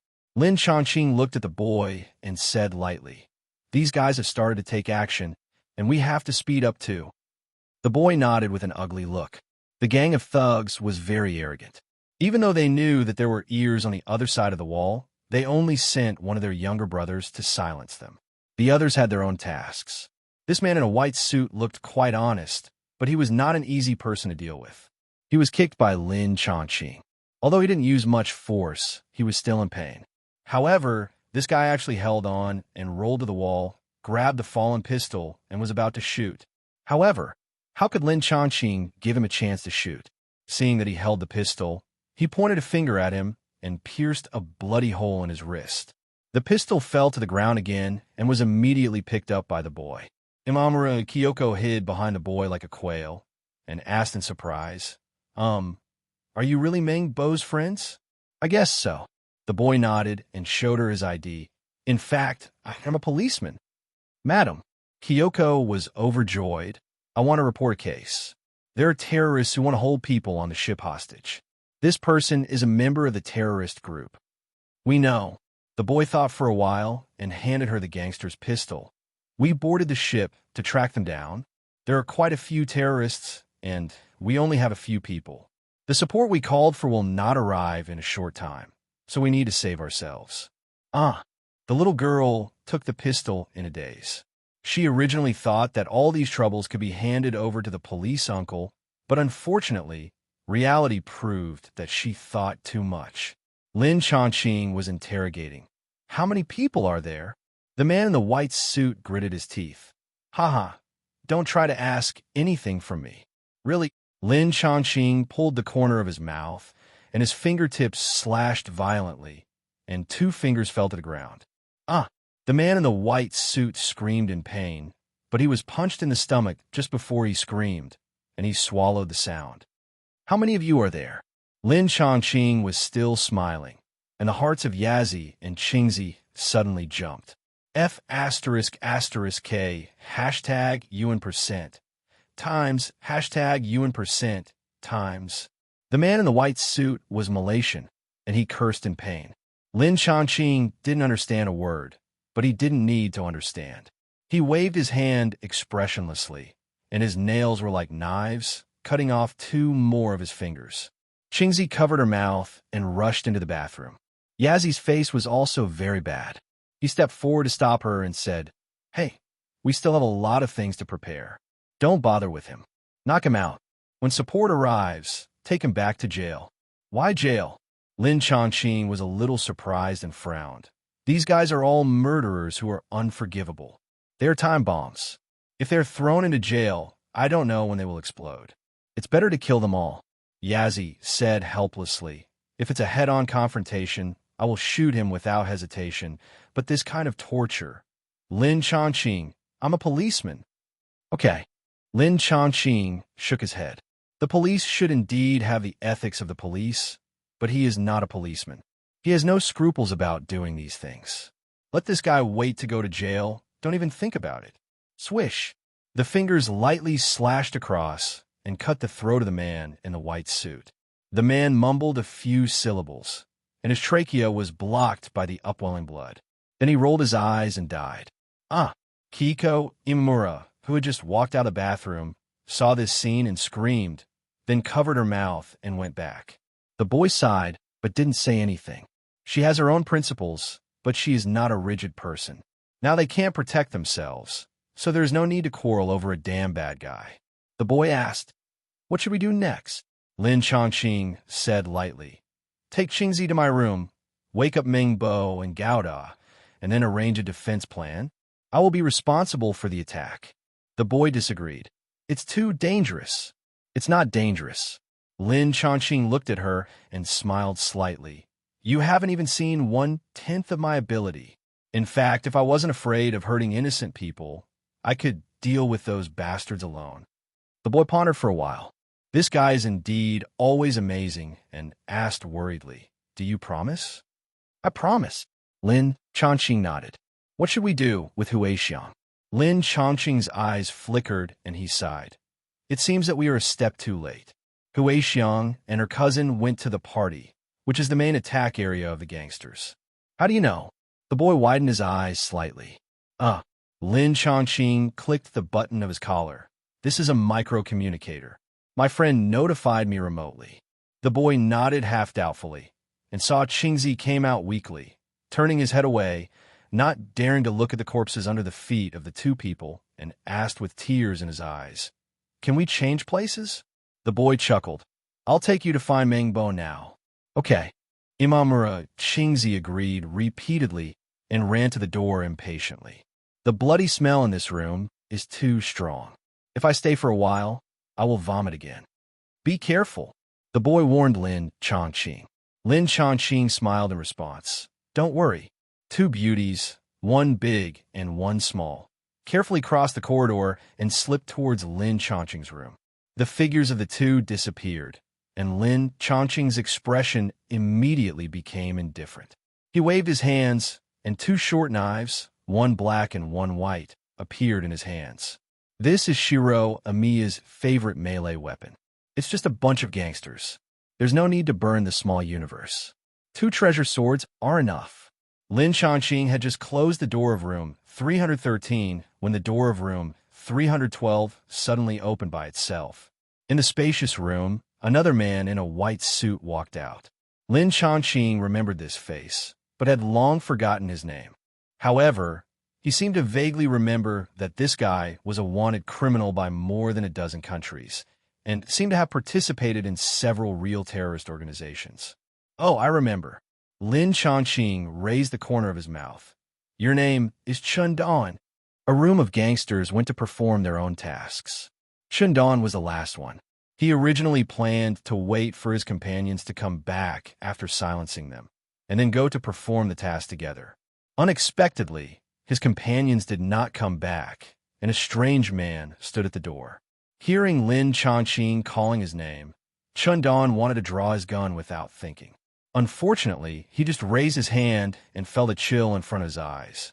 A black light flashed in front of his eyes, and then a strong force came to him, causing him to fall back. Seeing the door that had just been opened close again, Chun Dawn was about to get up and chase after him angrily, but suddenly he felt a sharp pain in his waist. When he leaned over to look, he found that his body was separated. "What time?" Chun Dawn's eyes turned white, and he screamed as he looked at his clearly visible internal organs. The door of the fugue was of good quality, at least the sound insulation was good, and the screams could not be heard outside. Lin Chongqing snorted coldly and said to Feng Wang, "Feng Wang, mark the positions of all the red-clothed bandits." "Okay, sir." Feng Wang's voice sounded in his ears, projecting a cruise ship map. All the people on the ship were marked in red and blue on the map. The target of this team, the cockpit. Only by seizing the cockpit can we fully control the entire ship, and we definitely can't let them succeed. At this time, the big party on the Fuguay is about to begin. Most of the guests on the ship went to the central hall. There were almost no irrelevant people along the way, which made it easier for the terrorists to act, and also for Lin Chongqing. Walking briskly around several corners, I saw several armed bandits wearing red clothes and red masks. They knocked on the doors of all the guest rooms one by one, as if they were searching for the fish that had escaped the party. Seeing Lin Chongqing appear with two short knives, the gang of bandits was obviously stunned, but they quickly reacted and turned their guns to shoot a bunch of bullets. Lin Chongqing didn't even dodge and bent down, as if sticking to the ground. In the blink of an eye, he passed through the rain of bullets and arrived in the middle of a group of bandits. Then, the two knives shook slightly and turned into more than a dozen knife lights. Wherever the knife lights passed, several blood flowers bloomed. Several bandits had no time to groan before their heads were chopped off by the knife lights. At the end of the quiet and winding corridor, there was a squeak, squeak, squeak sound. The sound was very slight. It was the slight sound caused by the heavy soles stepping on the carpet. Feng Wang dutifully reminded, "There are 4 red-clothed bandits at the corner ahead, and their weapons are MP5 submachine guns." Lin Chongqing did not go forward to chop people directly, but leisurely took out a few coins, put them into the electronic vending machine next to him, and took out a bottle of electrolyte drink. At this time, a slight sound of opening the door suddenly sounded in the corridor at the corner. Oops! Lin Chongqing threw away the half-drunk drink, stepped on his feet suddenly, and instantly crossed a distance of more than 20 meters and rushed to the end of the corridor. Almost at the same time, when he rushed to the end of the corridor, a fierce gunshot was heard in the corridor. At the moment, after all, it is not yet the 21st century. Even on such a luxurious cruise ship, it is impossible to install too many cameras. Especially in the room, it is even more impossible, so Feng Wang did not find that there are still people here. Lin Chongqing watched helplessly as a man and a woman fell to the ground in shock, their clothes stained red with blood. Watching the United States die is quite different from watching compatriots being killed. There is another one. Shoot! For submachine guns fired at the same time, sparking a spark in the corridor. "I'm too kind. I shouldn't let you bastards die so easily." Looking at the 2 innocent people who fell to the ground and died, Lin Chongqing's eyes trembled, and he moved forward in an instant, waving 2 short knives quickly. Chi, chi, chi. In an instant, dozens of knife lights flashed in the air, cutting open the abdomens of the 6 bandits. Before the 6 bandits understood, a rope swam out like a spirit snake and suddenly tied them to the wall. The bright red blood flowed down the wall, accumulating into 6 small pools of blood. "You like killing people, don't you?" Just as the bandits were about to scream, Lin Chongqing's wrist shook, and 6 more cold blades swung out. The next moment, there were several more tongues jumping around on the ground. Lin Chongqing sneered slightly. "I won't do it again. You just watch yourself bleed to death." Before he finished speaking, his feet suddenly staggered. As he avoided the original place, a gunshot came from behind. "Sir, what are you doing?" With an extremely nervous voice, a foreigner in a crew uniform approached cautiously with a pistol that was still smoking. He stared at the dying bandit and shouted in horror, "God, are you a devil? You killed so many people, and in such a cruel way. I am the first mate of the Fugue Maru. Please put down your weapon, otherwise I have a right to kill you." Buzz. Lin Chongqing watched his performance indifferently, and when he walked not far in front of him, he suddenly swung his knife back and cut off his hand holding the gun. "Ah!" The first mate screamed in horror, and blade pierced his body again. As his uniform tore, blood spurted out. "You brought these lunatics on board and helped them kill people just to make money. You should experience the pain of dying." Lin Chongqing used the projected spiritual rope to hang this guy next to several bandits, and then used the other party's still clean shirt to wipe the blood on the 2 blades, and then ignored the ghost's wailing, turned around, and walked along the corridor. Walk a little further, jump out of the window, and soon reach the cab. He took the shortcut guided by Phoenix, which must be faster than those bandits who went to control the cab. Phoenix suddenly said, "Sir, Miss Yazzie, Mr. Mengbois, and his party have already rushed to the casino hall, ready to find a chance to rescue the people trapped inside." Lin Chongqing frowned. "Is it dangerous?" "It's very dangerous," Phoenix explained, "except for the gang leader who sneaked into the party. The red-clothed gangsters are divided into 5 teams, guarding the 4 entrances respectively, and another group occupied the commanding heights on the 2nd floor of the casino." "Mister," Mengbo has a chance to rescue the trapped people, but it is easy to cause heavy casualties. Lin Chongqing was not familiar with the terrain and did not bother to make a plan. Asked directly, "How can I help them?" Phoenix said, "At present, the bandits are in hiding. If we can eliminate the bandits in the commanding heights and the back door before they act, the hostages' chances of survival will be greatly improved." Lin Chongqing immediately said, "Show me the way. I will kill the bandits going to the control room first, and then eliminate the hidden bastards." Okay. 15 meters ahead, turn left. 10 meters ahead, the room on the right. Lin Chongqing quickened his pace and soon arrived at the door of a guest room. He kicked the door open and walked into the guest room. Looking at the empty room, he asked in surprise, "Then what?" "Go out through the window." 10, 9, 8. Hearing the countdown from Phoenix, Lin Chongqing was startled at first, and then his eardrums vibrated slightly. A burst of hurried footsteps came from the left rear. "That's just in time," Lin Chongqing sneered. He stood in the dark room, looking at the dark night, his body motionless, like a dead object. 3, 2, 1. 7 red-clothed bandits, holding submachine guns, led by a bald man, rushed towards the cab dozens of meters away. Lin Chongqing didn't hesitate at all, suddenly broke through the heavy glass, rushed in the middle of the group, and slashed with 2 short knives like flowing water, leaving 2 beautiful cuts. 7 heads flew up almost at the same time, not knowing whether it was because the activity was too intense or because the mood was too nervous. Their blood spurted out from their cavities like fountains, condensing 7 bloody flowers in the night. The only guy who didn't die was the bald man in the front. He was one of the best mercenaries. He didn't hesitate at all when he heard the sound of glass breaking. He turned around and pulled the trigger. A series of bullets flew out. Sparks flew all over the deck. Unfortunately, before he turned around to attack, Lin Chongqing had already moved to his side at a speed that could not be captured by the naked eye, and then rotated his wrist and cut him from the waist with a knife. "What's going on? Who is it? Ghost?" The fierce gunfire outside attracted the people in the cab. 2 uniformed cruise ship crew members saw the scene from a distance and were almost scared to death.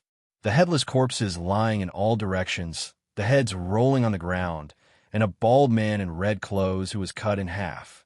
This scene is almost the same as a horror movie. The 2 turned around and were about to run, but before they ran 2 steps, they felt a blur in front of their eyes, and there was another person in front of them. "I'm a policeman." Lin Chongqing took the lead and took out an ID and threw it over. He is definitely not a policeman, and the ID is just a small piece of paper. But under the oppression of the tyrannical spiritual force, the other party could only recognize it as a police ID. The deputy captain was frightened and trembled. He hurriedly took the ID. Before he could open it to check, Lin Chongqing quickly said, "We got news that international gangsters might have hijacked the Fortune, so a colleague and I went on board to investigate. Those guys were the robbers who originally planned to control the cabin. The ID is real." The deputy captain opened the ID, took a quick look, and breathed a sigh of relief. He looked back at the corpses and saw that everyone was holding a gun. He believed Lin Chongqing's words and asked, "Sir, are there only these few bandits?" Lin Chongqing shook his head. "There are quite a few of them, at least 40 or 50, and their firepower is very fierce. Except for these guys, the others are all in the cabin. Now I'm going to find them. I hope you can protect the cab and call for support as soon as possible. As long as we can hold on until the police arrive, we will win." The deputy captain was not afraid and said immediately, "No problem. We have weapons, and we will definitely keep an eye on this place." "Okay." Lin Chongqing nodded and stopped talking nonsense. Following the guidance of Phoenix, he ran at full speed, returned to the cabin from the original route, and rushed through the twisting corridors. When he met innocent passers-by, he guided them to hide in the room.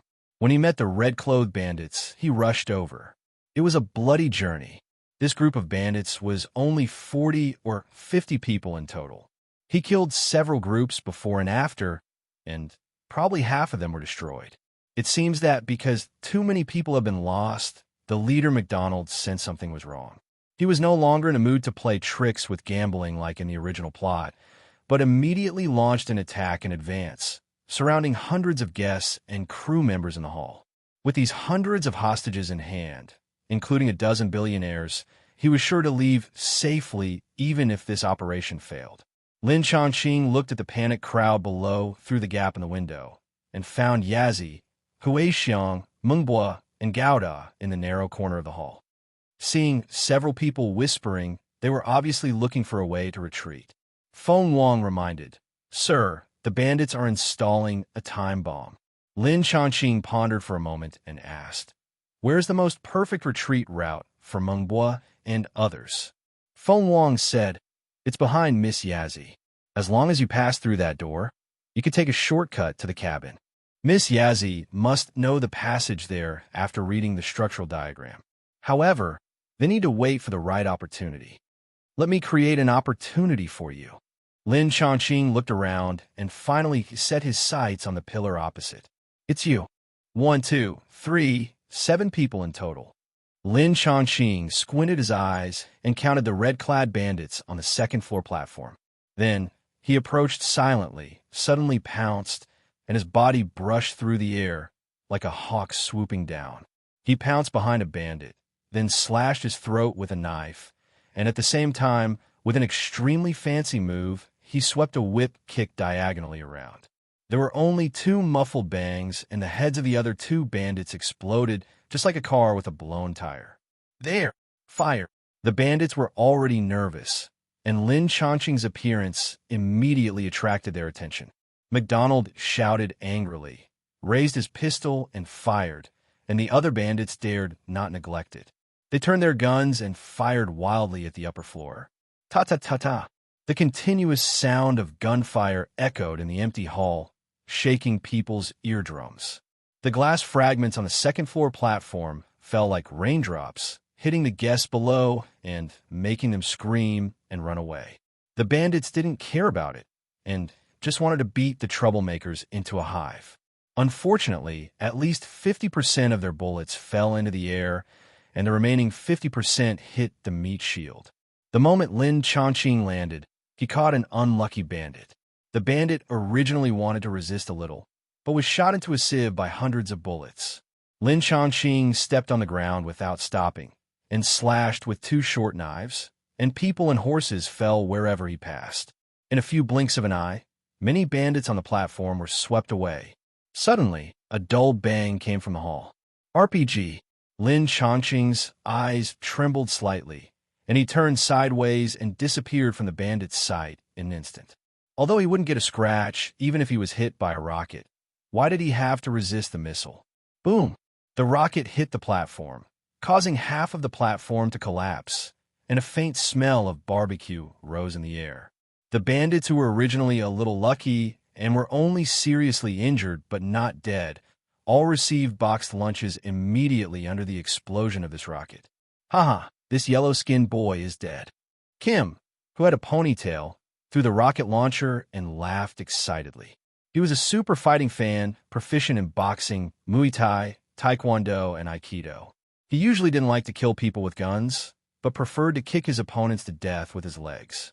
But after seeing the perverted performance of the guy above, he deeply felt that it was more appropriate to kill this monster with a single shot.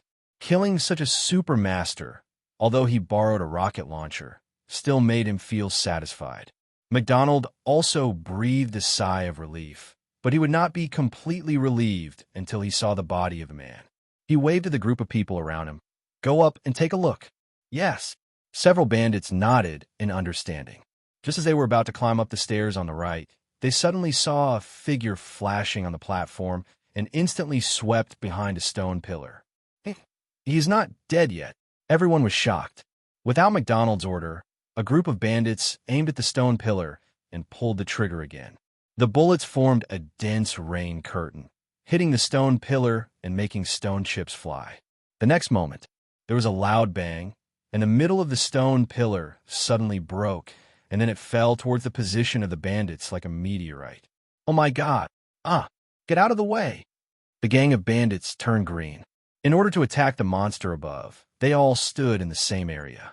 If they were hit by this several-ton thing, they would be crushed into meat patties. Boom! The broken stone pillar fell from a height of more than 10 meters, and the entire cruise ship could not help but tremble. Screams of terror came one after another, and the large amount of smoke and dust raised covered half of the casino hall. The next moment, a figure suddenly appeared from the boiling smoke and dust, and the two short knives in his hands flew out diagonally, and for a while, there was a loud hissing sound of wind. Only bursts of cutting sounds were heard, and the lucky surviving bandits felt trembling in their hearts. But in the flashing and blurred knife light, they could hardly open their eyes and could only close their eyes and shoot around. This weird scene lasted for a short time. In a few breaths, dozens of bandits followed their companions and fell into eternal darkness one after another. While the bandits were in a mess, Mingbo and Yazzie hurriedly arranged for the guests and crew to retreat. They entered the cabin along the passage. As long as the cabin door was locked, they would not have to worry about the bandits chasing them. The guests left in a hurry, and there were fewer and fewer people in the hall. Looking at the smoke and dust in the hall, Yazzie's eyes flickered. Lin Chongqing asked to deal with the brutal bandits alone. She didn't think so at that time, but now, suddenly, Yazzie's face felt cold, as if something was stained on her cheek. She reached out and touched it. It was extremely sticky and had a fishy smell. Yazzie looked at her fingers, as red as blood. No, that was blood. Looking up, the smoke and dust gradually fell, and there were corpses everywhere. The faces of those corpses still had an inexplicable look of horror. Many people were covered in blood, and there were traces of knife cuts everywhere. It was unknown how many times they were stabbed to death in that short moment. There were also a lot of corpses, some of which had lost their heads, some had broken arms, or some had lost legs. She also saw two foreigners who were small leaders, one of whom was cut in half, and the other had half of his neck broken. The few drops of blood on her face seemed to come from these two guys. The girl felt cold in her heart, and her body trembled slightly. She couldn't help but clench the gun in her hand, but her hands were shaking violently. She quickly clenched it with both hands, but she still couldn't suppress the fear in her heart. She was not a weak woman. As an elite in the Hong Kong police force, she had shot criminals with her own hands more than once. But compared with the scenes in front of her, even though she was on the same front as Lin Chongqing, the girl still felt cold in her heart, and the cold air rushed up from the soles of her feet to the tip of her heart. Devil. He's a devil. Ah, just now, because Lin Chongqing was so fast and was in the crowd, these bandits didn't dare to shoot randomly, fearing that they would accidentally hurt their own people. But at this time, they were already panicked by the broken bodies of their companions. So how could they care about the lives of others? The remaining dozen bandits all held guns and fired everywhere. Lin Chongqing didn't want to resist the rockets, nor did he want to be hit by bullets. So he simply grabbed another person as a shield and hid behind to continue to chop people with a knife. A few seconds later, half of the people died. The remaining bandits finally couldn't stand the fear and began to flee in all directions.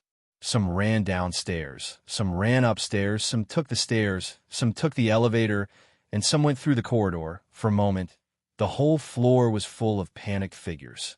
Seeing that all the bandits were fleeing and had no intention of fighting, Lin Chongqing did not need to hide anymore. He threw away the dead shield in his hand and fully unfolded the two short knives.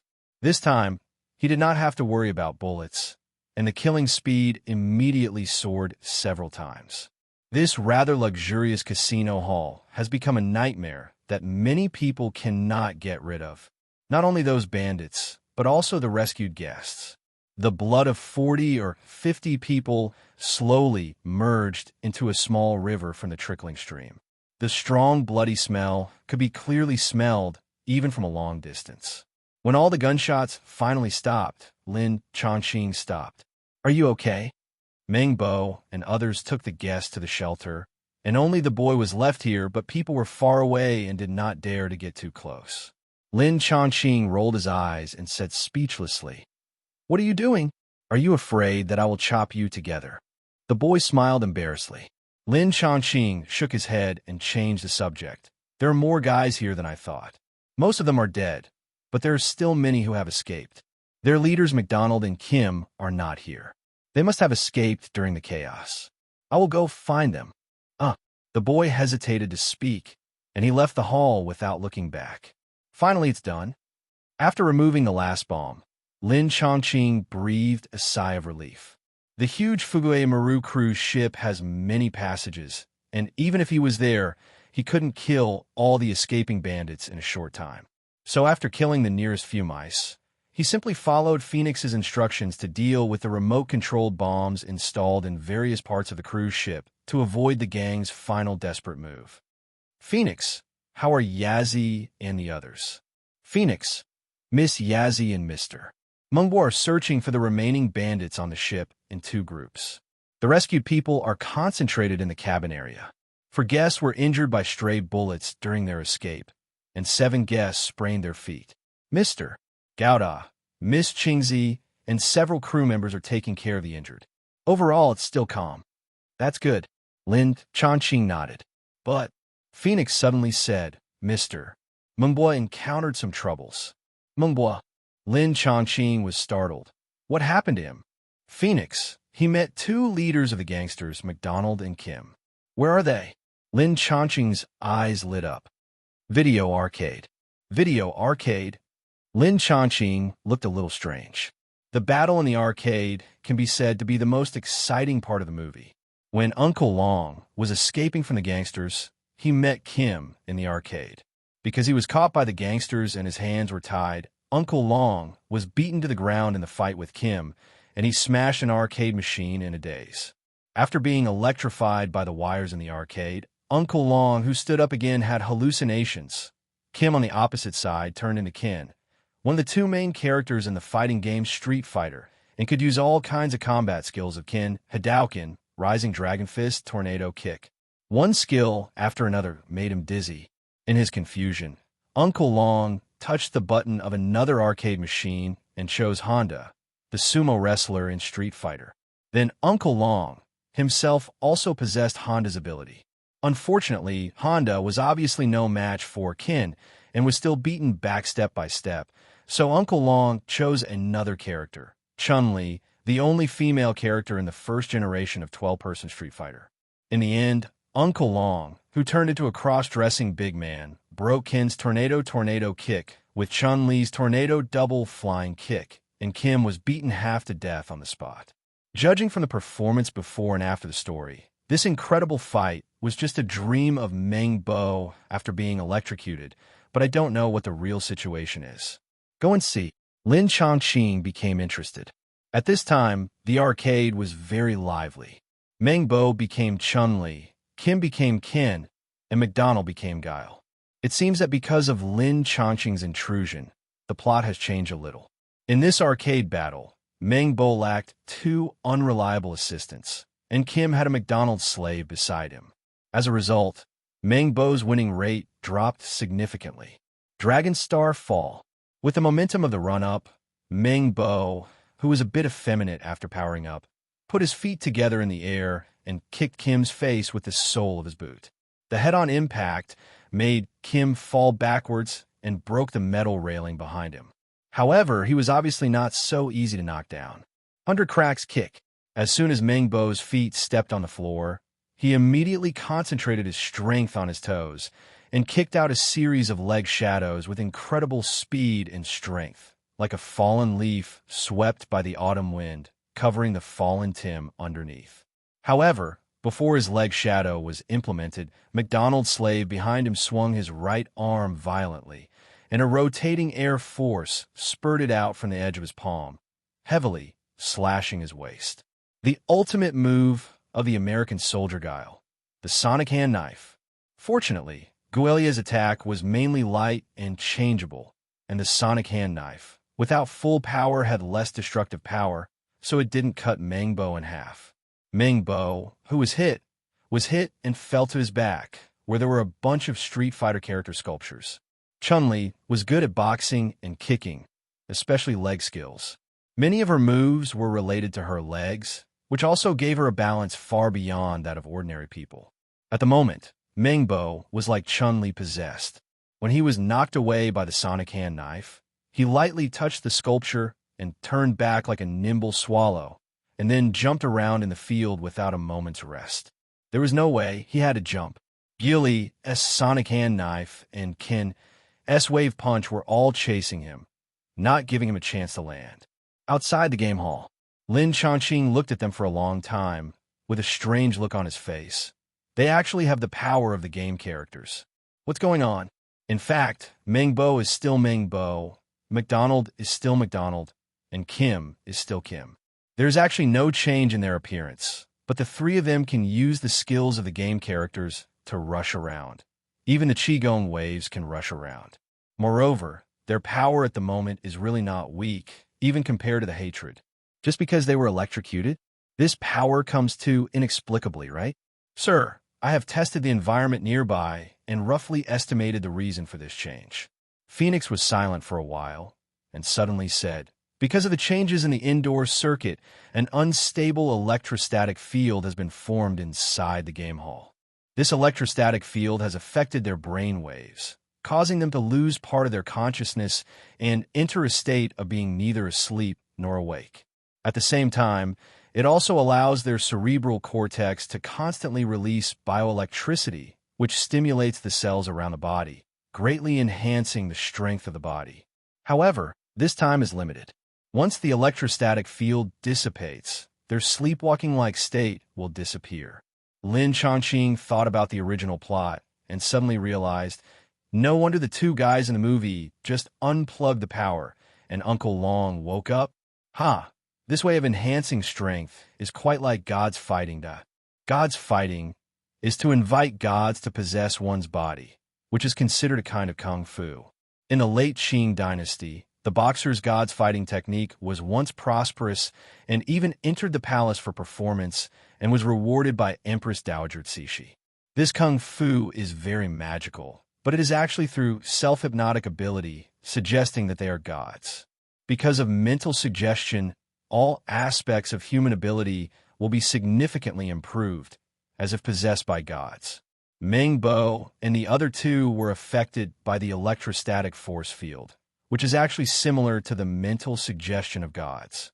They imagined themselves to be characters in the game, and because of the bioelectricity stimulating the cells in their bodies, they have the ability to turn fantasy into reality. Unfortunately, this method of improvement is limited after all. No matter how powerful the mental suggestion is, it cannot turn people into real gods. Moreover, they are not the game characters themselves. The use of ability is relatively mechanical, just constantly soaring skills, like a child waving a big knife, which can be launched but not retracted. For masters, there are many flaws. Crash! The glass of the game hall shattered, and a blue shockwave rushed towards Lin Chongqing, who was pondering. Lin Chongqing's expression did not change, and he did not move until the shockwave came in front of him. Then he raised his hand and greeted it with a palm. The shockwave fell into his palm, and he no longer had the motivation to move forward. With a sudden squeeze of his palm, shockwave suddenly dispersed, raising a gust of wind. Looking at the three people fighting fiercely inside, Lin Chongqing raised the corner of his mouth. I've seen the excitement. It's time to end it. Although the battle has only lasted for more than a minute, Mengbo, who is fighting 1 against 2, has already been exhausted and panting. He looks out of breath. His originally light movements have been delayed a lot. He is about to be taken away by a set of combos. Suddenly, there's a figure in front of him. Before he can react, the figure's right hand stretched out like lightning, just grabbing Kim's right wrist, and then suddenly raised his hand and threw him more than 10 meters away. McDonald was startled, but his reaction was not slow. He jumped sideways and kicked, and his right leg chopped down like a big axe. Lin Chongqing sneered slightly, shook his body, retreated half a step, and avoided McDonald's heavy leg in a small space, and then hit a rising dragon. McDonald felt a flash before his eyes, followed by a series of bone-crushing sounds. McDonald's 7 orifices were bleeding, and he opened his mouth, wanting to say something, but he didn't utter a word, and his body fell down like mud. Kim had just stood up and was shocked by this scene. Then he shouted and ran towards the door. However, just as he ran to the door, he saw a black shadow falling like a cannonball and hitting him heavily. It was McDonald's body. Looking at the boss who died with his eyes open, Kim was even more terrified. Before he could get up, he suddenly felt cold behind him, and there was a sound of bone crushing. Then his eyes went black, and he lost all consciousness. Sitting on the top deck, looking at the blue sea, Lin Chongqing muttered, "This world should not let me down." The Street Fighters transformed by Meng Bo, and the other two were obviously the weakest ones. But even the weakest super soldier is probably stronger than Captain America. The genuine Street Fighter must be far beyond this level. Just now he learned from Meng Bo that there are real Street Fighters in this world. Just 3 years ago, the first Street Fighter tournament was held in Tokyo. It was only after that Street Fighter video games appeared. What? Meng Bo, with a bruised face and nose, did not hear his mumbling clearly and asked with his mouth open. It seemed that he had touched a painful spot, and he grimaced in pain. Hui Xiang rubbed him distressfully, but found that this guy's eyes were straight. She turned her head and saw the boy coming from a distance, and immediately punched him in the nose with anger. "Wow!" Meng Bo wailed, and tears flowed out of pain. "It's over." The boy tilted his head towards Lin Chongqing, who was sitting alone in the group as if he hadn't seen it. "But after we go back, we still need to write a detailed report." Lin Chongqing shrugged. "Sister, you are the police, I'm not. Then how do you want me to write a self-criticism? Record all your great achievements?" The boy rolled his eyes. "Do you believe that Hong Kong Island will refuse entry to a murderer like you?" Lin Chongqing rolled his eyes and bared his teeth and said, "I killed all the gangsters, okay?" The boy said in a muffled voice, "But you were too cruel, and many people were scared." Lin Chongqing snorted. "Is it my fault?" The boy was thinking about how to write a report and ignored him. "Or do we go back?" Lin Chongqing finally raised his head and looked at the Thunder team who were cleaning up the bodies. These special police were called for support, but unfortunately they arrived too late, and the Troubles were basically crushed by him alone. After they arrived, their only job was to sweep the floor. The girl said, "Fugue Maru will be repaired in Neon. We'll take a plane back to Hong Kong Island. If you want to rest for 2 days, you can also go shopping in Japan." "Okay." Lin Chongqing thought about it and agreed. He opened the world portal, wasting a lot of energy. Neon should have built a nuclear power plant at this time, right? Anyway, there will be nuclear leaks in the future, causing trouble for the whole world. So let's just help them dismantle it now. "Okay." The girl opened her mouth, as if she wanted to say something but stopped. Lin Chongqing looked at her. "Just say it." The girl was silent for a while and said softly, "I just want to give you a word. When you stare into the abyss is also staring at you. If you stare at the abyss for too long, your heart will easily become the abyss. You will be assimilated by the things you fight and fear, and eventually fall into the abyss." This sentence comes from a philosopher Nietzsche's Beyond Good and Evil. In fact, there is another sentence before it.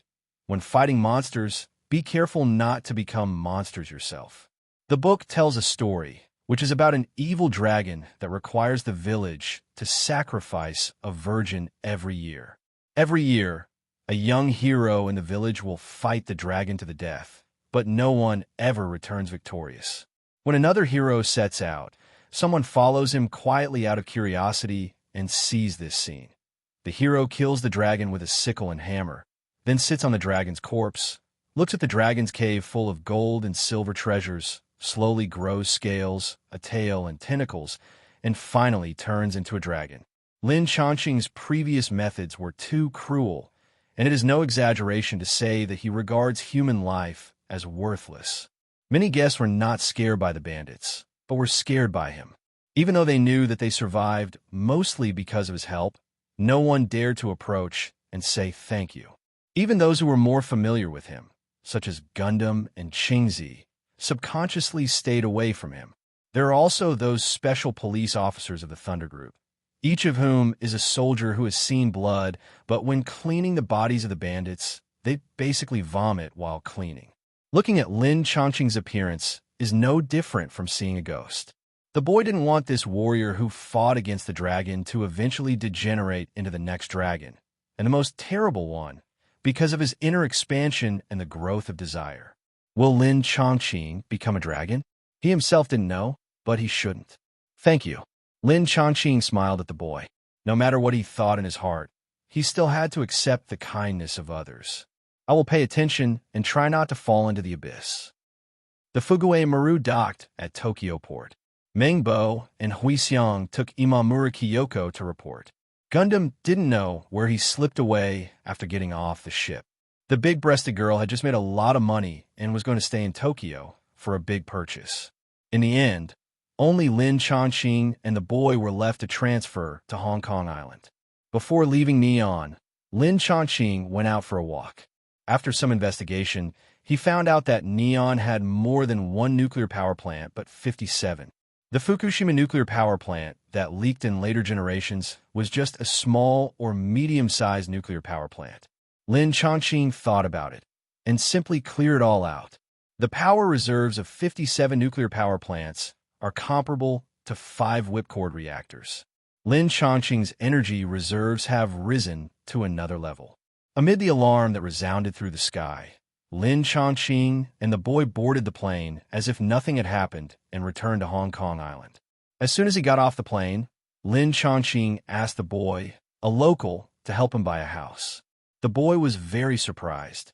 Are you planning to settle down in Hong Kong Island? That's not the case. Lin Chongqing smiled. It's just that I won so much money on the ship, and I feel uncomfortable if I don't spend some. The boy rolled his eyes at him, but didn't say anything. As long as it's not a luxury villa.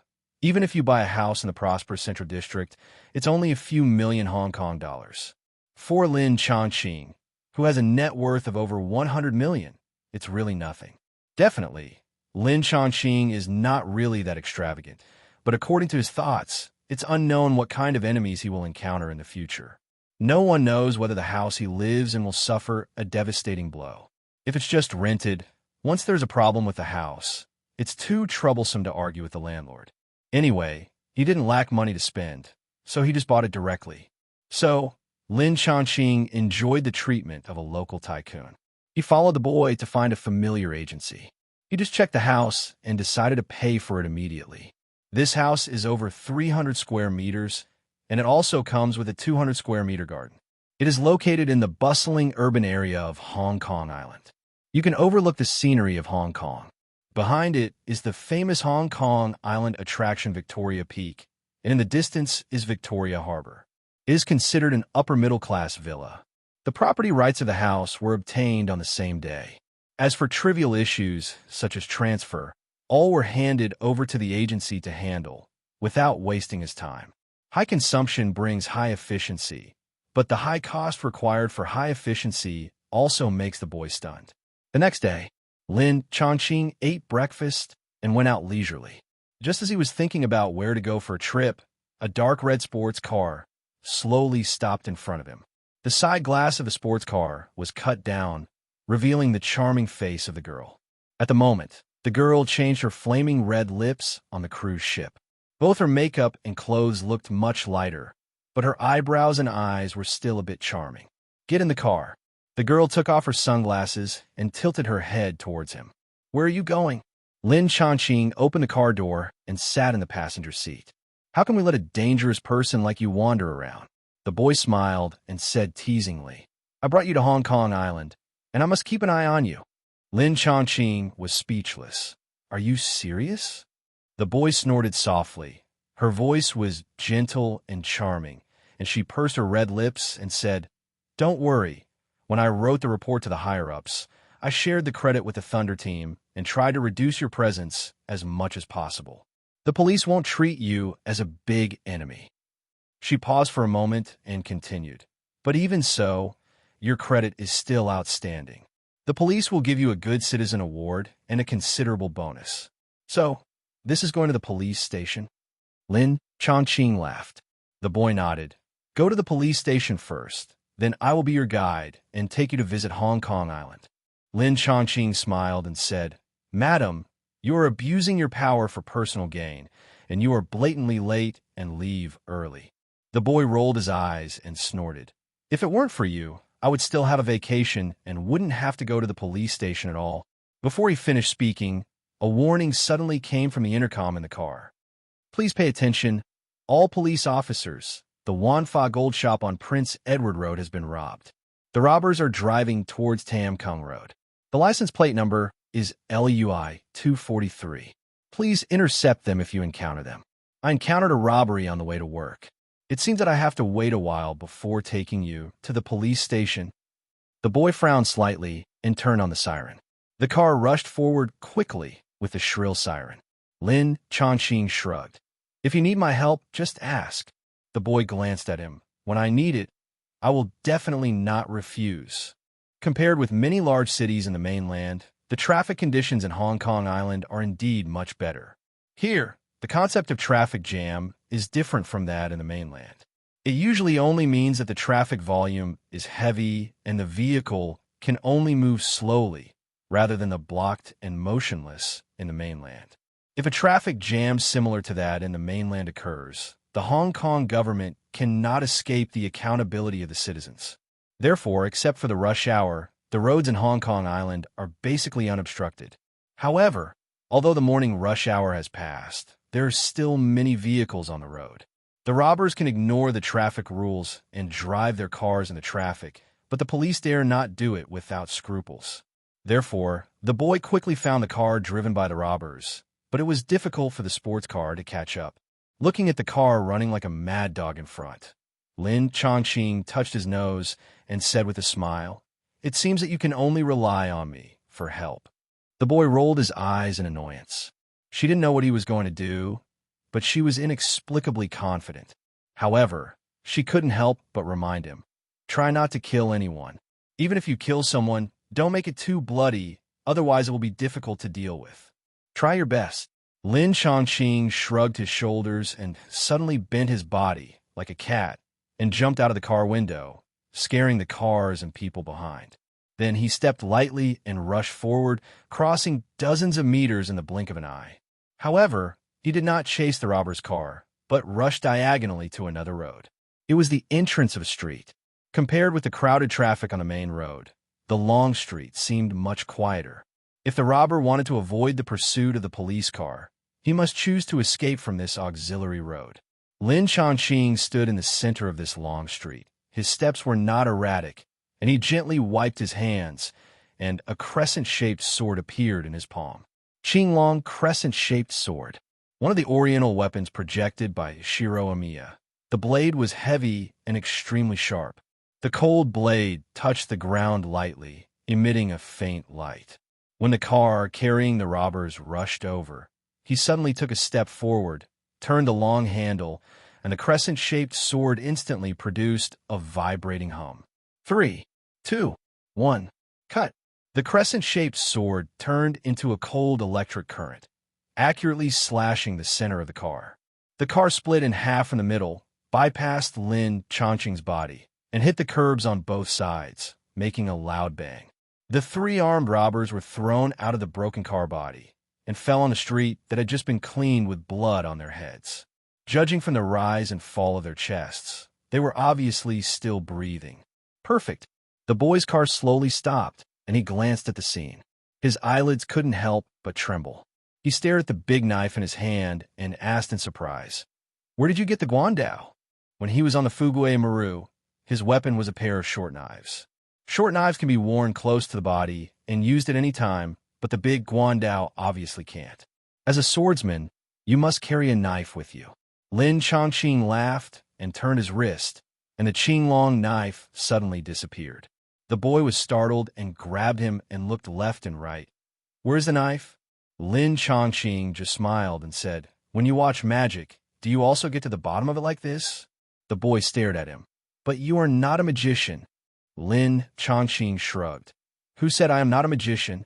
He was calm and composed, and his hands changed continuously. Ganjiang Moi, Fong Tian Huaji, Qinglong Yinuadeo, Spiral Sword, Rainbow Sword, Qiyuan Hound. One after another, weapons of different shapes burst out in his palms and disappeared in the blink of an eye. The boy was stunned. After a while, Lin Chongqing stopped the magic trick and said with a smile, "Look, I am a magician." The boy stared at him with a strange look. "You are not a magician. You are a magician." Lin Chongqing smiled and said, "The magician of my school is also a beggar's version of magic." "Magician, right?" The boy bit his lip and asked expectantly, "Can I learn it?" Lin Chongqing scratched his head and said with a wry smile, "Sorry, you can see that the magicians of my school are special. They need to have innate magic circuits. Ordinary people can't practice it." The boy's eyes dimmed. "Okay." Lin Chongqing looked into her eyes and slowly smiled. "Although I can't teach you magic, if you are willing to be my girlfriend, hee, I will give you a very suitable gift." The boy raised his lips and stared at him and asked, "Are you going to pursue me?" Lin Chongqing was embarrassed at first, and then he became confident. "Shouldn't an excellent man like me be pursued?" The boy put his hands behind his back, like a proud swan, squinting and smiling. "Are excellent women like me not worthy of your pursuit?" Lin Chongqing couldn't help laughing. "Then we pursue each other?" As soon as he finished speaking, the siren sounded. The police chasing the criminals arrived. The 3 unlucky robbers were carried into the ambulance by the police and sent to the hospital for treatment. The boy took Lin Chongqing to the general administration and received a silk banner and a bonus of 200,000 Hong Kong dollars. After completing a bunch of procedures, it was already noon. After leaving the police station, Lin Chongqing threw the silk banner into the car and then gave the thick stacks of Hong Kong dollars to the boy. "What for?" The boy was holding a pile of banknotes, a little confused. Lin Chongqing was calm. "Pocket money for my girlfriend." The boy's eyes turned, and he smiled and said, "Is that all?" Lin Chongqing said without hesitation, "If you are willing, the villa you just bought and the remaining millions of dollars will all be yours." The boy blinked and asked curiously, "You want to give me all your wealth?" Lin Chongqing smiled. "I have no status in this world. You are my girlfriend, and those properties are definitely yours." "No status?" The boy was stunned. "What do you mean?" Lin Chongqing did not explain, but smiled faintly. "You will know later." The boy looked suspicious, but did not ask more questions. Instead, he changed the subject and said, "I just talked about not money, but you promised that if I am willing, you will give me a gift that suits my heart." She could drive a sports car to work, so her family background is naturally good. Although she does not have billions of family assets, she does not need to worry about money. So even if Lin Chongqing gave her all his property, it would not be a gift that suits her heart. Lin Chongqing knew that the girl, who was a police officer, was looking forward to becoming a super soldier and vowed, "Don't worry, I will definitely give you a great gift." That is, the various cards that can be materialized by the Lord God system are now too broken and can only be used by himself. Otherwise, he would definitely not mind spending some energy to materialize a superpower character card for the girl. It doesn't matter if he can't use the power of the Lord God. At most, he will go back to Marvel and go to Tony Stark to exchange the news of Hydra for a female steel battle suit. The girl wrinkled her cute and pretty little nose and chuckled. "I'm waiting." "Okay." Lin Chongqing stretched out his hand and embraced her slender waist. The girl's face was slightly red, but she didn't refuse. The two drove the sports car, and the boy suddenly smiled and said, "Speaking of which, you are famous, do you know?" "What aspect?" Lin Chongqing was at a loss. The boy took out a newspaper and pointed at the news page and said, "It's definitely about you using a knife to split the robber's car. Today's front page headline." "So that's it." Lin Chongqing disagreed. "Not only that." The boy shook his head, turned to another page, and said with some concern, "There are also things on the Fuguway. There are many people talking, and the more you spread, the more exaggerated it becomes. With your bloody behavior there, you may cause a lot of trouble. There are many saintly in the world. What they like most is to stand on the moral high ground and point fingers at other people's affairs. With Lin Chongqing's behavior of chopping a group of bandits into minced meat, he will definitely attract a lot of criticism. As long as they are not afraid of the knife in my hand, let them come." Lin Chongqing looked down on him. He is not a good man. He doesn't have the mind of not talking back when being scolded or beaten. If he really makes him angry, no matter who you are, he will be hacked to death. The boy was startled. Don't do anything rash. Don't worry, I won't do anything rash. Lin Chongqing waved his hand insincerely. The girl didn't know whether to believe it or not. She glared at him and changed the subject. A beautiful woman invites you to dinner. Are you interested? Lin Chongqing looked at her. Are you talking about yourself? The girl smiled and said, I'm not talking about myself, but my cousin. I told her something about you. She is very curious about you. So she asked me to treat you to dinner and meet you. It's up to you. Lin Chongqing stretched and asked indifferently. By the way, what's your cousin's name? The girl, Chun Shuzhen. Lin Chongqing thought about it, and it was a very unfamiliar name. The boy said again, my cousin will not only treat you to dinner, but also to a concert. Lin Chongqing blinked. Why do you suddenly think of a concert? Because I made an appointment with my cousin to meet there. The boy put on his coat and took out 2 tickets from the drawer. The tickets are all delivered. Lin Chongqing took the 2 concert tickets, glanced at them, and pointed at the photo of the mixed-race girl on the ticket and asked, Who is this? Huang Chunli, a young pianist, is very popular in Hong Kong Island. The boy narrowed his eyes, looked at his eyes, and said in a teasing tone, Why? Are you also fascinated? Huang Chunli? Chunli. Lin Chongqing grinned and suddenly laughed. I just think. I have been looking for it everywhere, but it's easy to get it. This young pianist seems to be the only female character in the Street Fighter game Chun-Li. However, he vaguely remembered that Chun-Li in the game was Interpol, and this Chun-Li was a pianist.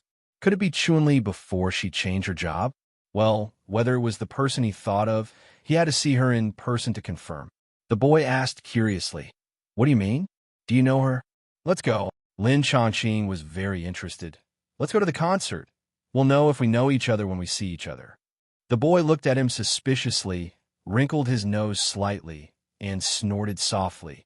Meet up with my cousin first, have dinner, and then go to the concert. No problem. Lin Chongqing agreed very readily.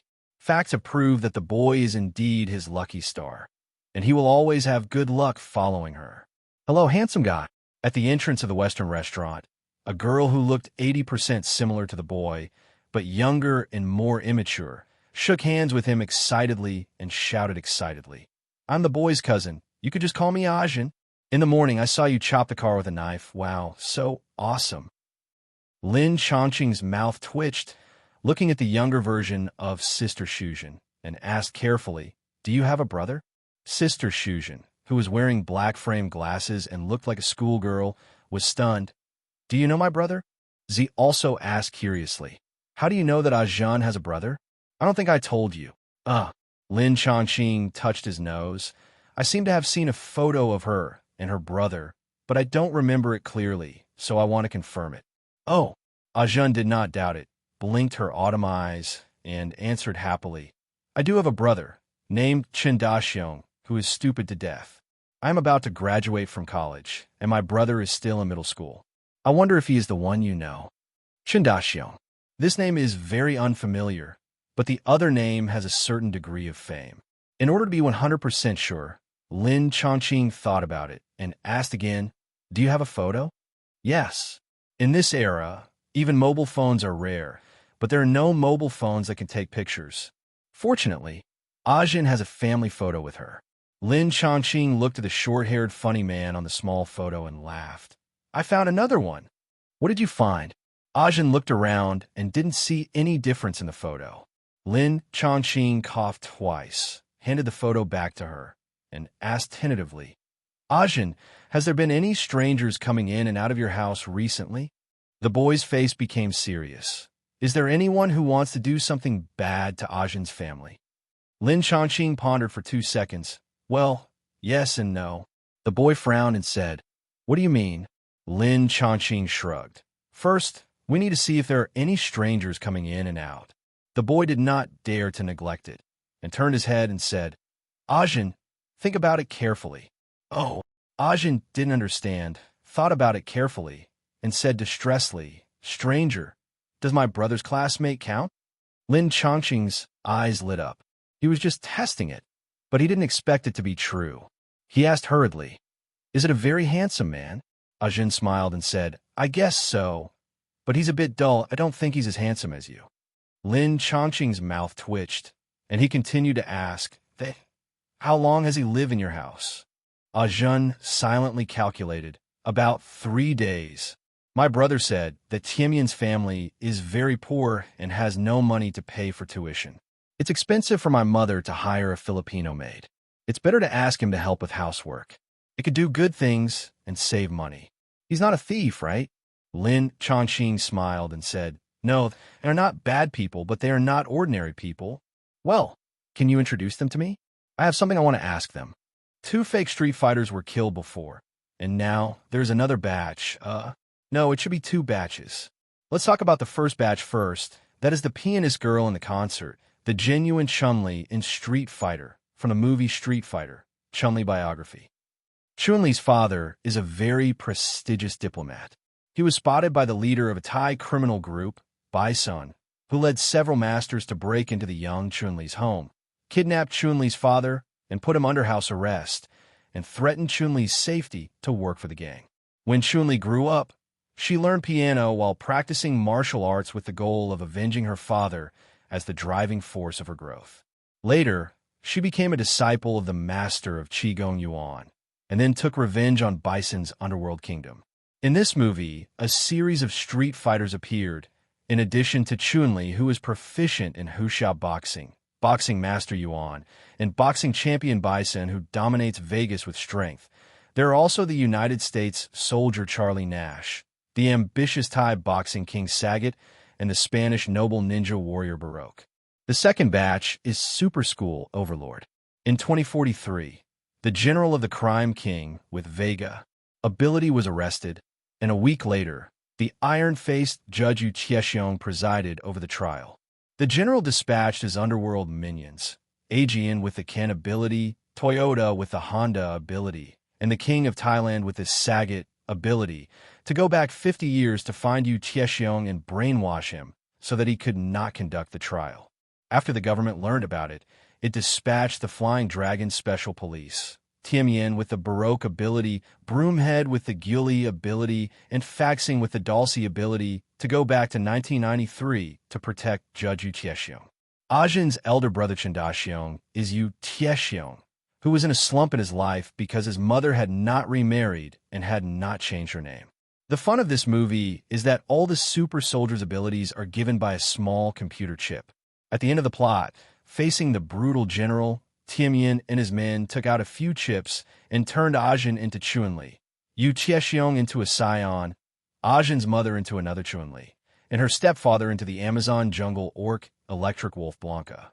The strength of these knockoff super soldiers is another matter, but this way of granting abilities is indeed very interesting. Lin Chongqing originally planned to ask Stark to get a battle suit for his son as a Valentine's Day gift after returning to Marvel, but now it seems unnecessary. The super soldier chip is more suitable for his son than the steel battle suit. The legend of Chun-Li tells Lin Chongqing that the characters of Street Fighter really exist in this world. In addition to the characters in the plot, other characters may also exist, such as the real Long, Ken, and Dalsi. There are real Street Fighters and fake Street Fighters, and no one knows which one is stronger. Maybe we could try first. Chun-Li. The piano music gradually faded, and the audience burst into applause. The concert was over. Want to go for a midnight snack? Ajin was still in high spirits. The boy looked at Lin Chongqing, but saw that he was looking at the girl on the stage, and couldn't help but said unhappily, Do you want me to arrange for you to meet her? Lin Chongqing raised his eyebrows. No, we will meet soon. Ajin was a little jealous. Is she special? Lin Chongqing's eyes swept around, paused slightly at a few white people, and stood up. You will know in a while. The boy noticed the change in his expression, and his charming eyes flashed, and he asked curiously, Did you know Huang Chun-Li before? No. Lin Chongqing paused. As far as I know, she is probably related to an international criminal group. She is related to a criminal group? The boy was shocked. As far as I know, Huang Chun-Li's family is very wealthy, and there's even a small manor in Hong Kong Island. Lin Chongqing said lightly, If you look up her background, you should know that her family suffered a riot many years ago. During that riot, her father was abducted and has not been seen until now. Yazzie frowned. Killed? Lin Chongqing shook his head. Her father is a well-known businessman with deep connections. His connections can open doors in any country. Many people are salivating over his network of relationships. The criminal group that abducted her father is one of them. The head of the Shidaro group is named Bison. They abducted him to Bangkok and threatened Chunli's life to make Chunli's father surrender. Did you see those foreigners? Yazzie and Ajin followed his gaze and saw several white men in inferior suits walking out with the crowd. Lin Chongqing said, "They're the men sent by Bison to monitor Huang Chunli. Occasionally, they take a few photos and bring them back, which can keep Huang Chunli's father quiet for a long time. However, after so many years, his value has almost been exhausted. It is estimated that Bison will soon get rid of them." Ajun was indignant. "Sister, Chunli is my idol. You're a policeman. You know they are bad people. Why don't you catch them?" The boy smiled bitterly. "The police need evidence to arrest people, not to mention that they are foreigners. It will be very troublesome to arrest them rashly." So, Lin Chongqing moved his neck. "Don't arrest people in the name of the police. I will beat these guys up and then take Chunli to Bangkok to kill all the Bison gang." Ajun's eyes lit up, and the boy was shocked. "Don't mess around. It's easy to cause international disputes. If there's another way, I don't want to do this." Lin Chongqing sighed. "The Shidaro criminal group is very large and ruthless. They kill whole families at will. They have very close relations with both the military and the political parties in Thailand. Bison even has his own private armed forces in Bangkok. Anyone or any organization that wants to deal with him will basically be killed by the black and white forces in Bangkok. Interpol has been trying to find evidence of his crimes, but they can't move an inch in Bangkok. You want to rely on official power? That's simply impossible." The boy was even more worried. "They are so powerful. What can you do alone?" "Don't worry."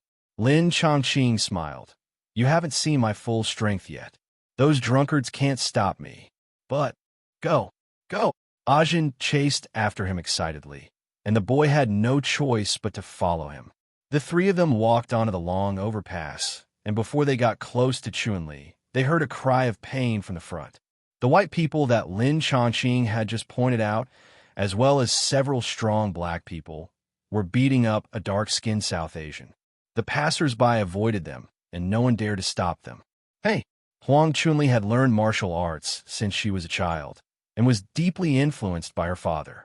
She liked to do what was right, so she stepped forward to help. When the foreigners saw her appear, they turned around and left in tacit understanding. But they hadn't taken 2 steps when they felt a flash in front of their eyes, and then they flew back along the ground like a bowling ball that was hit, and then bang, hit the wall, making them dizzy. Huang Chunli was about to check on a knocked-out South Asian, but was startled by the guys who flew back and almost kicked them out again. "Wow, so awesome." Ajun's eyes sparkled with admiration. The boy glared at her unhappily, took a few steps forward, checked on the unlucky guys, and found that they were just knocked unconscious, so he was relieved. This guy was really willful, and she was really afraid that he would kick these people to death. Lin Chongqing tilted his head. "Fighting, just catch them and lock them up for a few days." "It's hard," the boy said with some embarrassment. "They are foreigners, and they didn't commit a big crime. The Bureau won't make it too difficult for them because of this. Can you help?" "He doesn't look well." Looking at the dying South Asian, Huang Chunli was a little flustered. "It doesn't matter, he won't die." Lin Chongqing grabbed the South Asian's wrist and injected a ray of small universe energy into it, and his breath immediately calmed down a lot. Ajun squatted beside him and asked curiously, "Aren't those bad guys on a mission? Why they beat this guy?" Lin Chongqing looked at the spiderweb tattoo on the South Asian man's palm. His eyes moved to Huang Chunli and said lightly, "Because this person is here to protect her." "Protect me?" Huang Chunli was at a loss. Lin Chongqing looked at her and said, "The Spider Gang is a self-help organization located in the slums of Bangkok. The founder is a good friend of your father. He knew that you were under threat, so he sent some people to protect you. This person is one of them. Unfortunately, he was discovered by the enemy. Huang Chunli's cheek muscles jumped, and her fingers couldn't help but hold Lin Chongqing's arm. Do you know about my father? I know something. Lin Chongqing nodded and pointed to the still unconscious South Asian man. But if you want to find your father, you still need the help of the Spider Gang. He pointed to the foreigners who were kicked unconscious by him. Maybe you need them too. Just to remind you, those guys are the subordinates of the people who took your father away that year. Their mission here is to monitor you. Huang Chunli didn't care about that and asked impatiently, Is my father still alive? She should still be alive. Lin Chongqing said, This is not the place to talk. Let's deal with these guys first. Okay. Chunli bit her cherry-red lower lip lightly. Although she was very worried about her father's safety, knowing that her father was still alive allowed her to barely suppress her anxiety. My mother and I have an appointment to visit her in the hospital. Can you leave your address? I will find you after visiting my mother. I can't wait to bring her good news. Okay. Lin Chongqing wrote down his address for her. Just wait for me here. Thank you. Chunli turned around to leave, but paused and asked carefully, May I ask who you are? Lin Chongqing pushed the boy forward. She is a policeman. The boy rolled his eyes at him unhappily, took out his police officer ID, and shook it in front of Chunli. Yes, I am a policeman. Okay, bye. Chun-Li's mood eased a little. She bowed slightly, turned around, and trotted away. Ajun pouted. Oh, why are you leaving? I want to introduce myself. Sister, what are we going to do next? The boy said, Ajun, you go home first. We have to send these guys to the police station first. It will probably be busy until late. Ajun was a little unhappy. She still wanted to play. Lin Chongqing looked at her and smiled. Ajun, please tell your guests that I will visit you tomorrow. Are you coming to my house? Ajun was happy and nodded vigorously. No problem. I will definitely let the idiot Tianyan wait for you at home. Chun-Li walked hurriedly in the quiet street. The neon lights reflected in the sad eyes, adding a touch of hope. My father has been missing for 10 years, and my mother is terminally ill. If my mother dies, her future will be blank. Every time she returned to that luxurious home, she felt exhausted and couldn't help crying secretly. Fortunately, at this juncture, someone brought good news. Her father, who had been missing for many years, was still alive. When her mother heard the news, her spirit, which had been extremely depressed, was revived again. She didn't know if it was a last gasp, but she knew that if her father was not rescued as soon as possible, her mother would die with regrets. Suddenly, Chun-Li felt cold all over. That was murderous aura. Chun-Li's eyes moved slightly. Her sight suddenly turned, and her toes touched the ground. In a flash, her slender body moved away like a swan. A figure rushed out of the darkness, and a heavy flying kick set off a gust of wind in front of her eyes. Who are you? Looking at the other party's figure like a ninja, Chun-Li looked at the other party seriously. She practiced martial arts since she was a child.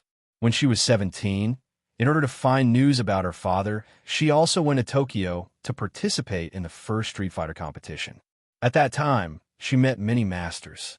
But this mysterious man who suddenly appeared seemed to be stronger than those masters.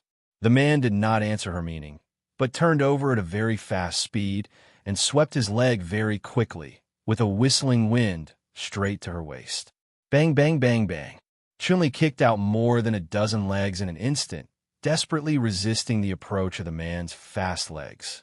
Accompanied by the sharp whistling of the wind, the shadows of the two legs stretched in the dim light and finally disappeared in the night. Chun-Li is a woman with extremely fast speed, but a little less strength, and was finally shaken into the air by a leg. But she did not panic. She turned gracefully in the air, landed steadily with a single leg split, threw the bag hanging on her shoulder to the ground, and posed a fighting starting posture. After this competition, just now, her slightly flustered heart has quickly settled down. The man's eyes curved slightly, as if he was smiling. However, the next second, he blocked his body with his right arm, and his footsteps brushed the ground, rushing over like a galloping horse. So fast, Chun-Li felt her eyes blurred, and the opponent was already close to her. She kicked her legs quickly, shot up, and instantly jumped over the man, kicking him in mid-air. This is her best eagle claw kick. The man raised his arms like a shield and was kicked several times in a row, but his body did not shake. Seeing that her moves were about to be used up, he suddenly punched out. Chun-Li was prepared. She shouted softly, kicked out lightly, and collided with the opponent's fist. With the help of the opponent's fist, she flew into the air again, and at the same time, she used the force to turn around and suddenly raised her knees and fell down, like a crane swooping down. Crane foot landed. However, this time the opponent did not confront her head-on, but retreated half a step, avoiding her toes, and when she was about to land, he stretched out his arms forward, wrapped around her slender waist like a snake, and then dropped his center of gravity to his spine, exerted his whole body, flipped over, and threw her to the ground. Chun-Li thought she would be badly beaten, but after landing, she only shook slightly, and there was no expected severe pain at all. She looked at the unknown enemy, strangely. Then she saw the other party wipe his face and turned into the person she was eager to see. Mr. Lin. The mixed-race girl was dumbfounded. How could it be you? Lin Chongqing smiled, stretched out his hand, and pulled her up. To save your father, you need to go deep into danger, so I want to test your kung fu. Sure enough, as he expected, Chun-Li at the moment was very immature, had not yet accepted Yuan's guidance, had not experienced too many harsh battles, and was not yet the fighting queen in the future. Chun-Li obviously didn't know what she was going to face, and hurriedly asked, "When are we going to rescue my father?" Lin Chongqing said bluntly, "We are facing the strongest criminal group in Asia, Shidaro. In addition to many fighting masters, they also have their own private army. With your current kung fu, even if you go, you can only be a drag." Shidaro. Chun-Li was stunned. "Are they the ones who kidnapped my father?" "Yes," Lin Chongqing said. "The two people you met when you were a child, one is called Bison and the other is called Sagat. Both are leaders of Shidaro. If you want to rescue your father safely, you can't rely on official forces, you can only rely on yourself, and you can't do it now." "Then, what should I do?" Chun-Li was very panicked. She promised her mother to bring her father back, but now... Lin Chongqing thought for a while. "Yuan is in Hong Kong Island. You have to find him. He will teach you stronger skills." "Who is Yuan?" Chun-Li was a little confused. Lin Chongqing said, "The leader of the Spider Gang is also a good friend of your father. He is a fighter and one of the people who knows Bison best." Chun-Li was at a loss. "How can I find him?" "I know you have a mysterious scroll. Take the scroll, and I will go with you to find it." Lin Chongqing said, pausing, "But it will take a few days. There will be a big trouble during this period. I need to deal with it before I go with you to find Yuan." Speaking of Yuan, Lin Chongqing was quite curious. The original Yuan was a rare killer who was said to use assassination fists and was a master of wuxia boxing. It is said that his assassination success rate is 100%, and anyone who is targeted by him will never have the possibility of escaping.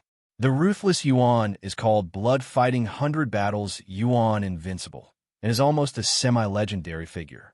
He integrated various boxing techniques of wuxia martial arts, and created his own martial arts schools called Senglu and Jiliu. His moves were varied in battle.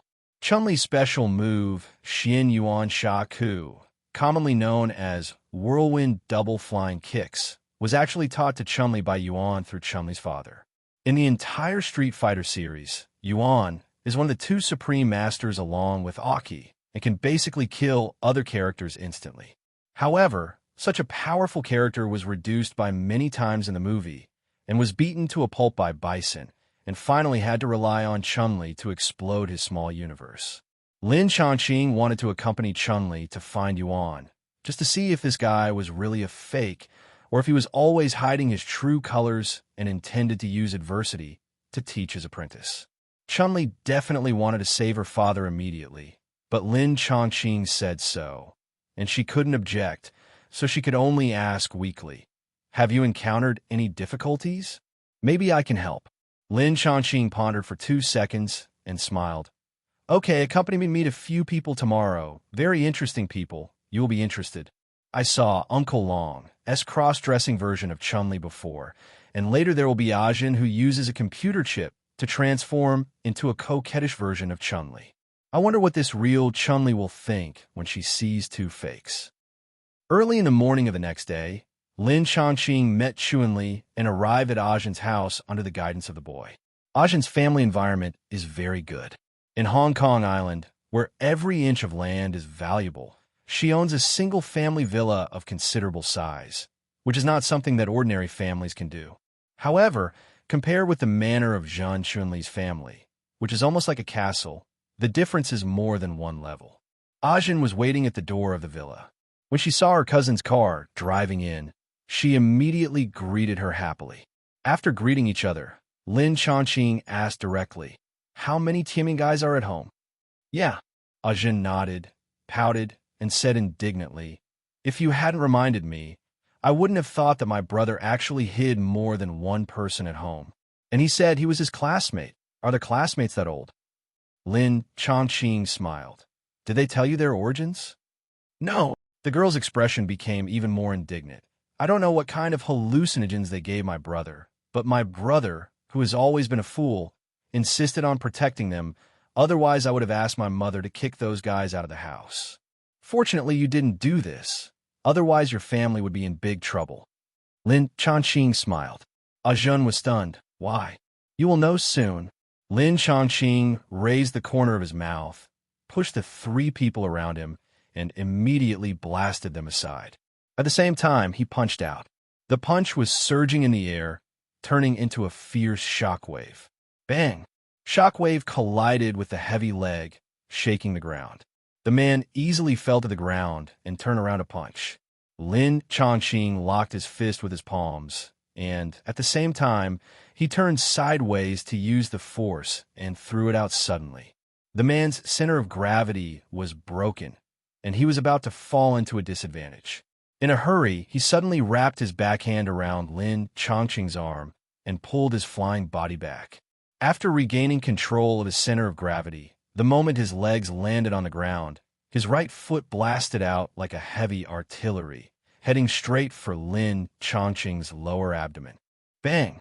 Lin Chongqing swung his leg sideways and collided with the opponent head-on. This solid collision easily dissipated the opponent's kicking power.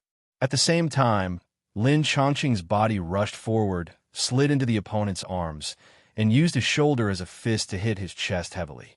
The attacker was pushed into the air and fell 5 meters away. However, this seemingly heavy hit obviously did not cause much damage. The attacker swayed his body, gave a thumbs up, and praised, "Not bad, not bad. It is incredible for ordinary people to have your strength and skills." Lin Chongqing shook his head. "Don't be too conceited. Don't forget, your strength is just copied, and the target of the copy is a fighter who has undergone hard training. Just with a small chip, an ordinary person can grow into a super soldier who is even better than Captain America in an instant. It is indeed amazing. However, the copied abilities are just copied abilities. They can only imitate the originals forever. Not only is their strength constant at this stage, but they're also sluggish in their use. In this respect, they are not much better than the cross-dressing Chun-Li that Uncle Long accidentally transformed into. Ordinary Dragon Special Police already have this level of combat power. Then, the General, who needs 6 or 7 Dragon Special Police to besiege and defeat, must have at least the combat power of a Bronze Saint Seiya. In addition, the existence of Chun-Li proves that this world has real street fighters. So what level of character must Gookie, the supreme boss of the Street Fighter world, be?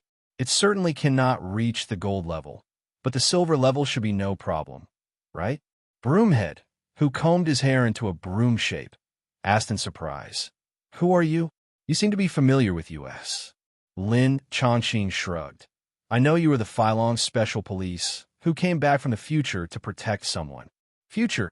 Yazzie and Chun-Li looked at each other, but Ajun jumped up and asked excitedly, "Are you really aliens?" "That's right. The Phylong Special Police can't lie." Broomhead put his hands on his chest and put on a cool look. At the same time, A figure flashed, and Timian, wearing a purple windbreaker and a mask, and Faxing, with colorful hair and hands clasped together, jumped out together. We are the Phylong Special Police who came back from 2043. Yeah. Ajin's eyes curved into crescents, and she jumped up and down excitedly. I will inform the TV station.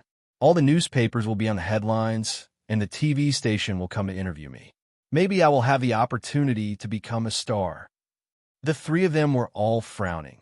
You and your eldest brother are really siblings. No. Nobita ran over breathlessly, pulling his sister's sleeve and begging. If you tell them, they will be sliced and studied. It's okay if you don't tell them. Ajin thought about it, and felt that it was indeed a bit cruel. It would be okay to change the reward. Then I want a sports car, jewelry, clothes, gold cards. The Phylong trio's faces became even darker. If they had so much money, why would they stay at Nobita's house? Hey, there was an extra hand in front of Ajin, holding a piece of paper in her hand. What is this? The girl took it without knowing why. Check. Lin Chongqing put the checkbook back in his pocket and said disapprovingly, 2 million Hong Kong dollars. You and your brother can spend whatever you want. Now let's talk business. How about it? 2 million. The two siblings, who had not had much pocket money since childhood, almost popped their eyes out. When their father was alive, their family was naturally very well off. Otherwise, they would not have such a luxurious villa to live in. Unfortunately, since the death of their father, the mainstay of the family situation has been getting worse day by day. If they don't increase income and cut expenditure, they will be really poor sooner or later. So for them, 2 million Hong Kong dollars is really not a small amount. The Phylong trio breathed a sigh of relief, but their vigilance did not disappear. The broomhead clasped his fists. Thank you, brother, but you haven't told us how you know our identities. Lin Chongqing had already thought of rhetoric. I once met 3 people. The leader is called Aegean. Golden Hair King. The Phylong trio was surprised. They came here to track Aegean, Toyota, and the King of Thailand. But after traveling through time and space to this period, not only could they not find the target Yu Chiexiong to protect, but even Aegean and the other 2 disappeared. Unexpectedly, they heard their information from a mysterious man. Where are they? Where did you see them? The 3 asked impatiently. Lin Chongqing chose his words carefully. I just met them once and overheard their conversation, so I don't know where they are now. The Phylong trio sighed depressedly. But Lin Chongqing's tone was quite deep. I learned their identities from their conversation.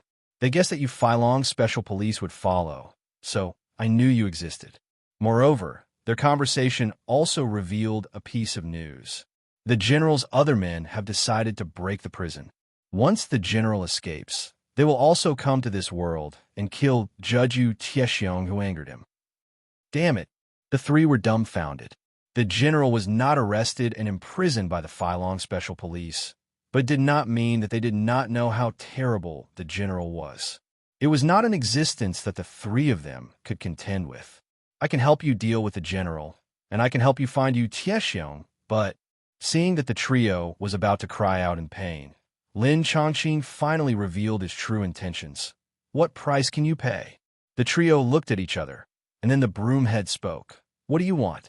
Lin Chongqing raised his eyebrows. The computer chip that gives you ability. Sure enough, Broomhead was not surprised. The 3 of them were very poor, and the only thing that could attract helpers was the magical computer chip. However, it didn't care too much. When they accepted this dangerous mission, they were already prepared and prepared several spare chips in advance. Just in case they were short of manpower, they could recruit helpers now. Computer chips need to be combined with courage to work. With the outstanding combat ability of the man in front of him, it is obvious that the ability of the chip can be maximized.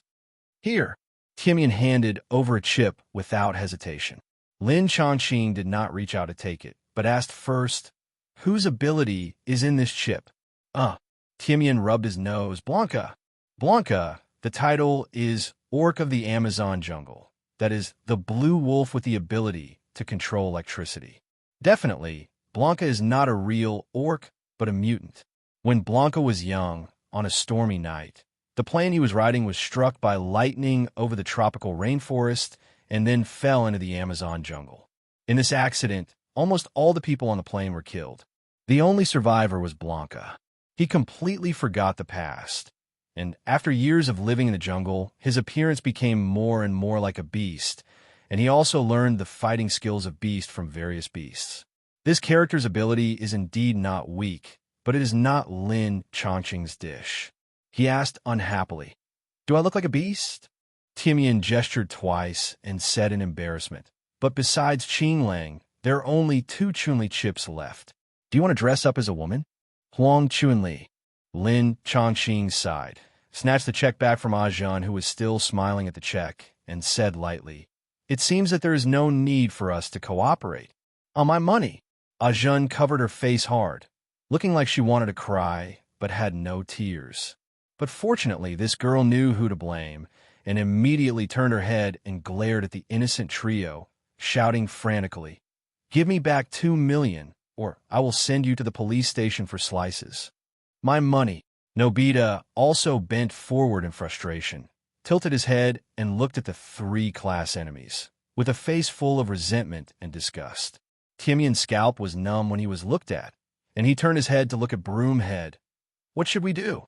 Broomhead scratched his head hard, scratching it into a broken broom, and said helplessly, "Okay, I understand. There is another Scion chip here, which is the most powerful among the combat chips. Is it okay?" Lin Chongqing stuffed the check into Ajin's little hand, and the 2 siblings surrounded him with drooling, and they had no interest in the combat chip.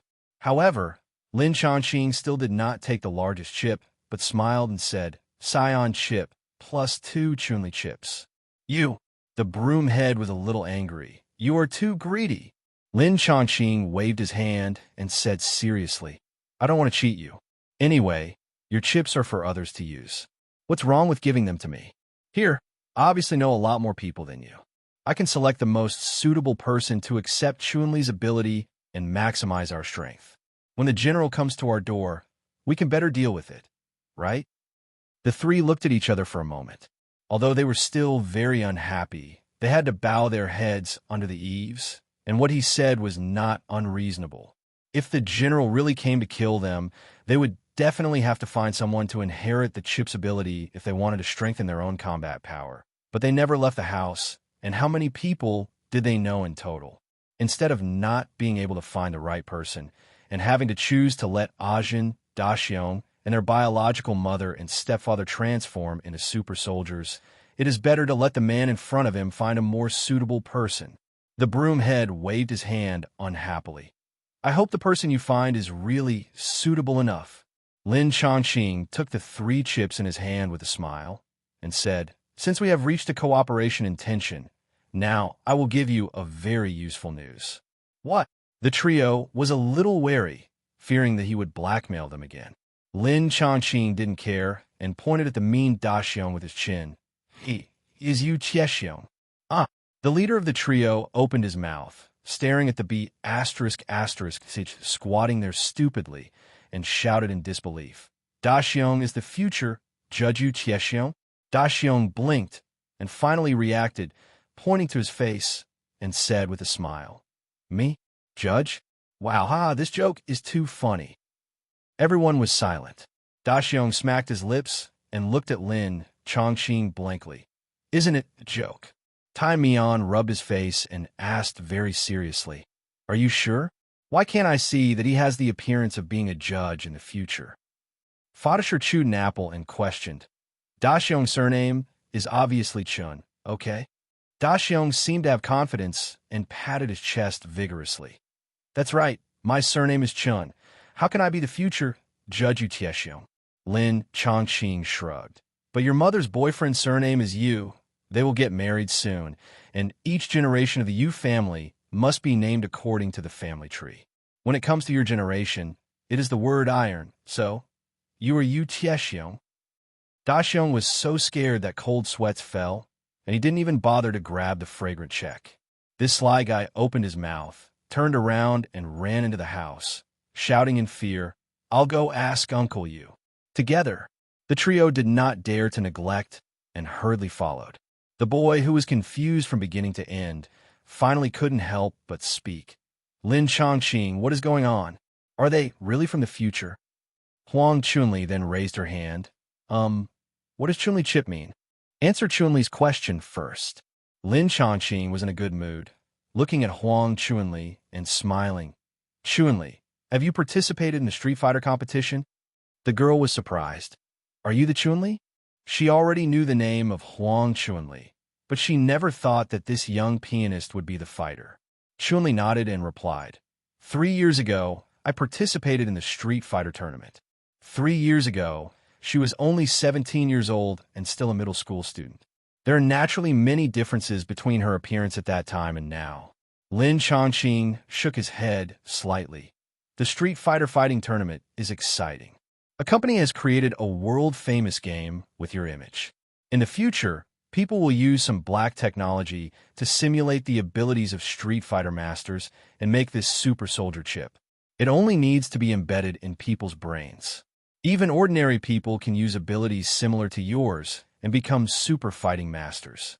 Definitely, this ability is easy to get, but it is likely to be locked in the future and there will be no possibility of improvement. So, boy, this Chunli chip is for you to use. Huang Chunli. Lin Chongqing looked at her and said seriously, Chunli, your future is unlimited. I don't recommend you to use the power of the chip. Huang Chunli curled her lips and was a little unconvinced. Then how can you use it? Lin Chongqing shook the Scion chip and smiled. I am very interested in the Scion's chi. Although the Scion in this chip should be fake, it doesn't hurt to feel it with the power of the chip. I believe I will not be locked by this mere chip. How can his future be locked by using the power of this chip without really becoming a Scion? Looking at the small chip in his hand, the boy still had some doubts in his heart, but he only needed to experiment to confirm it, and there was no need to deny it. He just asked curiously, You asked for 2 Chunli chips. This one was given to me. Who do you want to give the other one to? Lin Chongqing spread his hands. Give it to Ajin. Ajin was originally one of the incarnations of Chunli. Although her combat power is definitely far inferior to the real Chunli, it is obviously no problem to fight a general subordinate alone.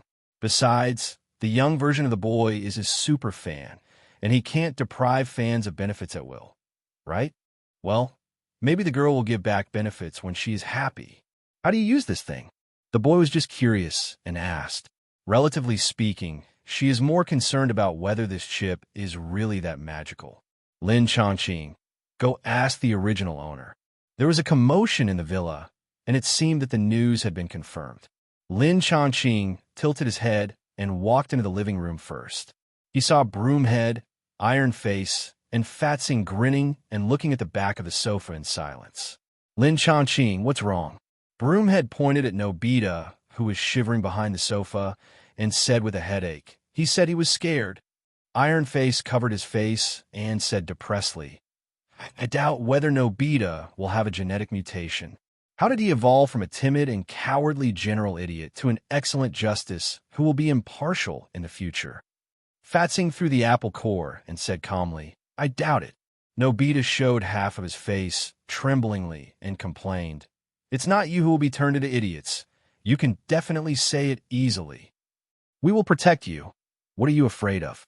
And Iron Face swung the blue wolf chip. As long as the computer chip is transplanted into your brain, you can also become a super soldier. What are you afraid of assassination? They only have this one chip left, and Nobita has no other choice.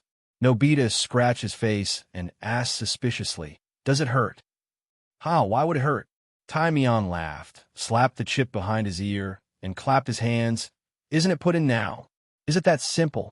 Nobita was stunned, and suddenly a fierce electric light appeared on his body. When the electric current stopped, he had changed from a mean young man to a mean green orc. His whole body was the color of the green grassland. Seeing this scene, Yazzie and Ajin's eyes widened. Broomhead turned around and smiled at Lin Chongqing. Do you need my help? You need to put it in through the nostrils, which is a bit difficult. Lin Chongqing looked at him expressionlessly. I am hesitating whether to cancel the cooperation. No. Seeing Ajin's eyes erected again, Broomhead waved his hands and shook his head hurriedly, rushed to Lin Chongqing's side, took the orange file-sized chip and squeezed it hard, and the orange chip turned into a very small crystal card, and smiled flatteringly. Putting it into the brain through the nostrils is one way, and it can also be done through nanorobots.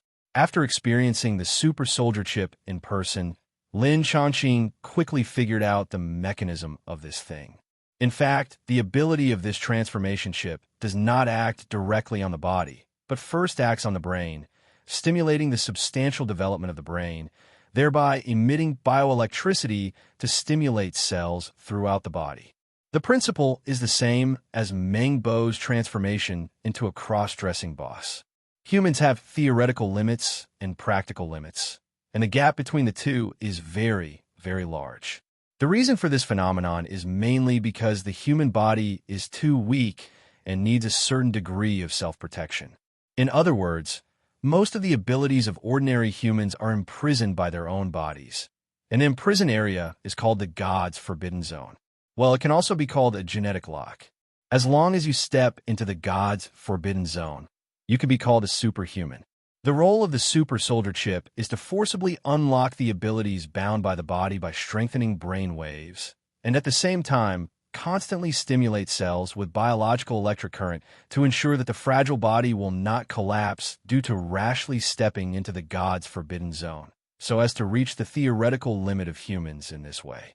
Whether it is the Flying Dragon Special Police, such as Broomhead and Iron Face, or the villains such as Aegean and King of Thailand, they all have super strength to easily lift heavy objects such as cars, super endurance to withstand small and medium-sized artillery bombardments, and far superior reactions, agility, self-healing abilities, and a certain degree of energy ejection. If they were placed in the Marvel Universe, none of them would be inferior to Iron Man. The Scion chip was originally prepared for Yu Tiexiong to save his life. Although it cannot really transform a person into a Scion who can kill everything in a second, it is still a top-quality super soldier chip. The more sophisticated the chip, the stronger the brain waves that are forced to be released, and the stronger the ability it brings.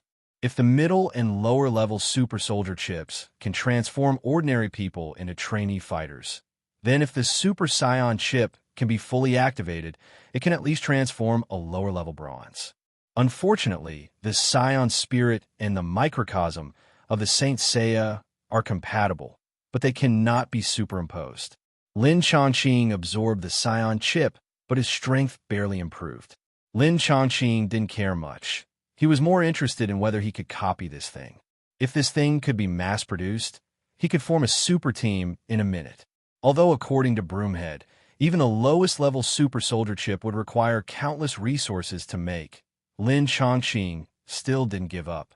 He planned to take out the chip after returning to the Marvel world and give Phoenix a detailed test, and then see if he could copy it. Now Lin Chongqing has to consider how to strengthen his strength. The top boss in this world is likely to have silver-level strength. Lin Chongqing is only an upper bronze, and he can deal with it if he fights for his life. The purpose of his world trip this time was to improve himself. However, he always has to keep a trump card to avoid accidents. The first method Lin Chongqing thought of was to project the holy clothes.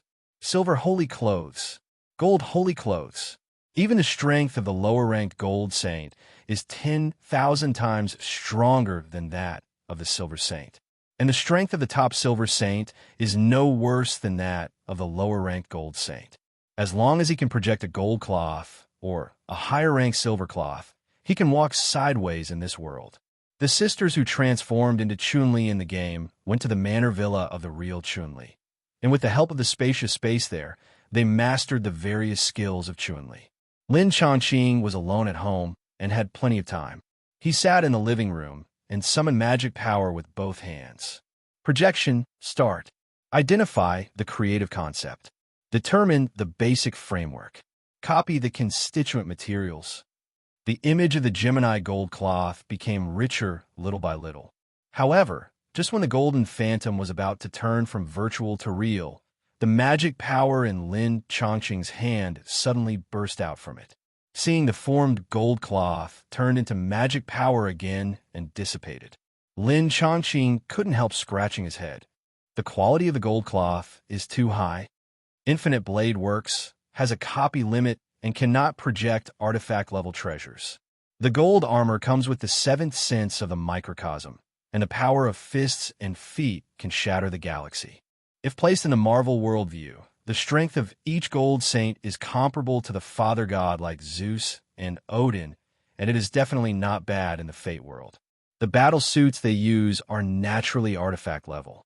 Lin Chongqing thought for a moment and gathered his magic power again. This time, he planned to project the Silver Saint Cloth. The strength of the Gold Saint Seiya was beyond the standard, and he hoped that the Silver Saint Cloth could be projected. Projection start. Identify the creative concept. Determine the basic framework. Copy the constituent materials. Imitate the production technology. Bang! The phantom of the Saint Cloth exploded again. Damn, the Silver Saint Cloth can't be projected either. Lin Chongqing was a little dumbfounded. He didn't expect that the Silver Saint Cloth couldn't be projected either. Infinite sword making is a very magical magic, but the level is still a bit low. Maybe this skill can be upgraded. Lin Chongqing thought for a moment and opened the main god system. The amount of energy he has stored now has exceeded 150 points. Anyway, he has no plan to materialize a new character card at the moment, so it is better to allocate some to upgrade the skill level. Upgrade Infinite Sword System, and many desired treasures can be projected without consuming energy. That's it. Lin Chongqing locked his sights on Infinite Sword System and directly ordered, Infinite Sword System. Upgrade. Infinite Sword System. Level Bronze. Promotion Silver. Clatter. After looting dozens of bags of Hulk serum and all the nuclear power plants in Neon, the energy that had just become abundant was deducted by more than half at once. Looking at the energy reserves that were almost cleared, Lin Chongqing was distressed. What made him feel extremely fortunate was that his accumulated assets were just enough to upgrade his skills. The bronze lettering of Infinite Sword System turned into silver. Lin Chongqing rubbed his hands. It should be okay now. Three-dimensional projection. Still starting from the gold armor. Last time, the projection program reached the third step and the magic circuit collapsed. This time, it went all the way to the fifth step. There's progress, but still no success. Lin Chongqing was extremely depressed and complained, "Do I have to upgrade to the gold level to project the gold armor?" After complaining, he changed to project the silver armor. Well, this time the process was smooth. In just half an hour, a large amount of magic power gathered and turned into a silver armor. A crow shining with silver light. Fortunately, the silver armor can be projected. Lin Chongqing glanced at the crow, curled his lips in disdain, and waved his hand to throw it into the mental landscape. In order to ensure the perfect projection, the first silver armor he chose to project was the Crow constellation, which was only silver. Now that it is confirmed that the silver armor can be projected, Lin Chongqing naturally wants to project a constellation that suits his heart. The silver armor favored by Lin Chongqing is naturally the best ones. Orion, Cepheus, Lyra, Altair, the Jupiter. These 5 silver constellations have had warriors comparable to or even surpassing the gold level. Lin Chongqing wants to try to project these 5 top-level silver armors to see if he can awaken the 7th sense. Orion is the lower position of Leo and also controls the power of thunder. Unfortunately, after Lin Chongqing spent a lot of magic power and finally projected it, his microcosm in the middle of the 6th sense was only raised to the limit of the 6th sense. Next, he projected the armors of Cepheus and Lyra, but it did not improve his microcosm. Lin Chongqing can only pin his hopes on the last 2. The Holy Land clearly has 88 armors, including 12 gold armors, 24 silver armors, and 48 bronze armors. Among the 88 armors, there are 4 special armors. These 4 special clothes are all ranked at the silver level, and each of them has a special function. The Magna Cloth and the Altar Cloth are 2 of the 4 special clothes. Magna is also called the Holy Grail. It is said to be transformed from Athena's artifact. Its special function is to heal and predict the future. As long as clean water is poured into the Holy Grail, the person who drinks it can be revived immediately no matter how seriously injured. Moreover, in the reflection of the shaking water surface, there is a chance to present the picture of the future. The previous Magnus Saint Seiya, Shui Jing, and the contemporary Magnus Saint Seiya, Ezen, all have gold-level combat power. However, projecting this cloth that has been used by masters only adds new attributes to Lin Chongqing. Magna is considered to be the lower position of Aquarius, controlling the changes of water and ice. Lin Chongqing asked the cloth to be used as a holy grail and poured a glass of water into it. The bottle of ordinary mineral water was soon stained with a touch of gold. The water has turned into holy water. It's a pity that I didn't see the future. Lin Chongqing shook his head regretfully, picked up the Holy Grail, and drank the water in it. Although he was not injured, he had consumed most of his magic power by projecting several silver holy clothes in a row. Holy water can not only heal the body, but also turn into magic to make up for the lack. Only with sufficient magic can Lin Chongqing continue to project. After projecting the giant king's cloth, he still did not awaken the seventh sense, and the luck in his heart before was basically gone. However, he still had to use the altar. The silver holy clothes of the altar were said to be created by the Greek gods to celebrate the defeat of the Titans. The round mirror on its chest contains the holy fire of Olympus. With the power of this holy fire, the saint of the altar can deprive any saint of the right to use the holy clothes and can also seal powerful opponents through sacrifice. Even a second-level god, like the god of death and sleep, will find it extremely difficult to escape once sealed by the altar. Because of this extremely special attribute, all the altar saints of all generations are the Pope's assistant priests. Those who possess the altar saint cloth not only represent power, but also have strength that is not inferior to the gold saints. For example, Bai Li of the previous generation and Alex of the original story. Especially Bai Li, his fighting power far exceeds the level of the gold saints, and is even much stronger than Sage, the Pope's younger brother. Opponents of the level of the three giants of the underworld can only be killed in seconds in front of him. Lin Chongqing is looking forward to getting the power of that person from the altar saint cloth. The power that Bai Li possesses is not only the secret of the altar, but also the secret of cancer. The power of the gold secret must be far greater than that of silver and bronze. Identify the creative concept. Imagine the basic framework. Copy the composition material. Imitate the production technology. Empathize the growth experience. Reproduce the accumulated years. Surpass and complete many projects.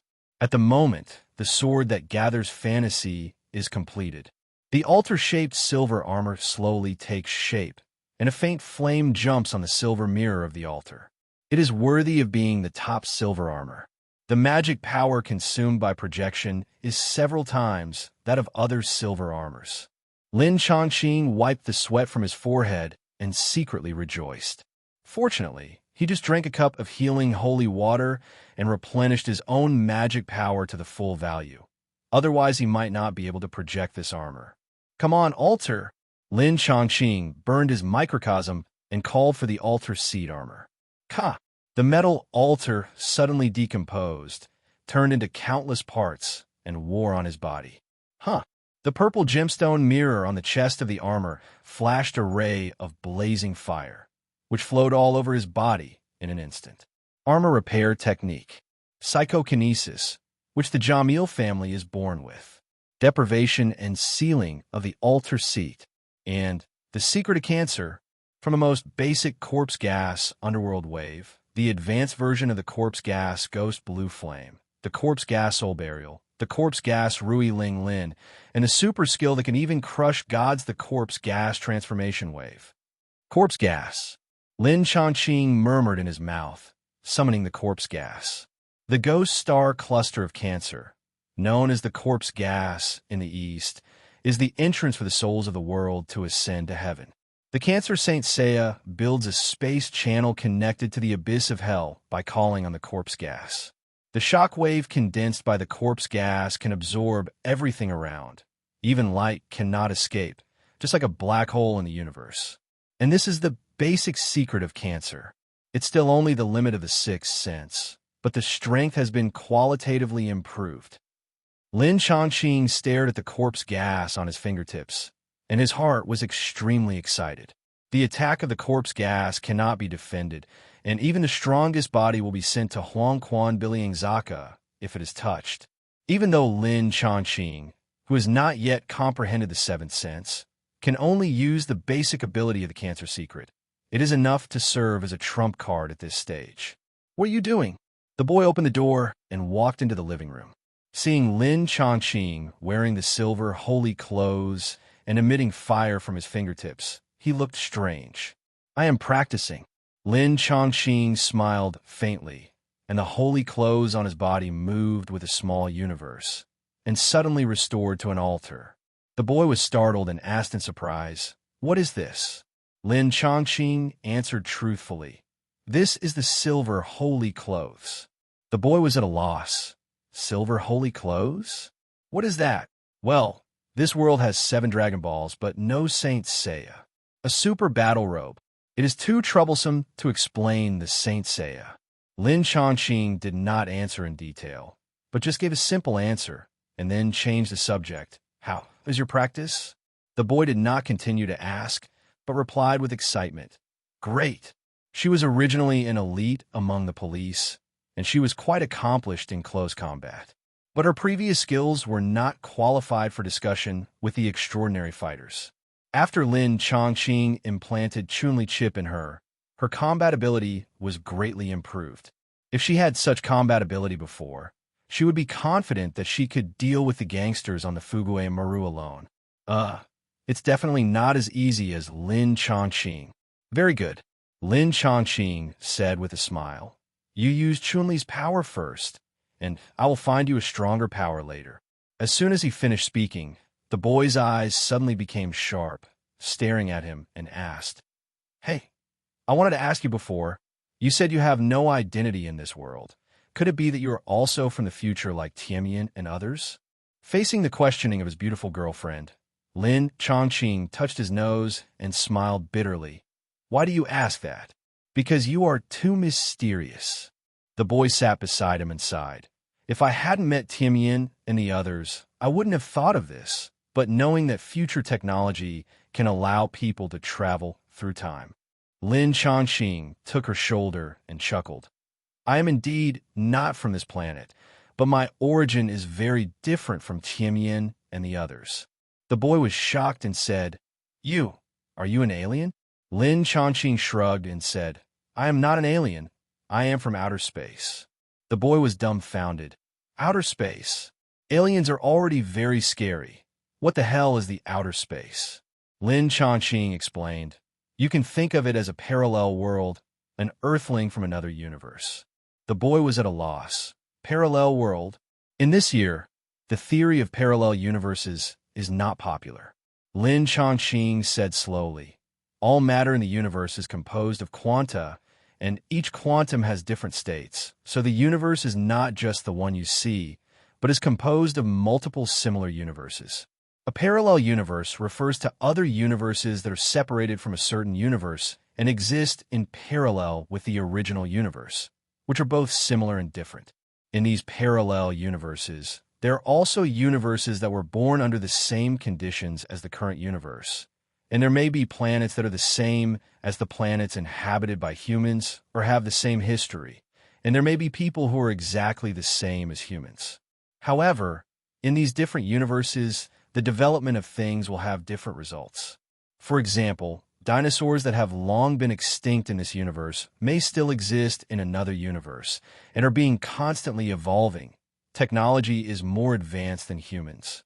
In general, parallel universes may be in the same space system, but different time systems, just like 2 trains running on the same railway line. They may be in the same time system, but different space systems, just like cars running on the upper and lower passages of an overpass at the same time. The girl was still a little confused. She didn't understand anything about different quantum and parallel universes. She only understood a little. So, you are a parallel universe? Earthling? Yes. I am an Earthling from a parallel universe. Lin Chongqing smiled and teased. You're not going to sell me to the police for slices like Ajan, right? The girl raised her eyebrows slightly and said angrily, It depends on whether you are obedient or not. Lin Chongqing kneaded her little hand and said with a smile, Am I not always very obedient in front of you? The girl's expression relaxed, and she sighed. Try to be lighter when you take action in the future, and you will be more obedient. Well, I'll try my best. Lin Chongqing responded disapprovingly. The boy suddenly became a little worried and asked, You are not from this universe. Will you leave in the future? I'm a world traveler and will not stay in a certain world forever. Lin Chongqing gently stroked her hair and said softly, But you can rest assured that I will come back to visit you every once in a while and accompany you here for a while. As long as you consume enough energy, you can use the power of the Lord God to drag the time ratio of different worlds. So, he has enough time to accompany his girlfriend. The boy gave her a sweet kiss and stopped talking about that topic. Instead, he asked, Shall we go out for dinner? You decide. Lin Chongqing would naturally not refuse. The two drove out in a sports car and headed straight to the high-level shopping mall a few blocks away. The boy was driving Lin Chongqing, talking and laughing, but he saw Lin Chongqing's expression suddenly become serious, listening attentively, and asked hurriedly, What happened? Lin Chongqing nodded. There is a riot ahead. Riot. Before the boy could react, he saw many people running around in panic on the long street from a distance, and said in surprise, It seems that something really happened. Sit tight. As she said that, she stepped on the accelerator, and the crimson sports car roared suddenly, and the speed suddenly increased by twice. It skillfully weaved in and out of the traffic and soon arrived at the scene of the accident. There was a medium-sized supermarket on the side of the long street. From the glass, you can see a series of lights colliding with each other, causing bursts of fierce explosions. The supermarket has been mostly covered by the smoke. The boy opened his mouth wide. Lin Chongqing was very calm. It seems that Broomhead and his men finally met the general's men. It turned out to be them. The boy didn't have time to find a parking space, so he simply stepped on the brakes and stopped the car on the side of the road. Should we go to help? Your ability has not been fully integrated yet, and your head-on confrontation is a little worse than those guys. You'd better stay outside to help evacuate the crowd. I'll go there by myself. Before the voice fell, he had already taken 2 steps at a time and rushed towards the messy supermarket. As a plot party, I definitely know the details of this plot. Golden Hair King Aegean sneaked into Nobita's school as a teacher. Taking advantage of the opportunity of Iron Face's paralysis and carelessness, he used the anti-aging poison needle to plot against him, and kidnapped the student girl who was good friends with Broomhead. Broomhead rushed out to save people and started a big battle with Aegean here. Speaking of which, although Aegean was a gangster, he was very principled and refused to hurt innocent people. It was also because of this fight that Phylong's special police and Aegean shook hands and finally joined forces to defeat the general. Lin Chongqing didn't know what the story would end like if he got involved. Boom! Before Lin Chongqing could get close, 2 forces exploded in the supermarket, just like dozens of C4 bombs exploded at the same time, blowing up the supermarket of a large area. Sand and rocks flew, and the wind was raging. 2 figures rushed out one after the other and landed in the parking lot opposite the supermarket. The Broomhead was ragged and his hair was messy. Although his face was still full of bravery, it was obvious that he had suffered a lot. The blonde, handsome guy opposite, wearing a red jacket, did not have a strong, murderous look in his eyes, but had a confidence that surpassed everything and was very cool and unrestrained. Broomhead, the pretty student girl standing on the roadside, came over happily. Are you okay? Don't come over. Broomhead was anxious, turned his head, pushed the girl aside, and turned around and bumped into the car thrown by the Golden Hair King. Oops! Broomhead's eyebrows knitted, his body suddenly turned, and his legs chopped out like a knife, splitting the car in two. It seems that the Golden Hair King has been waiting for a long time and followed closely behind the car. At the same time that the car was split, a punch came down swiftly and fiercely. Broomhead couldn't dodge in time and was hit hard in the chest. His body flew backwards and smashed the car behind him. Taking advantage of this opportunity, the Golden Hair King did not stop, jumped up, and his legs took advantage of the opportunity to kill, ready to completely solve this flying dragon's special police. Suddenly, a figure came from above and punched in the air. Sensing the destructive power of the fist, the pupils of the Golden Hair King shrank rapidly, and he hurriedly put his arms in front of him to block as much as possible. As soon as the fists and arms of the two touched, an unprecedentedly strong mutual repulsion force was immediately generated. The Golden Hair King was in midair and could not use the force, and was immediately blown away. Ajin turned over several times in the air before he stood firm again. He ignored his surging blood and looked at the strange opponent who suddenly appeared, and said with a slight change of color, "Who are you?" The general had fought with the Phylong Special Police for many years. As the general's first general, he was very familiar with the internal structure of the Phylong Special Police, but he had never seen such a master.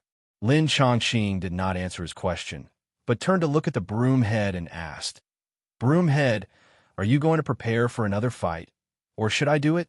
Broomhead pulled his messy hair and shouted angrily, "The Golden Hair King poisoned Tiemian. If it's later, there will be no hope. Let's join forces to catch him and force him to hand over the antidote." If it was a normal encounter, he wouldn't mind playing one-on-one, but now the situation is urgent. How can he be in the mood to play gladiatorial combat? If he goes back later, Tiemian will be in Beijing. Idiot! The Golden-Haired King sneered, swung his palms, and suddenly exerted force. A bright white comet rushed towards the Broomhead. Lin Chongqing snorted lightly, dodged, and blocked the comet. He pressed forward with one hand and exerted force suddenly. With a muffled bang, the shock wave suddenly became invisible. The Golden-Haired King's face became even uglier, but he did not try to escape. Instead, he suddenly flew into the air and used his hand as a knife to rush out, which was very sharp. By the way, as a person with the ability of Qin, Aegean is much stronger than Kim at the beginning. Lin Chongqing, also 407, did not wait for the Broomhead and jumped out in a straight step, carrying a compelling momentum, killing like a tidal wave. Meteor Fist. The dense sauna punches were like a torrential rain and a strong wind, and each punch was heavier than the other. The Golden Hair King had no way to avoid it, so he had to hold his fist hard. Bang, bang, bang. Although Lin Chongqing did not go all out, his punches were extremely powerful. However, after hitting him dozens of times, the Golden-Haired King was chopped out. The situation became increasingly dangerous. He knew that he could not stay for long. Otherwise, he would have no chance to leave if the Broomhead surrounded him. He quickly blocked several times with all his strength, and with the help of the reaction force of his fists, he flew dozens of meters away, ready to sneak into the crowd and escape. Hand over the antidote for rejuvenation. After being hit several times, the Broomhead was already exhausted, but for the sake of his good brother, he had to try his best to catch up. However, in fact, there was no need for the Broomhead to interfere, and Lin Chongqing would not let Aegean leave. When the Broomhead shouted, he had already rushed behind the Golden-Haired King like lightning, and at the same time swung his palm and chopped down fiercely, and sand flew everywhere in an instant. Suddenly, there was a commotion in the crowd. A nearly 2-meter-tall, muscular man rushed over like a tank. It was Aegean's Bebj companion, the King of Thailand. At the same time, the Golden-Haired King's body suddenly paused, his center of mass lowered, his chest leaned forward, and with the help of the rebound of his knee joints, he instantly transformed the body's rolling and muscle power into kinetic energy and soared into the sky like an angry dragon. Hao Yu-Jen. Bang! Bang! Lin Chongqing was first hit by the King of Thailand, and then he was hit by the full-powered Rising Dragon Fist. He was like being hit by a cannonball head-on. His body leaned back, flew dozens of meters away, and fell heavily on the ground, smashing a car and causing it to collapse. Then, the damaged car tank was ignited by sparks, and a raging fire was set off. Lin Chongqing, the broomhead, was startled and his steps suddenly stopped. The Tai King had already rushed over with a ferocious smile. "Don't worry, you will see him soon." The golden-haired king did not join the Tai King to besiege the broomhead, but just looked at the burning car with a solemn expression. Although he was very confident in his punch, he did not believe that a person who could annihilate the wave punch would die so easily. Boom! The burning car was in flames, and a blue shockwave blasted out from the flames, instantly suppressing all the flames and whistling like thunder and thunder towards the golden-haired king. Orion's secret technique, Will-O-Wisp. The golden-haired king was shocked and quickly turned in the air, narrowly avoiding the sharp edge of the shockwave. However, the shockwave that had been avoided suddenly turned, drew a small arc, and hit his back. The impact force was unexpectedly weak, but the golden-haired king felt that his blood and chi had stagnated, as if his whole body was blocked by the piercing cold, and he couldn't help but secretly shout that it was not good. At this moment, a black shadow flashed in the corner of his eyes. The golden-haired king tried to look back, but saw that Lin Chongqing had already appeared above the Tai King's head, and his bent calf was pushed by his knees, stepping heavily on his head. The Tai King's eyes widened, and he could no longer dodge, so he could only tilt his head suddenly. The kick passed through his cheek, and then kicked hard on his shoulder, kicking him back again and again. Without waiting for the Tai King to stand firm again, Lin Chongqing once again bowed his palm and pushed it out from the side. Lushan Shenglongba. Boom! The blue dragon rushed out like lightning and hit the Tai King's chest. His sternum was broken immediately, and blood flowed out of his mouth, leaving a red track in the air. When the Tai King's body fell to the ground, there was no sound anymore. Lin Chongqing turned his head and looked at the dumbfounded broomhead, and said with a sneer, "Aren't you going to ask the golden-haired king for the antidote? What are you waiting for?" "All right." Broomhead pulled his messy hair, and finally he didn't look like a ghost anymore. He rushed to the golden-haired king and pointed at his nose. "You, hand over the antidote." The golden-haired king spat out a mouthful of bloody saliva and snorted coldly. "Don't even think about it. Hand over the antidote. Kill me if you have the guts. I won't give it to you even if I die. Hand it over. I won't give it to you even if I die." The golden-haired king was not a guy who was afraid of death. He let Broomhead's fist wave in front of him, but he just bit it and refused to let go. Broomhead had no choice but to kneel down with a thud, crying and saying, "I beg you, golden-haired king, I know that none of the general's men are afraid of death, but Iron Face is my best friend. I beg you." "Idiot." Golden-haired king looked disdainful. Before, the two sides had no life-and-death feud, so it was possible that there was no solution, but now that the king of Thailand was killed, it would be difficult for him to drink again. Lin Chongqing touched his chin, hesitating whether to kill this guy together. Although golden-haired king was mixed in the underworld, he had never done anything evil. On the contrary, he was almost beaten to death by the general in the plot for helping innocent students. If he killed him like this, he would always feel a little sorry. Golden-haired king refused to listen, and time was getting tighter and tighter. Broomhead had no choice but to turn his head and look at Lin Chongqing. "Hey, do you know medical skills?" Lin Chongqing shrugged. "No need to be so troublesome." He pointed with his hand, and a stream of light flashed. The next moment, the golden-haired king's eyes became confused. Broomhead was confused. "What are you doing?" Creating an illusion in his mind. Lin Chongqing briefly explained that the Phoenix's magic fist can not only make people have nightmares, but also make people fall into illusions. The golden-haired king looked around as if he was sleepwalking and suddenly ran away. "Hey!" Broomhead was startled and raised his hand to stop him, but was stopped by Lin Chongqing. He went to get the antidote. Just follow behind. The golden-haired king obviously couldn't resist the magic fist, and the antidote for the poison needle was easily obtained. Even if the golden-haired king regained his sanity, he couldn't make a big noise. The three generals under the general's command, Aegean with the Ken ability, King Tai with the Sagat ability, and Toyota with the Bison ability. They took the time machine back to 1993 and tried to modify the memory of the future Chief Justice Yu Tiexiong to rescue the general who was about to be tried. Unfortunately, their time machine was rough, so they came one step later than the Flying Dragon Special Police. Aegean relied on the means of sneak attack to finally deal with the Iron Face, but was chased by the broom and fell into Lin Chongqing's hands. Now the golden-haired king was defeated and captured. King Tai was killed by Lin Chongqing, and only Toyota was left missing. No one knew where that guy went. The Flying Dragon Special Police used Aegean as bait, but they didn't catch him out. I think that during the parking lot battle that night, not only the King of Thailand was watching from the crowd, but Toyota should also be watching nearby. Having witnessed Lin Chongqing's method of beating Aegean, the remaining Toyota naturally dared not show up. Now, of the three generals under the general, only Toyota is left. Not to mention facing Lin Chongqing. Even if he faces 3 Phylong Special Police, he can't make any waves. However, the Phylong Trio still did not relax, because the appearance of the Aegean Trio means that the general himself will arrive soon, and that will be the most difficult battle. Lin Chongqing is also waiting for the general, wanting to see what level of strength this copy of Vega has.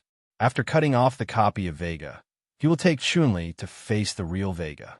On this day, the boy hurriedly walked to his side and turned on the TV with his hand. Look! The TV was playing real-time pictures, and the camera was full of terrified students, trembling like sheep under the wolf's mouth.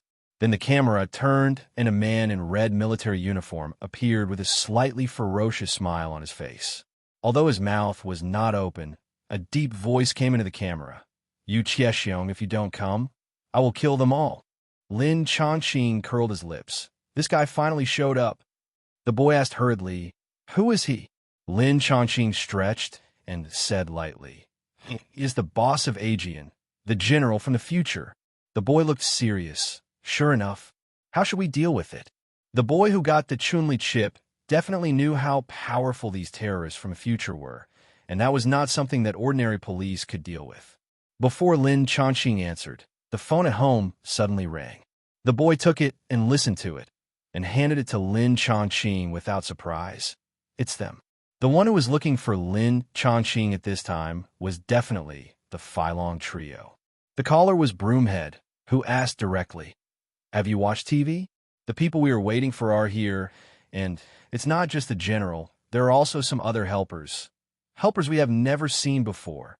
Since they confirmed Yu Chiexiong's identity, they asked him to take a sick leave for a period of time to avoid being caught by the sudden arrival of the general. However, during this period, Fadisher has been lurking in the school to investigate the general's side.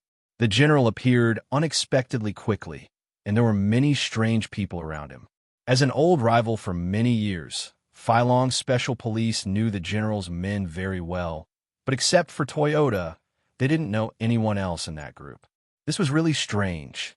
Lin Chongqing pondered for 2 seconds and asked, "Did you see the faces of those people clearly?"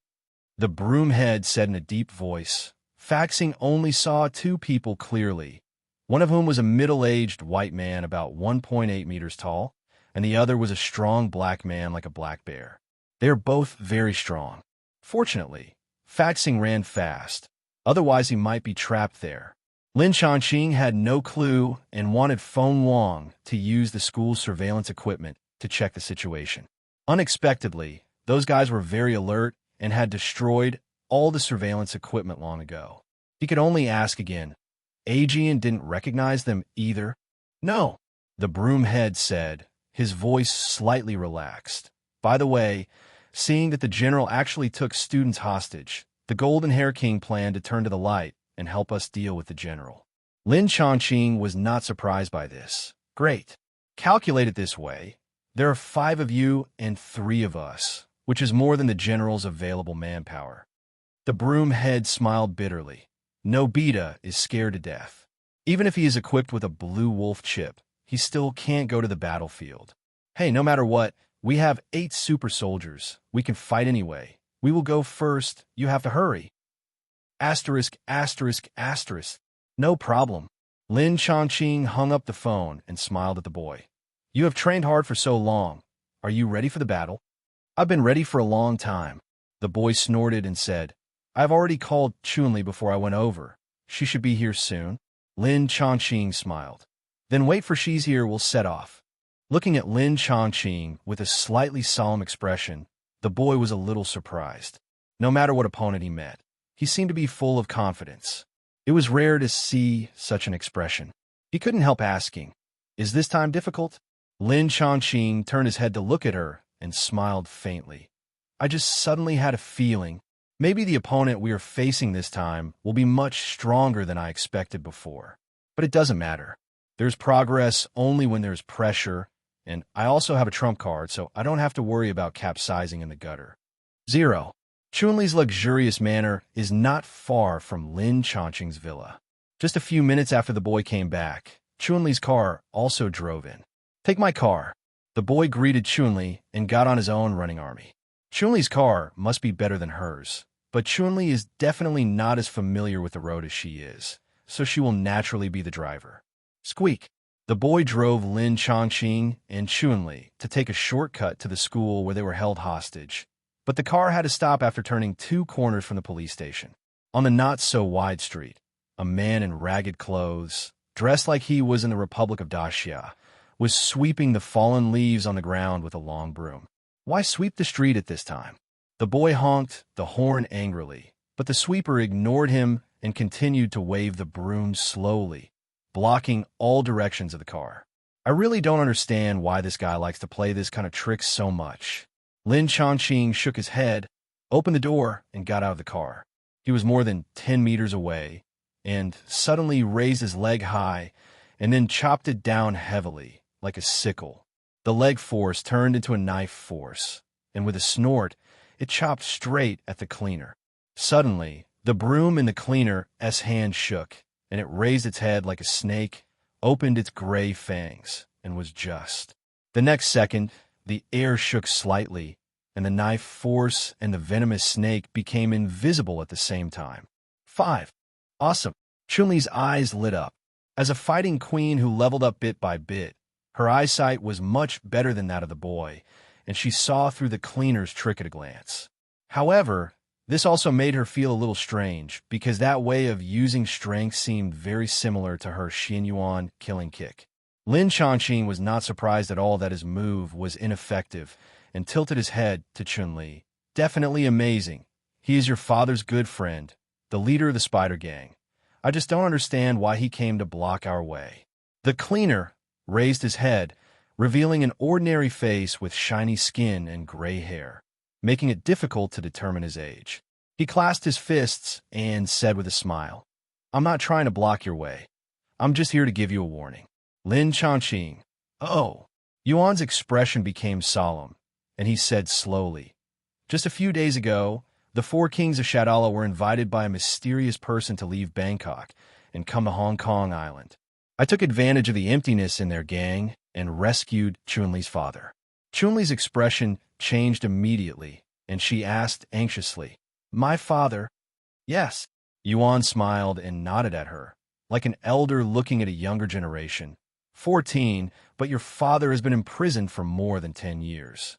Although he has not suffered much torture, his physical strength has been very weak, and it is not suitable for long-distance travel. So I left him in a hidden place in Bangkok to recuperate. When things here are dealt with, you can go to see him. Thank you, thank you. Chunli's eyes were full of tears, and she kept expressing her gratitude.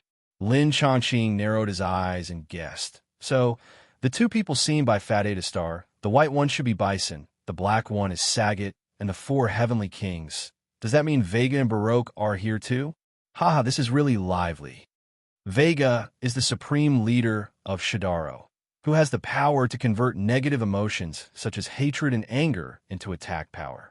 It was he who organized the Street Fighter fighting competition, and the power of General came from Vega. Now, the real and fake generals not only did not fight each other when they met, but the real general helped the fake general to become a terrorist. I don't know what price the fake general paid. As for Baroque, he is known as the strongest bullfighter in Spain. He was trained in the Spanish ninja school. He perfectly combined bullfighting and ninjutsu and became the best player in the underground boxing match. Later, he was spotted by Vega and recruited into the Shidaro organization. From then on, he became one of the four kings of Shidaro. This guy is a psychologically twisted pervert. He is a man, but he loves beauty very much. He is extremely narcissistic. He believes that a great warrior must have a beautiful appearance and thinks that he is the most handsome fighter in the world. In order to prevent his face from being injured in battle, he always wears a mask when fighting. Because he is afraid of getting his hands stained with the enemy's blood, he always has a pair of iron claws on his hands. Iron-faced ability is derived from Baroque. I don't know if these two people will spend more time arguing or fighting if they meet. Yuan said seriously. The four kings of Shidaro are all mediocre, especially Vega, who is more terrifying than you can imagine. Do you still want to go? I think my horror should also be beyond your imagination. So, do you want to go together? Lin Chongqing shrugged. The four kings of Shidaro appeared, and the strength of the general's side increased several times, but he was not afraid. Yuan sighed. I promise to protect Chunli. Lin Chongqing smiled. Haha, let's go. Chunli hurriedly opened the back door and called to Yuan. Master, please sit here. Yuan was quick to follow suit. The boy started the car again and asked with some concern. The other side has four more masters, and we only have one. Can we hold on? Lin Chongqing curled his lips and smiled. We didn't plan to have an extra Yuan, right? The Yuan in the game is as powerful as the final boss Guki, and even defeated Guki 3 times.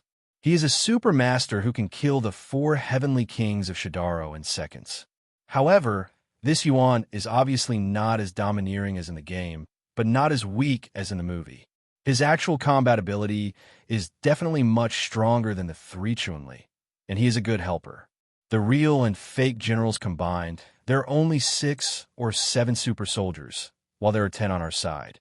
Even if the individual abilities are slightly weaker, we can use the method of upper 4 horses against middle 4 horses, middle 4 horses against lower 4 horses to kill the weaker ones on the other side, and then form a group to push the boss. Before the official departure, Yazzie had reported to the higher-ups in detail what he knew. Although he concealed the details of the terrorists and the Flying Dragon Special Police alien visitors, there are already super warriors like Street Fighter in this world, and some of them even originally came from official forces, such as Charlie Nash, a lieutenant in the U.S. Air Force, Guile, a U.S. Special Forces soldier, Jamie, a British agent, and even Chunli will join Interpol in the future. So the government has long been aware of the terrorist destructive power of such people. After receiving Yazzie's notice, the Flying Tigers immediately went out, but they only surrounded the hostage-taking school and did not go in to rescue the hostages. Therefore, when Lin Chongqing and his party arrived, the scene was still calm, and the police also avoided a huge amount of casualties. Seeing the boy get off the car, the commander holding a megaphone came up and saluted. Hello, Superintendent Li. I am a superintendent of the Central Crime Unit. Also the on-site commander, Lu Jianjia. The boy quickly saluted. Superintendent Lu, is there any movement inside? No. Lu Jianjia shook his head. It has been very quiet. If it weren't for the strict order from above to wait for you to come, I would have sent someone to break in. Don't do it, the boy hurriedly said. There are a few guys in 457 who are very difficult to deal with. It is easy for ordinary police officers to be killed or injured. I will sneak in with a few companions and find an opportunity to rescue the hostages and... Suddenly, in the dazzling sunlight, a silver light drilled out from the police, like a lightning bolt piercing Lin Chongqing's chest. Cold steel claws, coal mask. Lin Chongqing raised his head blankly, facing the hideousness under the eyes. This is Baroque. Waste.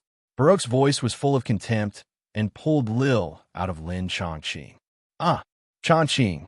The angry boy subconsciously pulled out his pistol and pulled the trigger of Baroque, but only hit a lot of afterimages.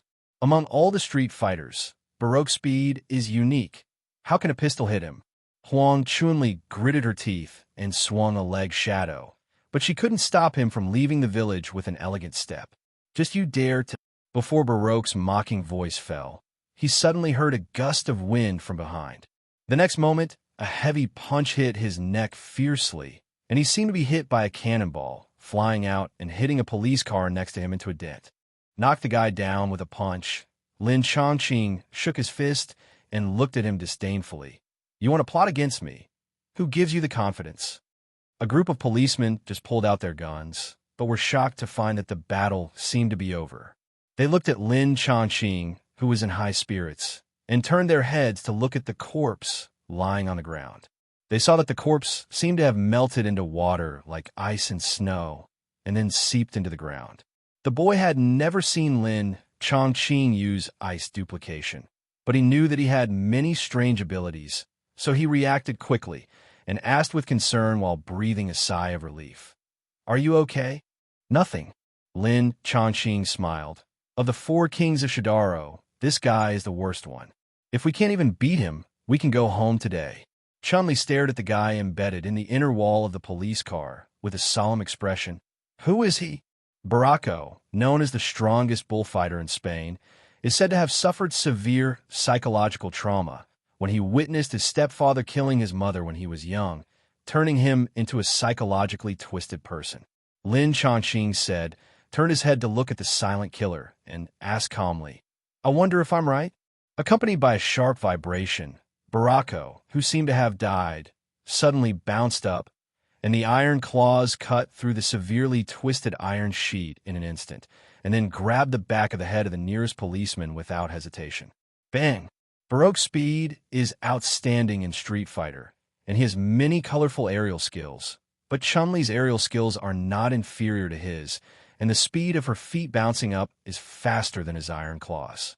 The white-bottomed long boots with blue straps, the tips are as sharp as knives to block Baroque's iron claws. Bang! Baroque's attack failed, and he shook his wrist. "Huang Chun-Li? Ha! You are much stronger than I thought." Chun-Li was slightly startled. "Do you know me?"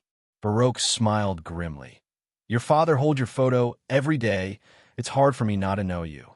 You are also one of the evil people who tortured my father." Chun-Li's pupils were covered with a layer of disgust. She kicked her legs and soared into the sky, casting a shadow of her legs in the air, so fast that people could not catch its movement. The hurricane brought by the leg force raised a large amount of dust, causing many policemen to close their eyes.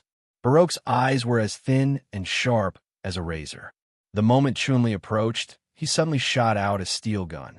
The claws met Chun-Li's fast legs, and there was a fierce collision in the air. The two separated suddenly. Chun-Li's ribs were covered with blood, and 3 hideous wounds appeared, but Baroque's mask was also slightly dented by the kick, and a clear footprint was imprinted on his chest. Both were injured. Chun-Li panted slightly. "He's too fast." "Haha, beautiful lady, if you have the guts, come in and fight." Baroque grinned, revealing his white teeth, stared at Lin Chongqing with a cold look, and flew behind him with the help of Chun-Li's kick. "You want to leave now? Don't mind if I send you off a little longer." Lin Chongqing smiled back at him and held his hands. Synthesis calyx shape placed at the waist and then pushed out violently. Kamehameha! Boom! The azure light wave, like a meteor, hit Baroque's chest and pushed him into the office building. The whole building seemed to be hit by a missile, and a bang raised a cloud of dust. A group of police swallowed their saliva and subconsciously stepped away. When the superiors ordered them to stand by, they were still very unconvinced. Now, they are really grateful for the wise leadership of the superiors. The boy frowned and said, "Is he dead?" Yuan said, "Not dead, but it's almost dead." "Awesome." With a slightly funny voice, several figures rushed over from a distance. They were the 3 Flying Dragons Special Police, the golden-haired Wang Ajian, the red-clothed Chun-Li, and a timid and thin Qinglang. Lin Chongqing couldn't help but smile when he saw it. "Nobita, I thought you wouldn't show up this time." Nobita grinned, revealing an expression of wanting to cry, but not being able to. "I really don't want to come, but..." Before he could finish, the broom head next to him interrupted with a smile, but he was despised by his sister and went crazy, and his childhood sweetheart is also in there, so he had no choice but to come. Chun-Li, in red, with her hands on her hips, was very proud. This Chun-Li is naturally Ajun, Lin Chongqing said puzzledly. Aren't you afraid that you will be left here? Those guys in there are more powerful than you can imagine. Even if Nobita gets the super ability, I don't think he can be of much help. Nobita opened his eyes wide, a little unconvinced. I can't help you fight, but it's okay to help save the hostages, right? Okay. Lin Chongqing shrugged. Leave the fighting to us, and the task of saving the hostages to you and Ajun. Boy, Chun-Li, you also help take care of it. Although Ajun has also received training, she is obviously worse than Boy and Chun-Li. But if the three Chun-Lis join hands, even a general can be touched. Yazzie nodded. I understand. Then everyone, let's go. Yazzie and Chun-Li are relatively weak. If they encounter the genuine Vega, they may kneel on the spot, so they simply act together and bring a burdened Xinglang with them, sneaking in from the southeast corner of Shinjiqiang School, while the Phylon Special Police Trio, Aegean, and Yuan sneak in from the northeast corner. As for Lin Chongqing, he chose to confront head-on. Jumping in from the tall school gate, Lin Chongqing ran straight to the office building that was half collapsed, ready to give Baroque, who still had a few breaths left, a knife. In the billowing smoke and dust, the broken fragments of the Rainbow Fighter suit were everywhere. Baroque was lying on the broken stairs, bleeding under his body, and seemed to have no sound. Lin Chongqing pulled the corner of his mouth and suddenly heard a loud noise. As the wall next to him collapsed, a black man like a black bear punched him with a straight punch. Although it was just the simplest straight punch, it was surprisingly powerful and fast. Bang! Lin Chongqing twisted his arms and blocked the black man's fist. At this moment, Baroque, who seemed to be dead, shouted loudly, and the whole person bounced up like a venomous snake, rolled his body quickly, and instantly cut into Lin Chongqing's back, and suddenly swung out a claw shadow all over the sky and rushed straight to his back. That you are really lucky. Lin Chongqing curled his lips, paused his right foot, and his retreating body suddenly stagnated. The power of his arms burst out instantly, throwing the black man out violently, and at the same time slightly turned sideways, facing Baroque's claws, and kicked a heavy kick. Young lion bombing. In a flash, the leg shadow turned into a roaring lion. Baroque's heavy claw shadows were kicked to pieces as soon as they touched Lin Chongqing's lion shadow. Baroque was so frightened that he had no time to react. He was kicked in the head. His tough iron mask was shattered immediately, and his whole face was sunken. He turned into a cannonball, rolled in the air, and flew out, knocking down the wall on the other side. This time, he was really silent. He was hit by Lin Chongqing's punches and kicks, plus a bronze secret technique, and died. His vitality was already very tenacious. The battle is not over yet. The black man, thrown out by Lin Chongqing, stood up like an angry black bear, and his arms, which were thicker than the thighs of ordinary people, closed and blasted out a golden Qigong wave. Saget's secret technique, Tiger Wave. Lin Chongqing staggered his feet and avoided 3 feet in an instant. Saget ran 2 steps and pounced in front of Lin Chongqing. He raised his right knee violently with a flame-like brilliance and hit Lin Chongqing's lower abdomen. Li-Li's. This is a secret technique that is as powerful as the Assassination Gate Rising Dragon Fist, Tiger Rising Dragon Break. This low knee hard collision. The knee is like an iron hammer. The strong wind breaks the air, the vibration is humming, and the flying dust is dispersed. Faced with this fierce secret technique, Lin Chongqing's face did not change at all. He slightly bent his body, clasped his hands together like a hammer, and hit hard, hitting Saget hard on the iron knee. Boom! The two men's muscles and bones fought against each other. As if beating a war drum, huge amounts of sound waves swept across, making the dilapidated office building more broken. However, Saget's strength was obviously weaker.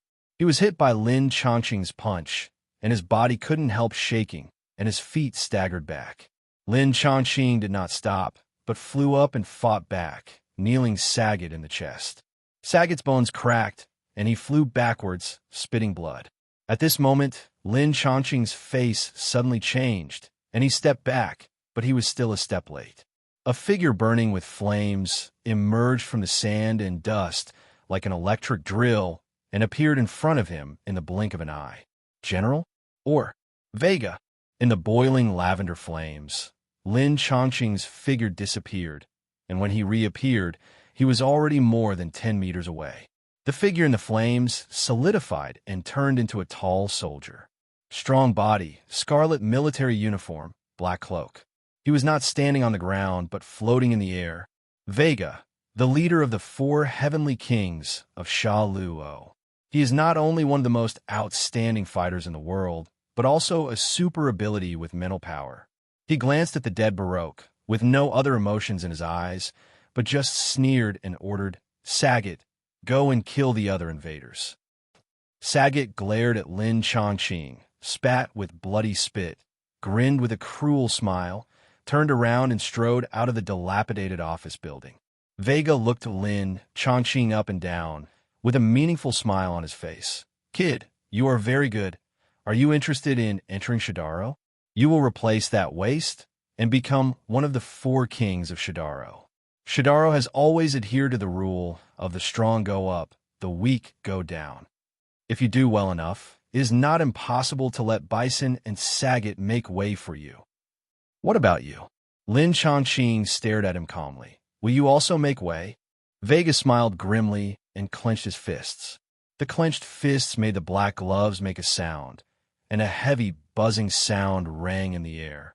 "If you are stronger than me, I will also make way for you." "What a pity!" Lin Chongqing stared at him and shook his head slightly, saying in a disdainful tone, "I am not as boring as you, dreaming of ruling the world all day long." "That's right.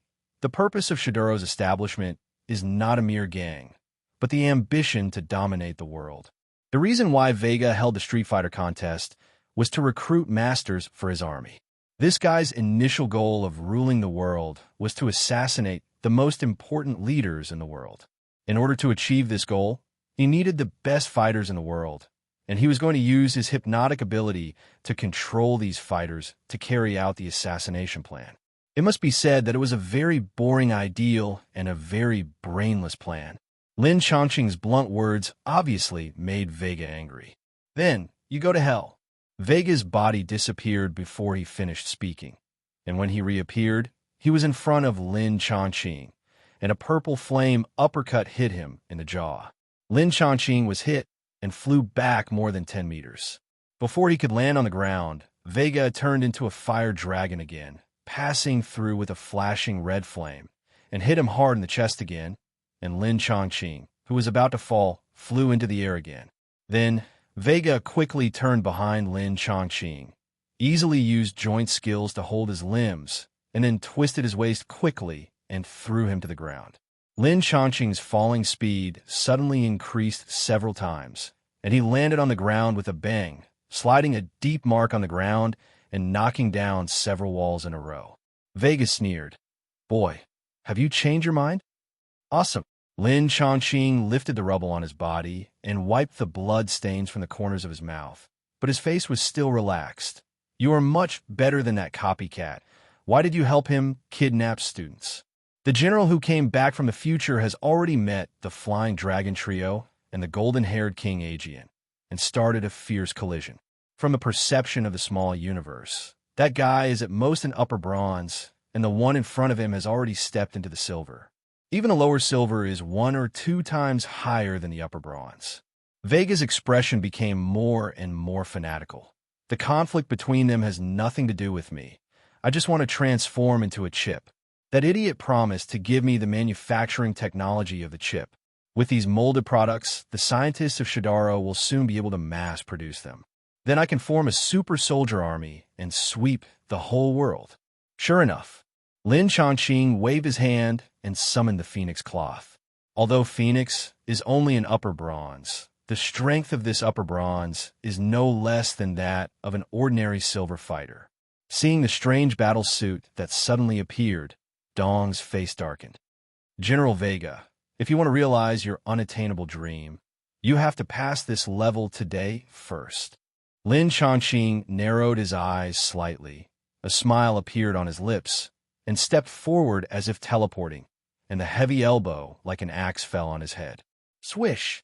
Vega reacted quickly and dodged the elbow in an instant, but the military cap on his head was blown away by the hurricane that passed close to his ear, leaving a thin scar on his cheek.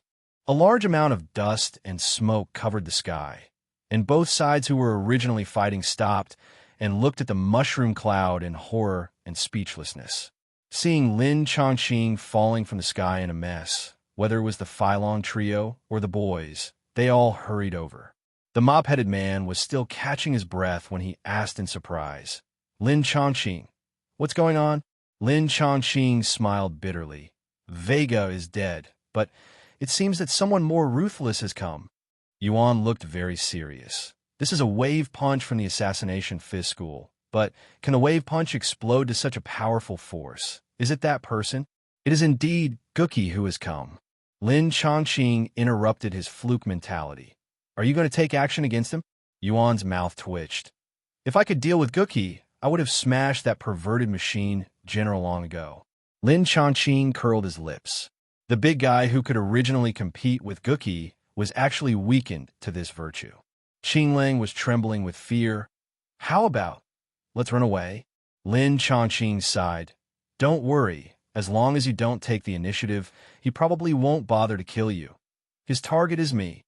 The incident of him slashing a car with a knife a few days ago made a lot of noise.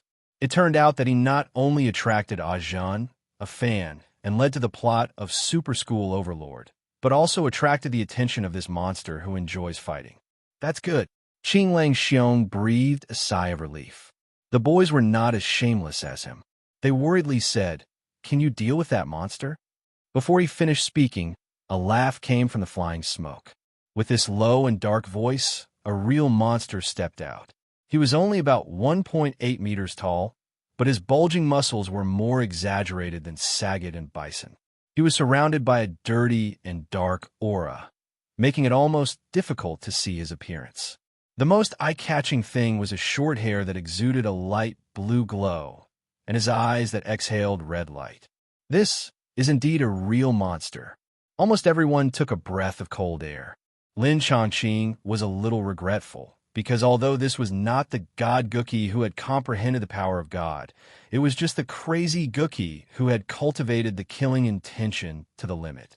At this time, Gookie had comprehended the killing intention for many years. Because he had been practicing in a volcano for many years, his body had broken through the flesh and surpassed the limit of the human body. Although it was also very difficult to deal with, it was still much weaker than the peak state of God and man. Asterisk, asterisk, asterisk, asterisk. I estimate. It seems to be upper silver, but it is a little short of the limit silver. We will help you.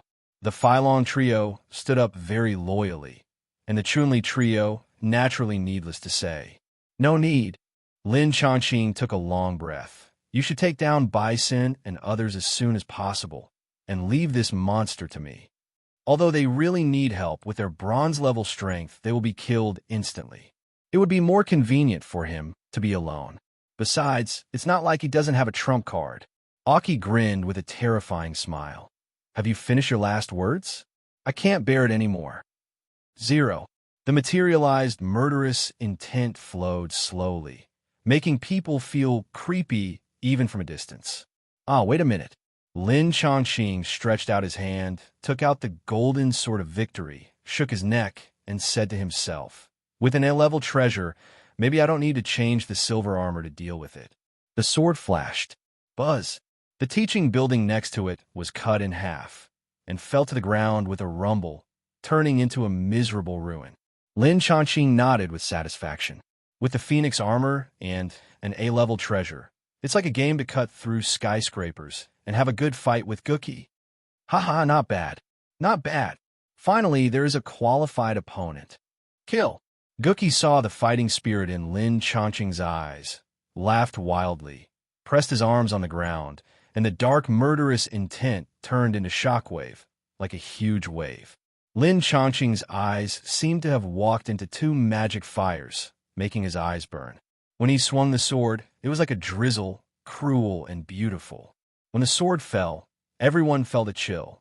The chill went from the toes to the heart, and then from the heart to the soul, making people tremble and drizzle involuntarily.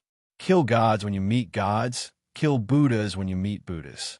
One sword can break all laws, and the world and the universe can all be broken. Kill. Unparalleled red qigong waves.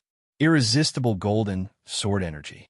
The golden light and the red light collided fiercely, like thunder and lightning, making a terrifying buzzing sound, like millions of wasps flapping their wings together. The heavy sound waves vibrated and disappeared, and the broken tiles and bricks of the surrounding buildings fell down with a crackling sound, and the whole school collapsed piece by piece. Good. Great. The stronger Lin Chongqing's strength, the more excited Gookie was, because he was a natural fighter. As the rubble collapsed, Lin Chongqing suddenly rose up and then sank down quickly, like an eagle or a falcon, swinging his sword in the air and slashing it down, like splitting Huashan alone, with a more fierce and violent momentum and a stronger and more intense force. This sword slashed down on the head before the sword light arrived. It had already condensed all the aura around Gookie, and all the murderous aura was triggered. His only way was to take it hard. Hellfire tornado cuts the sky kick. Aki laughed wildly, his body circling 903 and rising into the air, his leg's strength turned into a whistling storm. With a flame-like killing wave, facing the dark sword light, the exploding energy swept wantonly. The smoke covered the sun, the gravel splashed, and the crowd watching the battle could only retreat again and again. Lin Chongqing did not dodge, and sent out another sword. Under this sword, people saw the phoenix flying in the sky again. This time the sword light was mixed with fire, sweeping the world. There was no way to avoid, no way to dodge, no way to block, no way to retreat. The sky was big, all dead ends, all dead ends. This time, his target was not only Akui, but also Bison, Saget, and the general. Because of the death of Leader Vega and the terrifying power suddenly displayed by Lin Chongqing, these three guys were scared and dared not stay here any longer, trying to sneak away while Shishing's attention was distracted. Lin Chongqing didn't want to chase them for thousands of miles again, so he simply dragged them into the mystery. If Bison and his men could still fight him for a few moves before, now the two sides have reached a qualitative gap. Being caught in the brilliant golden sword, he felt that the blood in his body was boiling in an instant. His mind was blank, and even breathing became a luxury. The brilliant sword energy shuttled like the sun, and the shrill screams of Bison and Saget made the scalps of Broomhead, Golden Hair King, and others outside numb. When the brilliant light dissipated into nothingness, the bodies of the two big guys were covered with scars, and many places where the flesh was rolled up revealed white bones, as if they were cut by thousands of swords. It was horrible. They were powerful fighters, but they were still mortals. They were plowed by the phoenix flames. Although they didn't die immediately, they were definitely dying. Compared to Bison and Saget, who were only a breath away, the general, with a slightly weaker combat power, was alive and well. He was a liquid metal robot, and even if his body was broken, he would recover quickly. The phoenix flame could burn him, but Lin Chongqing did not specifically target him, giving this half-melted robot a chance to condense again. At this time, Lin Chongqing no longer had time to pay attention to the general. Bison and the general could not withstand the phoenix flame, but Gookie did not care. At the moment before Lin Chongqing's phoenix flame approached, his fiery red eyes suddenly burst out with a terrifying red light. And then he stepped heavily. His murderous intentions roared and shook the sky, and he launched a fierce and unparalleled destroying Go Shenglong. In the earth-shaking momentum, Gookie turned into a lavender fire dragon, with his right fist as the dragon head with fangs and claws, tearing open the phoenix flames laid by Lin Chongqing, and heavily hit his chest, causing his body to fly up dozens of meters again. Killing Hao Shenglong is very powerful, But fortunately, the bronze armor is also strong enough. Although Lin Chongqing's blood was churning violently, he was not beaten to collapse and soon calmed down under the suppression of mental power. The next moment, the scorching phoenix fire fell like thunder again, followed by continuous and endless slashes like 10 death curtains covering the sky. Gookie was so excited that he immediately used the killing intention as a cover and rushed into the surging fire. Although he did not have the ability of flight, he used the surging sword energy to rise into the air like a nimble swallow, and at the same time he kept swinging his fist to collide with the sword energy, creating sparks in the dark sky, and the deafening sound of metal clashing spread all over the place, making people nearby feel a pain in their teeth. The two of them fought faster and faster, gradually exceeding the speed of sound, and even dozens of times the speed of sound. Not to mention that ordinary people's retinas could not capture their figures. Even top masters like Yuan could only vaguely sense their movements. Unimaginable speed will bring extraordinary experience. The layers of shockwaves stirred up by the super-speed movement alone made the boys who surrounded the general and beat him retreat further and further. Lin Chongqing was very excited. Judging from the battle situation, he was slightly inferior. But as the battle between the two continued, his strength was also improving. He suddenly gained the power of the Saint Seiya, but it was difficult to integrate those powers for a while. 0-1-4-4-1-1-2-1-4 Falu 1-4-2-1-3-0-4-5-0. Aki helped him a lot. As Akui's pressure continued to increase, his microcosm began to grow, and the flames of the phoenix became hotter. At this time, even without wearing the silver saint cloth, Lin Chongqing's strength has been upgraded to the upper silver. After an unknown period of time, Shenjuqiang Middle School had already become a ruin, and the howling wind finally gradually stopped. The brilliant flames disappeared, and the sky and the earth were as blue as a wash, as if the violent airflow just now had never appeared. Gookie's clothes were torn, and his body was covered with blood and flesh, but he didn't care at all. He grinned and said, "Boy, we've been fighting for so long, and we're both starting to get tired. Why don't we take advantage of the moment when we're most excited and decide the outcome with one strike?" Okay.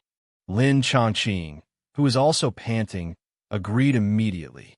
Although his physical strength had increased many times, he still felt a little overwhelmed after fighting with such a master of the same level for 1,000 or 2,000 rounds.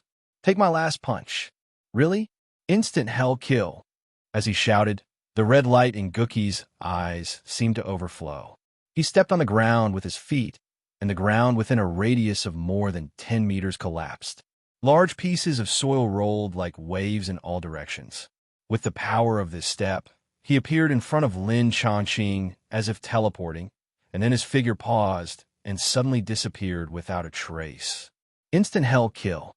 Instant hell kill with 1,000 hits in an instant. Lin Chongqing's forehead veins jumped, and without thinking, he shouted angrily, and a large amount of phoenix flames spurted out of his body. For 0.5, however, the flame shield had just condensed into shape and turned invisible under a burst of strong light. Gookie's fist was extremely heavy. If he hit 1,000 hits in an instant, even a super alloy would be broken, let alone a shield condensed by flames. Fortunately, this flame shield at least bought him a little time, allowing him to deliver a punch of upper silver. I spear 100 fangs, spinning storm. This is the strongest secret of the giant duke. Lin Chongqing's voice was low and firm, like the coldest wind in winter, instantly freezing everything around. The water vapor in the air was pulled by the microcosm and quickly condensed into countless sharp ice spears, each shining with a piercing cold light. As Lin Chongqing's hands rotated, all the ice spears swirled and turned into a fierce hurricane. Boom! The sky really collapsed, and the earth collapsed, and the whole school turned over. Huge amounts of ice spear storms crossed the sky, and the majestic momentum it created forced people who were already far away from the school to retreat dozens of meters. The instant prison kill that could withstand 1,000 hits in an instant. Even the toughness of the bronze saint armor was torn to pieces by Gookie's heavy punch. Without the protection of the saint armor, Lin Chongqing at the moment had become a bloody man. But Gookie did not dare to continue to attack, but flew away with his teeth bared. Unfortunately, it was too late. Accompanied by a deafening roar, the freezing air, which was colder than ice and snow, bloomed in the howling storm. The ultra-low temperature that was enough to freeze everything spread recklessly and froze everything nearby. Gookie's movement speed was faster than lightning, but he still could not escape the swallowing of the freezing air. In just a blink of an eye, he was dragged into the freezing air vortex. Gookie's body, which was even harder than steel, was decomposed into basic atoms after just one roll in the vortex and dissipated in the swirling frost.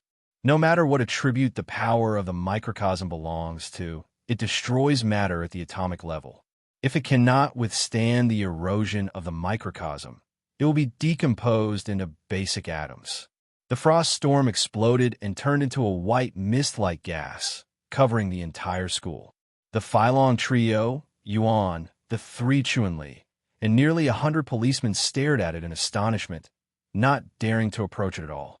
When the cold mist that filled the space dissipated with the wind, Shenjukiang Middle School had disappeared without a trace. There was only a large pit with a radius of nearly 100 meters left on the spot. It seemed that all the buildings and creatures were wiped out in the frost just now. Everyone was silent. After a long while, Timian said in a hoarse voice, "Won't die together, right?" Before he finished speaking, the faces of several people around him changed drastically at the same time, and they rushed to the edge of the battlefield. Except for the sound of the breeze, there was no other movement. Everyone's heart was getting heavier and heavier. Just when they were about to despair, Qinglang Xiong suddenly shouted loudly, "Look, Lin Chongqing is there!" Several people looked in the direction he pointed and saw a figure lying quietly in the dark pit, with blood accumulating under his body into a small pool of water. Chongqing. The boy jumped down first and helped Lin Chongqing up. Broomhead quickly checked and said in a deep voice, "His breath is getting weaker and weaker." The boy used first aid methods to gently hammer Lin Chongqing's chest and shouted, "Chunli, call an ambulance." $7. Chunli was about to make a phone call, but Lin Chongqing, who had been suffocating, coughed twice, opened his eyes, and waved his hand to stop him. "No need. Your injury is so serious," the boy said anxiously. Lin Chongqing propped himself up halfway. His body was in pain, but he was quite happy in his heart. He replied in a relaxed tone, "It is because of this serious injury that it is useless to go to the hospital. But don't worry, I have a way to heal the injury." He faced the silver-level secret head-on, which meant that the holy clothes suffered most of the damage. Otherwise, he would have been torn to pieces now. Tai Mian advised, "Brother, your injury is not light. It is better to send you to the hospital quickly. Just because of the serious injury, there's no need to go to the hospital. To be precise, whether it's a minor injury or a serious injury, he doesn't need to go to the hospital." Lin Chongqing struggled to stand up, waved his hand, and a silver holy grail appeared in the void beside him. If he had worn the giant Duke St. Cloth before, it would be at least 10 times easier to deal with Gookie. But he wanted to improve his understanding of the microcosm through a hard fight, so it's normal to suffer some pain now. Everyone obviously didn't recognize the St. Cloth, and they all stared at it with curiosity. The boy had seen this holy grail, but didn't know its function, and asked curiously, "You want to rely on it to heal your wounds?" "That's right." Lin Chongqing glanced at the boy and ordered, "Get a bottle of water." "Water?" The boy was slightly startled and turned his head to look at the police car next to him. They came out to fight the general this time, without bringing anything. Now the only place with drinking water is the police command car. The boy walked quickly to the police car, opened the door and looked around, and took out 2 bottles of mineral water. "Mineral water, okay." The boy handed the 2 bottles of water to Lin Chongqing and asked worriedly, "Okay." Lin Chongqing used psychokinesis to turn the 2 water bottles lightly, and the water in the bottles flew into the Holy Grail. In a blink of an eye, ordinary mineral water was stained with Tenkong light. Lin Chongqing took the Holy Grail without hesitation and drank it fiercely. Suddenly, the bloodstains all over his body began to close rapidly. Even if it was just a copycat version of the Holy Grail, the holy water produced was still extraordinary in healing effect. I just don't know how much worse the effect of holy water is compared to the genuine Giant King. Lin Chongqing thought to himself that he would go to the Saint Seiya world sometime later to undergo some real Saint Seiya special training and take a good look at those genuine concubine clothes. Wow, what kind of magic is this? The eyes of the broom heads were wide open, and their eyeballs almost fell out. This is the Holy Grail. The water poured into it will become holy water, which greatly improves the self-healing effect. Lin Chongqing handed the Holy Grail to the boy. You are all injured. If you don't want to stay in a hospital, drink a sip. The three Chunli and the Flying Dragon Special Police also endured a lot of attacks against powerful villains, such as the General and Bison. Anyway, there's still a lot of water in the Holy Grail, so just heal them together. Okay. The boy nodded, took the Holy Grail without hesitation, and took a sip of water. She was a little tired because of the hard battle, but she soon returned to normal. I'm coming too. Ajin had been looking forward to it for a long time. She snatched the Holy Grail from her cousin and drank it all in one gulp. Nobita next to her was very anxious and kept tugging at her. Hey, there's so many people here, don't drink it all. What are you afraid of? Ajin put down the Holy Grail, wiped the water stains at the corners of her mouth, and said disapprovingly, Anyway, as long as you pour more water, it will immediately become holy water, and you can die of it. The brother and sister were still mumbling, and the boy snatched it away in a bad mood and handed it to Chumley next to him. Then, Yuan and the three Phylong Special Police also enjoyed a quick self-healing, and they were all amazed. The broomhead also poured some of the remaining water back into the mineral water bottle, claiming that he would take it back to the future for testing. Timian rubbed his claw blade and shouted excitedly. On the way here, I saw a barbecue restaurant. Let's go there and have a big meal to celebrate the victory of the war. King Lengxing complained, Since we are celebrating, why do we have to eat barbecue?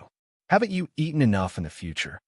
Timian pouted and said, It won't be long before that restaurant will close, and you won't be able to eat there in the future. King Lengxing was surprised. Huh? Isn't that restaurant popular? Why is it closed? Timian rolled his eyes. How should I know? Gookie is the ultimate boss in the Street Fighter world. After defeating him, there is no more master in this world who can arouse Lin Chongqing's interest. Even if another supervillain sneaks back from the future not long after, Lin Chongqing is too lazy to intervene too much. With Phylong Special Police, golden-haired King Aegean, and 3 Chunli, it is enough to deal with that guy. After beating Gookie to death, Lin Chongqing mostly stayed at home. After experiencing danger, there will always be opportunities.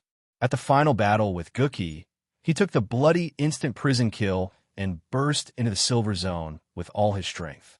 At that moment, he glimpsed a corner of the seventh sense.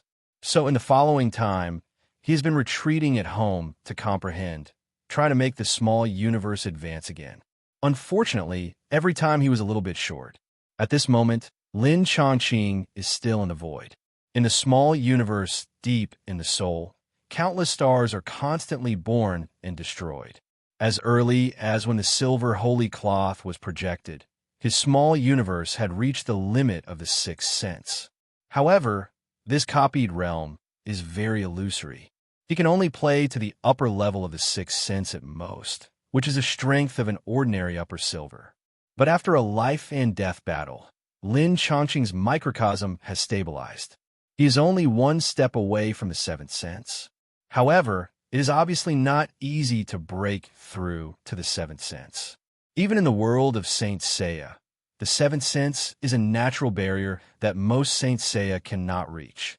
Lin Chongqing, wearing the giant cloak, observed the microcosm belonging to the water mirror, but it was always like exploring flowers in the fog. Can vaguely see the outline, but can't see the details clearly. Lin Chongqing has a feeling that his microcosm needs to be further consolidated. If I materialize a god, I wonder if it will help. The gods in the Saint Seiya world, even the lowest ones, have the strength of the gold level. No matter which one you want to materialize, it takes a lot of energy. However, maybe the gods of other worlds can be materialized. Lin Chongqing looked out the window and suddenly had a flash of inspiration. There are gods in the fighting world too. Search for characters, Orochi. Build character skill cards. Orochi is the ultimate boss of another classic fighting game, the King of Fighters World Orochi chapter. Orochi has existed since the birth of the earth and is one of the beings that represent the will of the earth. If placed in a Marvel universe, this is definitely an ancient god. However, this ancient god in the King of Fighters world is not very strong, and his strength is not much different from that of Gookie. Lin Chongqing now has more than 200 points of stored energy.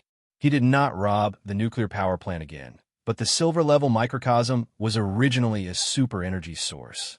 At the moment, nearly half a year has passed since the death battle with Gookie, and it is naturally very simple to accumulate more than 200 points of energy storage. Projecting a silver-level character card, even if it is the top silver level, 200 points of energy is enough. Construction completed. Swish! A silver card appeared in front of him. Orochi, from the King of Fighters, the Will of the Earth. Ability. Skill 1, Power of the Great Snake. Skill 2, Power of Nothingness. Lin Chongqing raised his lips and said to himself, I almost forgot that as long as the power of the Great Snake is integrated, you can use the power of the Great Snake to create your own clan. In this way, it seems that the Super Soldier chip is useless. Oh, it can be used to sell for money. The level of the Super Soldier chip is limited. Even if it is developed to the extreme, it is only an upper bronze. In the Marvel world, this level of Super Soldier is similar to Mutant, which is neither good nor bad. But all organizations in the world are definitely willing to pay a high price to purchase these chips that can create super-powered people. Whether to make a fortune by relying on Super Soldier chips, Lin Chongqing has not yet considered it clearly. Now he is more concerned about materializing the snake. Lin Chongqing issued an order. Materialize the character card. Materialization begins. The progress bar under the silver-white card began to spread rapidly in an instant, turning from virtual to real in a short time. Come on, snake. Lin Chongqing took off the snake card and lightly touched his forehead. Crash! It was as if the silver snake card suddenly broke into countless light spots, pouring into his body from his forehead. In an instant, Lin Chongqing's body slowly floated into the air. His black medium-length hair was covered with gloomy gray. His pupils trembled slightly and turned into red snake eyes with vertical pupils. There were also strange lines that spread out from his chest to the surroundings, eventually forming the shape of the sun. Is this the perspective of God? Lin Chongqing was suspended in the air, his eyes closed lightly, observing the world with a special sense. This sense is very strange, very different from the five senses, a bit like the sixth sense. No, it should be said that it is higher than the sixth sense. This is the seventh sense? Lin Chongqing's expression moved, and the small universe hidden in the depths of his soul suddenly began to expand. This is not the seventh sense. At least, it is not a simple seventh sense. To be more precise, it is a variant of the will of the gods. All the gods in the Saint Seiya world have the will of the gods. This power that is above all living beings is based on the seventh sense. The Great Snake is not a god in the Saint Seiya world, but there is no difference in essence between the two. When the power of the snake integrated with Lin Chongqing's microcosm, it immediately began to open up the layers of his microcosm. So, the seventh sense was created. The original silver-white microcosm has been replaced by gold. Lin Chongqing sensed the increasingly brilliant stars in the microcosm and couldn't help but smile. Although it is a mutated seventh sense, it is not much different from the original seventh sense. No, it should be said to be stronger. The gold saints are also divided into upper and lower levels. The upper ones, such as Gemini and Sagittarius, can fight against many and single out several lower golds.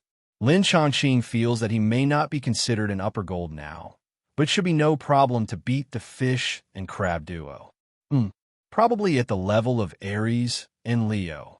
Practice more, improve to the limit of the seventh sense, and then go to the world of Saint Seiya. Lin Chongqing was silently making plans, and a cold shout woke him up. Hey, who are you? After becoming a super soldier, the boy was promoted again and has now become a policeman. She also used her eloquence to pull in her cousin Ajun and Zhao's Huang Chunli to form a super warrior team. These days, the super team composed of 3 girls has made a strong presence in Hong Kong Island. Just now, the 3 girls perfectly solve a robbery case with their outstanding skills. When they were about to invite Lin Chongqing to dinner, they encountered the transformed snake. The 3 girls immediately became alert, and even Qing Longxiong, who was following behind to eat, entered the transformed state. Lin Chongqing, who woke up from his trance, saw the alert appearance of the 4 people and immediately ignited his small universe. It's me. The blazing small universe devoured the power of the snake, allowing the transformed Lin Chongqing to return to his original appearance in an instant. The 4 breathed a sigh of relief and relaxed again. The boy said unhappily, "You suddenly change your image. Are you trying to scare us?" "Well, I just became a god." Lin Chongqing slowly landed on the ground and said with a smile, "So, are you willing to become my clan? Become a god?" The 3 girls and the wretched man looked at each other. The boy was surprised and said, "What are you going to do?" "I said I became a god." "Well, although I'm just a little god." Lin Chongqing's eyes were extremely calm, with a slight black glow. The black was extremely pure, and the few people looked at it as if they were about to fall into a bottomless abyss. The big snake is a gathering of dark forces, and his power of nothingness is pure dark energy. The boy's spirit was lifted, and he woke up from his trance and shouted in surprise, "Chongqing!" Lin Chongqing hurriedly gathered the power of the big snake into the small universe, and said with an apologetic tone, "Sorry, the power I just obtained is not yet mastered." After the power of the big snake was integrated with the small universe, some changes occurred, and he could not use it skillfully for a while. The dark vortex he just awakened can suck the souls of mortals into pieces. That is to say, the will of the 3 Chunli girls and the transformed Nobita has been strengthened to a certain extent, otherwise they would have been pulled out of their souls and fell into a coma. Too scary. Too scary. Nobita wiped the cold sweat from his forehead, looking like he wanted to cry, but had no tears. Ajin was also sweating and complaining. "Brother Lin, you know how terrible your power is. Why do you scare us?" The 2 brothers and sisters were originally ordinary people. Even if they evolved with the super chip, their soul was very weak, and they were more frightened than Yazi and Chunli. Don't be afraid." Lin 907 Chongqing touched his nose, took out the Holy Grail, made a cup of holy water, and handed it to the frightened girl. Holy water can heal wounds and soothe emotions. Ajin took the giant Holy Grail, gulped down a few sips, and his expression quickly relaxed. "Don't finish it. Don't finish it." Qing Longxiong was scratching his head anxiously. Seeing his sister drink half a cup, he hurriedly grabbed it and drank it all up. He drank the remaining half cup of holy water in one breath. "Hey, they're my cousin and Chunli." Ajun saw it and twisted him angrily. Da Xiong grimaced in pain and put down the holy cup, shouting, "Oh, don't pinch me. Just put some more water in it." The boy smiled and comforted. "Okay, stop making trouble." As she said that, she took out a bottle of mineral water from the refrigerator and poured it into the holy cup. She and Chunli drank some respectively. In an instant, the haze in the hearts of the 4 people disappeared without a trace. At this time, the boy had the opportunity to ask, "Chongqing, you said you became a god. What do you mean?" I got some power of God and could develop my own family." Lin Chongqing responded, but leaned over and looked at the swaying water waves at the bottom of the holy cup. The water waves reflected the sunlight outside the window with slight golden ripples. In the gently swaying golden waves, a strange image appeared. "Is that a hammer?" Thor's hammer. Lin Chongqing took a closer look and couldn't help muttering in his heart. That means that the hammer god, that fool, is coming to Earth soon? The holy water made by the Magna Cloth has excellent healing effects and can sometimes predict the future. The appearance of Mjolnir at this time clearly means that the hammer god is going to be punished to the lower world. He was thinking about whether to join in the fun. I have to go. Lin Chongqing made a decision quickly. He went to join in Thor's fun, not for Thor, but to help Thor overcome the tribulation, so that he could use this as an excuse to ask Odin for a reward. Although there are no infinite gems in Asgard's treasury, there are many treasures of the next level. Treasures of the 9 realms, such as the Ice Treasure Box and the Eternal Fire, are all high-level energy. As long as one is brought back, the speed of energy storage is estimated to increase several times. By then, maybe the golden armor can be materialized. At this time, Nobita came over and asked with interest, "Brother Lin, what kind of divine power did you get? And what are the benefits of your family?" "I got the power of nothingness, a kind of dark attribute divine power."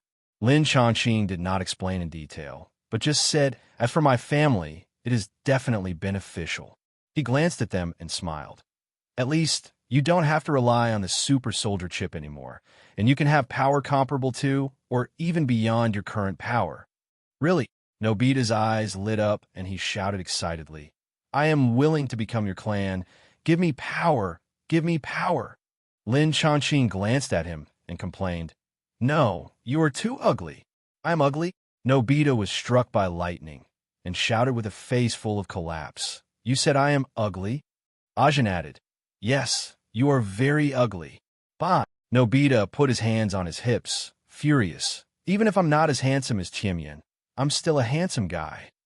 Ajin said coldly, "Yes, you are very handsome, so handsome that you haven't had a girlfriend in 6 years of middle school." Nobita was going crazy and shouted angrily, "Who said I don't have a girlfriend? Kayana is my girlfriend." Ajin curled her lips with disdain on her face. "Kayana just saw that you were too miserable and sacrificed herself to do good deeds." "Kr." The mad Nobita completely exploded and started a daily battle with his sister. The brother and sister grabbed each other's hair and collars and fought around the sofa. The boy sighed helplessly, turned to Lin Chongqing and asked curiously, "Is what you said just now true?" "Definitely." Lin Chongqing scratched his thumb on his index finger, and a drop of bright red blood slowly slid down from the wound and fell into the remaining holy water. He handed the Holy Grail to the girl and said slowly, "Drink it, and you will be my breath of storm." The girl took the Holy Grail and asked in confusion, "Breath of storm?" Lin Chongqing pointed to the red holy water and smiled. "This cup of holy water will give you the power to control the storm." The snake used the power of blood to create the heavenly Kingdom God clan, and the 8 strongest people in this clan are called the 8 heroes of Fuchsia. In Breath of Storm, Gonitz is the leader of the 8 heroes of the snake, the first fierce general under the snake, and the final boss of King of Fighters 96. Among these 3 girls, the boy and Lin Chongqing have the closest relationship, and he must give her the power of storm. The power of storm. The boy blinked doubtfully and drank the remaining water in the cup. "What about me?" Huang Chunli looked at Lin Chongqing with a smile. Lin Chongqing smiled and raised his hand to snap his fingers. The next moment, the bottom of the holy cup dried up, and a water line quickly emerged. Now that he is familiar with the power of the giant seat, Lin Chongqing's ability to control water and ice can definitely surpass those water-based superpowers. Another drop of blood fell. Chunli took the holy cup without any hesitation and drank a sip. Lin Chongqing smiled faintly and said, "I give you the power of electricity. From now on, you are not only Chunli, but also Wild Lightning." Electricity? Chunli, who is more experienced than Yazi and others, thought about it for a while and gently spread her palms, and lightning flashed suddenly. The next moment, Yazi, who had closed his eyes and concentrated, suddenly opened his eyes, and with a flick of his finger, a green whirlwind appeared. "This is the power of wind." Yazi looked at the wind dancing on his fingertips and couldn't help showing joy on his face. She has been using Chun-Li's power recently, and it is the power of Chun-Li in the early stage. Chun-Li at this time did not practice Qigong. The fighting method she used was an enhanced version of a Kung Fu master.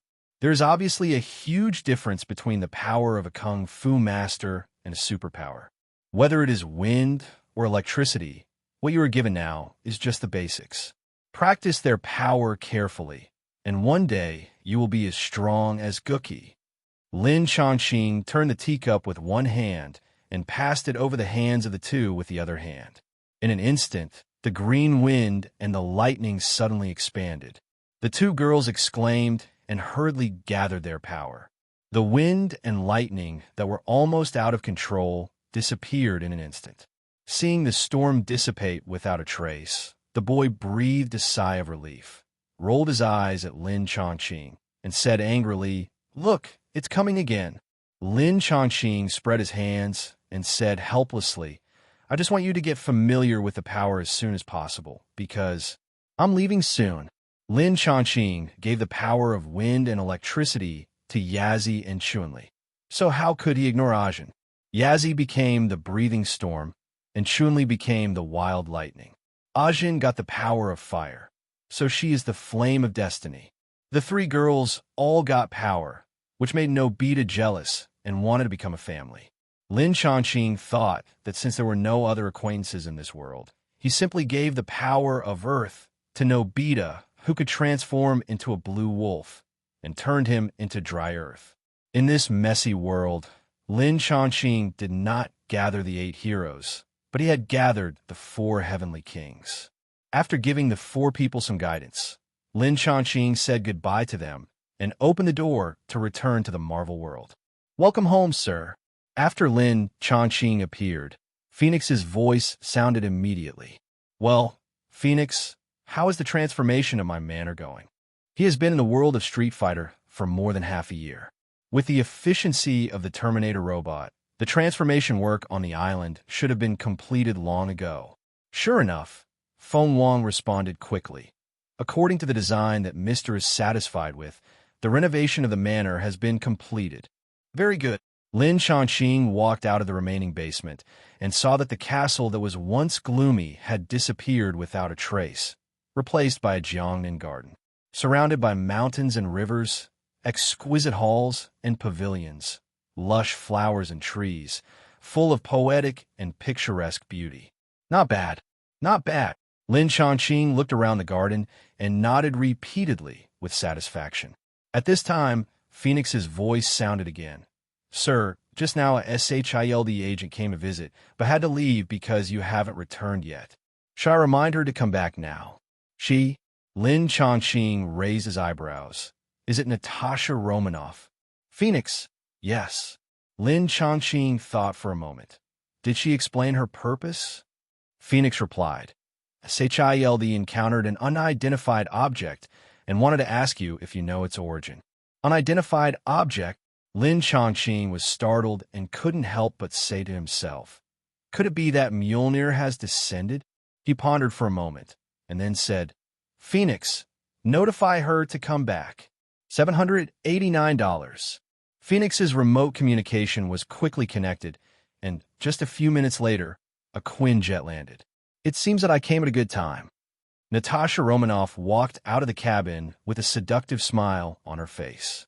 Lin Chongqing smiled lightly and said, "Maybe I knew something was going to happen, so I came back at this time."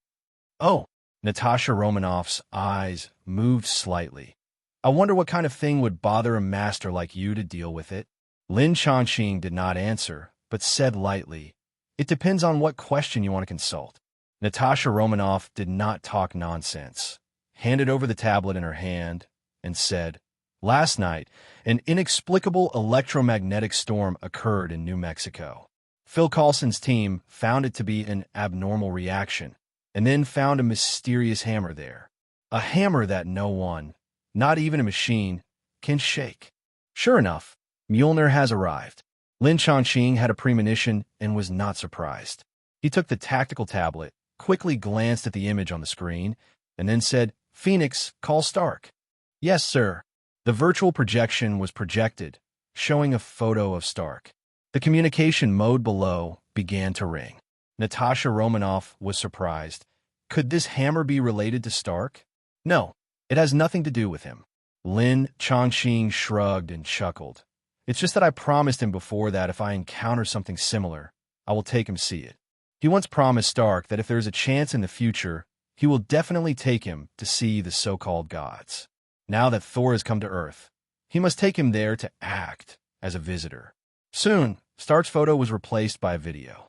This guy was squatting next to a pile of parts. His hands were greasy and dirty, and he said with an unhappy face, "Lin, I am upgrading the steel battle suit. If there is nothing important, don't disturb me, okay?" Lin Chongqing couldn't help but smile and said, "Huh, what generation has your battle suit been upgraded to?" "It's Mark 7 now." When Stark heard this, the unhappy look on his face immediately turned into pride. The loading method, loading speed, and firepower configuration have all been qualitatively improved.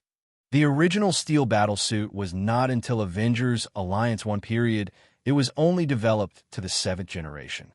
Now, because of Lin Chongqing's intrusion, Stark knows the real cause of his parents' death. Asterisk, asterisk, asterisk, asterisk.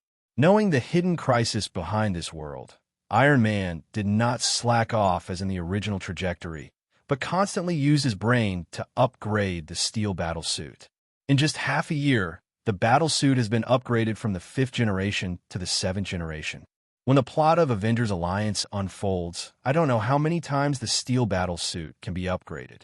Lin Chongqing pouted and teased. "When your battlesuit will not be decomposed by my punch, I will tell you all the secrets you think about day and night." Stark glared and shouted with an unhappy face, "Why not try it now?" "Don't worry." Lin Chongqing waved his hand as if nothing had happened, and said with a smile, "Didn't I promise you before that if there was a chance, I would take you to see the so-called god? Now there is a chance. Do you want to join the fun?" Natasha Romanoff's expression changed slightly. "God?" Stark naturally saw the image of Black Widow through the projection and glanced at her when he heard it, half believing and half doubting. "SHIELD can contact God?" Lin Chongqing smiled. They were indeed not qualified to contact before, but this time they have a chance. Stark thought for a moment. "Wait, I'll be there soon," he said and shook his hand gently, and the dispersed Mark 7 battlesuit suddenly rushed over and wrapped him in the battlesuit. The particle flow pushed him to move at high speed, and it took only a few minutes to get from New York to Dark Island. Bang! Iron Man landed heavily, his mask lifted up, staring at Lin Chongqing and asked, "Where is God?" Lin Chongqing handed the tablet in his hand to Iron Man, looked at Natasha Romanoff, and asked, "Where is the hammer?" Natasha Romanoff was startled and answered quickly, "New Mexico, a place called Old Bridgetown." Lin Chongqing pointed at Quinjet and said, "What are you waiting for?" Natasha Romanoff did not refuse and nodded. "I will fly the fighter." Sitting in the seat of the cabin, Stark looked at the image of Mjolnir and asked with interest, "Is this hammer that no one can pick up really related to God?" Lin Chongqing replied casually, "It's called Mjolnir, commonly known as Mjolnir, and it is Thor's weapon." Thor. This name from myth and legend made Stark and Natasha Romanoff feel shocked. Natasha Romanoff couldn't help but ask, "Mr. Lin, do you mean Thor really exists?" "Yes, Thor exists." Lin Chongqing smiled. "Moreover, not only Thor is real, but most of the gods and demons you have heard of are real. So if you do a lot of wrong things, you will definitely have to endure endless pain to atone for your sins after death. The atonement roles sold by the church do not have any ability to scapegoat." Natasha Romanoff was silent. Stark pursed his lips and lost interest in talking. The Quinjet flew quickly to Old Bridgetown, and it was almost dark. The sunset burned like a flame, covering half of the sky, and the air seemed to become clear. When flying over Old Bridgetown, Natasha Romanoff explained, "Phil Coulson is the person in charge of this mysterious incident. He is now leading people to investigate in Old Bridgetown, and Mjolnir is located at point 570, which is 50 miles outside Old Bridgetown." Jiuqiao Town is a very small town with a permanent population of no more than 1,000 people. There are only 2 cross streets in the town. There are some shops on both sides of the streets, mainly a few restaurants and some small shops selling clothes and other toys. In addition to the 2 commercial streets, other places are residential areas, and the whole town seems deserted. Kong Kong is very satisfied with a peaceful life. A meteor that fell from the sky made the residents' lives have a slight ripple. The meteor fell dozens of miles west of the town of Pengai, smashing a large pit with a diameter of dozens of meters in the barren land. People went to pick up the meteorite excitedly, but found a simple style hammer in the center of the pit. The hammer hit the ground in a very unphysical way. The hammer lay quietly on the top of a thin earth pillar in a way that followed the rule, but no one could pick it up and no one could destroy the earth pillar. Even towing it with a car couldn't do it. So, the quiet town became lively. People ran to the pit to play, having a party, and competing to see who could pull the hammer up. It wasn't until S.H.I.E.L.D., with the FBI sign, drove everyone out and built an outpost near the pit that the town regained its peace. Lin Chongqing looked at the town below through the window and said lightly, "I'll give you a suggestion. Evacuate the people here as soon as possible." Natasha Romanoff's expression tightened. "Will there be danger here?" Lin Chongqing said in a flat tone. Mjolnir is not only Thor's weapon, but also his close comrade-in-arms who he regards as a relative. Since the day he was able to pick up Mjolnir, the hammer has never left his side. But now, the hammer is separated from Thor, which means he is in trouble, and trouble often means danger. Stark couldn't help but ask, "Is God very strong?" Lin Chongqing glanced at him and said lightly, "I only know that when the power of Thor is awakening, every time Thor swings his hammer, he can create nuclear explosion-level destruction. That's Thor whose power is completely awakening. Now Thor, who still maintains the form of Hammer God, is probably not much stronger than Abomination." 12. Stark murmured in a low voice, and his expression became serious.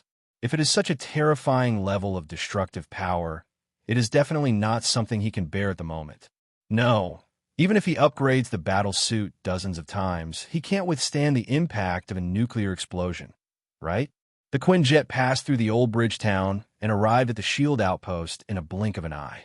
The huge crater formed by the fall of Mjolnir has been transformed from a desolate and barren land into a paramilitary base, filled with fully armed S.H.I.E.L.D. agents and a large number of S.H.I.E.L.D. researchers who use various advanced scientific instruments to record the various degrees of the magical hammer.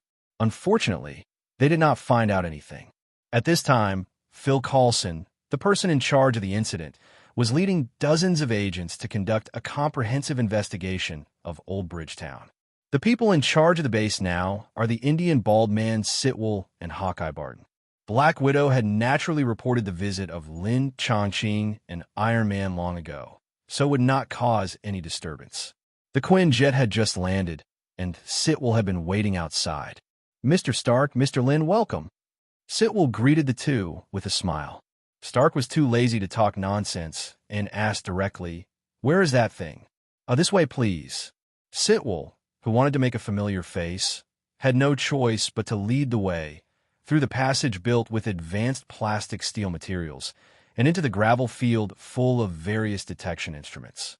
At the end of the sand field stood a soil seat, and an ancient hammer stood on it, like a mountain on the ground, towering and motionless. "Mjolnir, I finally saw it." Lin Chongqing leaned down and looked at the pattern on the hammer. This pattern is a type of rune, but it is obviously quite different from the runes in the Fate world. Among the many treasures reproduced by Infinite Blade Works, there are many weapons in Norse mythology. Lin Chongqing naturally has a lot of knowledge about those runes, but he looked around the hammer and didn't find a familiar rune. However, it doesn't matter whether he can recognize these runes. He only knows that the upgraded Infinite Blade Works can easily copy the hammer with the same ability. The invisible magic is surging in his body, simulating the power of Mjolnir. It is estimated that in another 3 to 5 minutes, he can carry the fake Mjolnir and pretend to be Thor. Sitwell was surprised and asked, "Mr. Lin, Do you know what this is? Lin Chongqing didn't even raise his head and answered casually. This hammer is called Mjolnir. Phil Coulson walked quickly through the passage, holding a tactical tablet in his hand. Mjolnir, Thor's weapon in Norse mythology, is also called Mjolnir. It is said that it will produce lightning and thunder when swung. Black Widow brought Lin Chongqing and Stark here, and Phil Coulson was naturally notified a long time ago. So after quickly checking the old bridge town, he immediately drove back to the shield outpost, and he and Lin Chongqing and the other two entered the door one after another. On the way back, Phil Coulson has been searching Norse mythology. Unfortunately, what you can find in the book is only the simplest information. Lin Chongqing had already sensed his breath, so naturally there was no surprise. He said slowly and calmly, "In the universe, there are some energy bodies with wills. One of them is called the Mother of All Winds. He is the God Storm, the oldest and cruelest cosmic storm, older than this universe. His cold wind has penetrated countless worlds, and his thunder has shaken the heavens. Many years ago, the God Storm flowed to the vicinity of Asgard, almost destroying the entire Asgard. The God King Odin fought with him for several days and nights, but he was always helpless against her. The patriarch of the dwarf tribe came up with an idea. He used a very rare URU 0.2 metal and the branches of the world tree to create a powerful hammer. Odin then cast the rune magic to seal the God Storm inside, and this hammer immediately had the power to control the thunder and lightning storm." Lin Chongqing paused and continued. Because the will of the God Storm was messing around inside, no one could use this hammer, not even the God King Odin. Until later, the dwarf tribe took a different approach and selected the core of a dying fixed star, integrated it into the core of the hammer, and finally suppressed the will of the storm god, and Mjolnir was officially born. Whoever can lift it can gain the power to control the thunderstorm. Do you want to try it? Whoever can pick up Mjolnir can use the power of Thor. But in fact, the power borrowed by the person holding Mjolnir does not come from Thor, but from the power of the Mother of All Winds. It's just that the power attribute of the Mother of All Winds is very close to the power of Thor. Hello, everyone. As we wrap up this video, I want to share a quick note. I have a Patreon account. If you'd like to support me and enjoy on-demand audiobooks, you can become a Patreon member. Alternatively, you can check out my Google Drive link, which has 500+ novel audiobooks available through my Ko-fi or Patreon shop. I appreciate your support.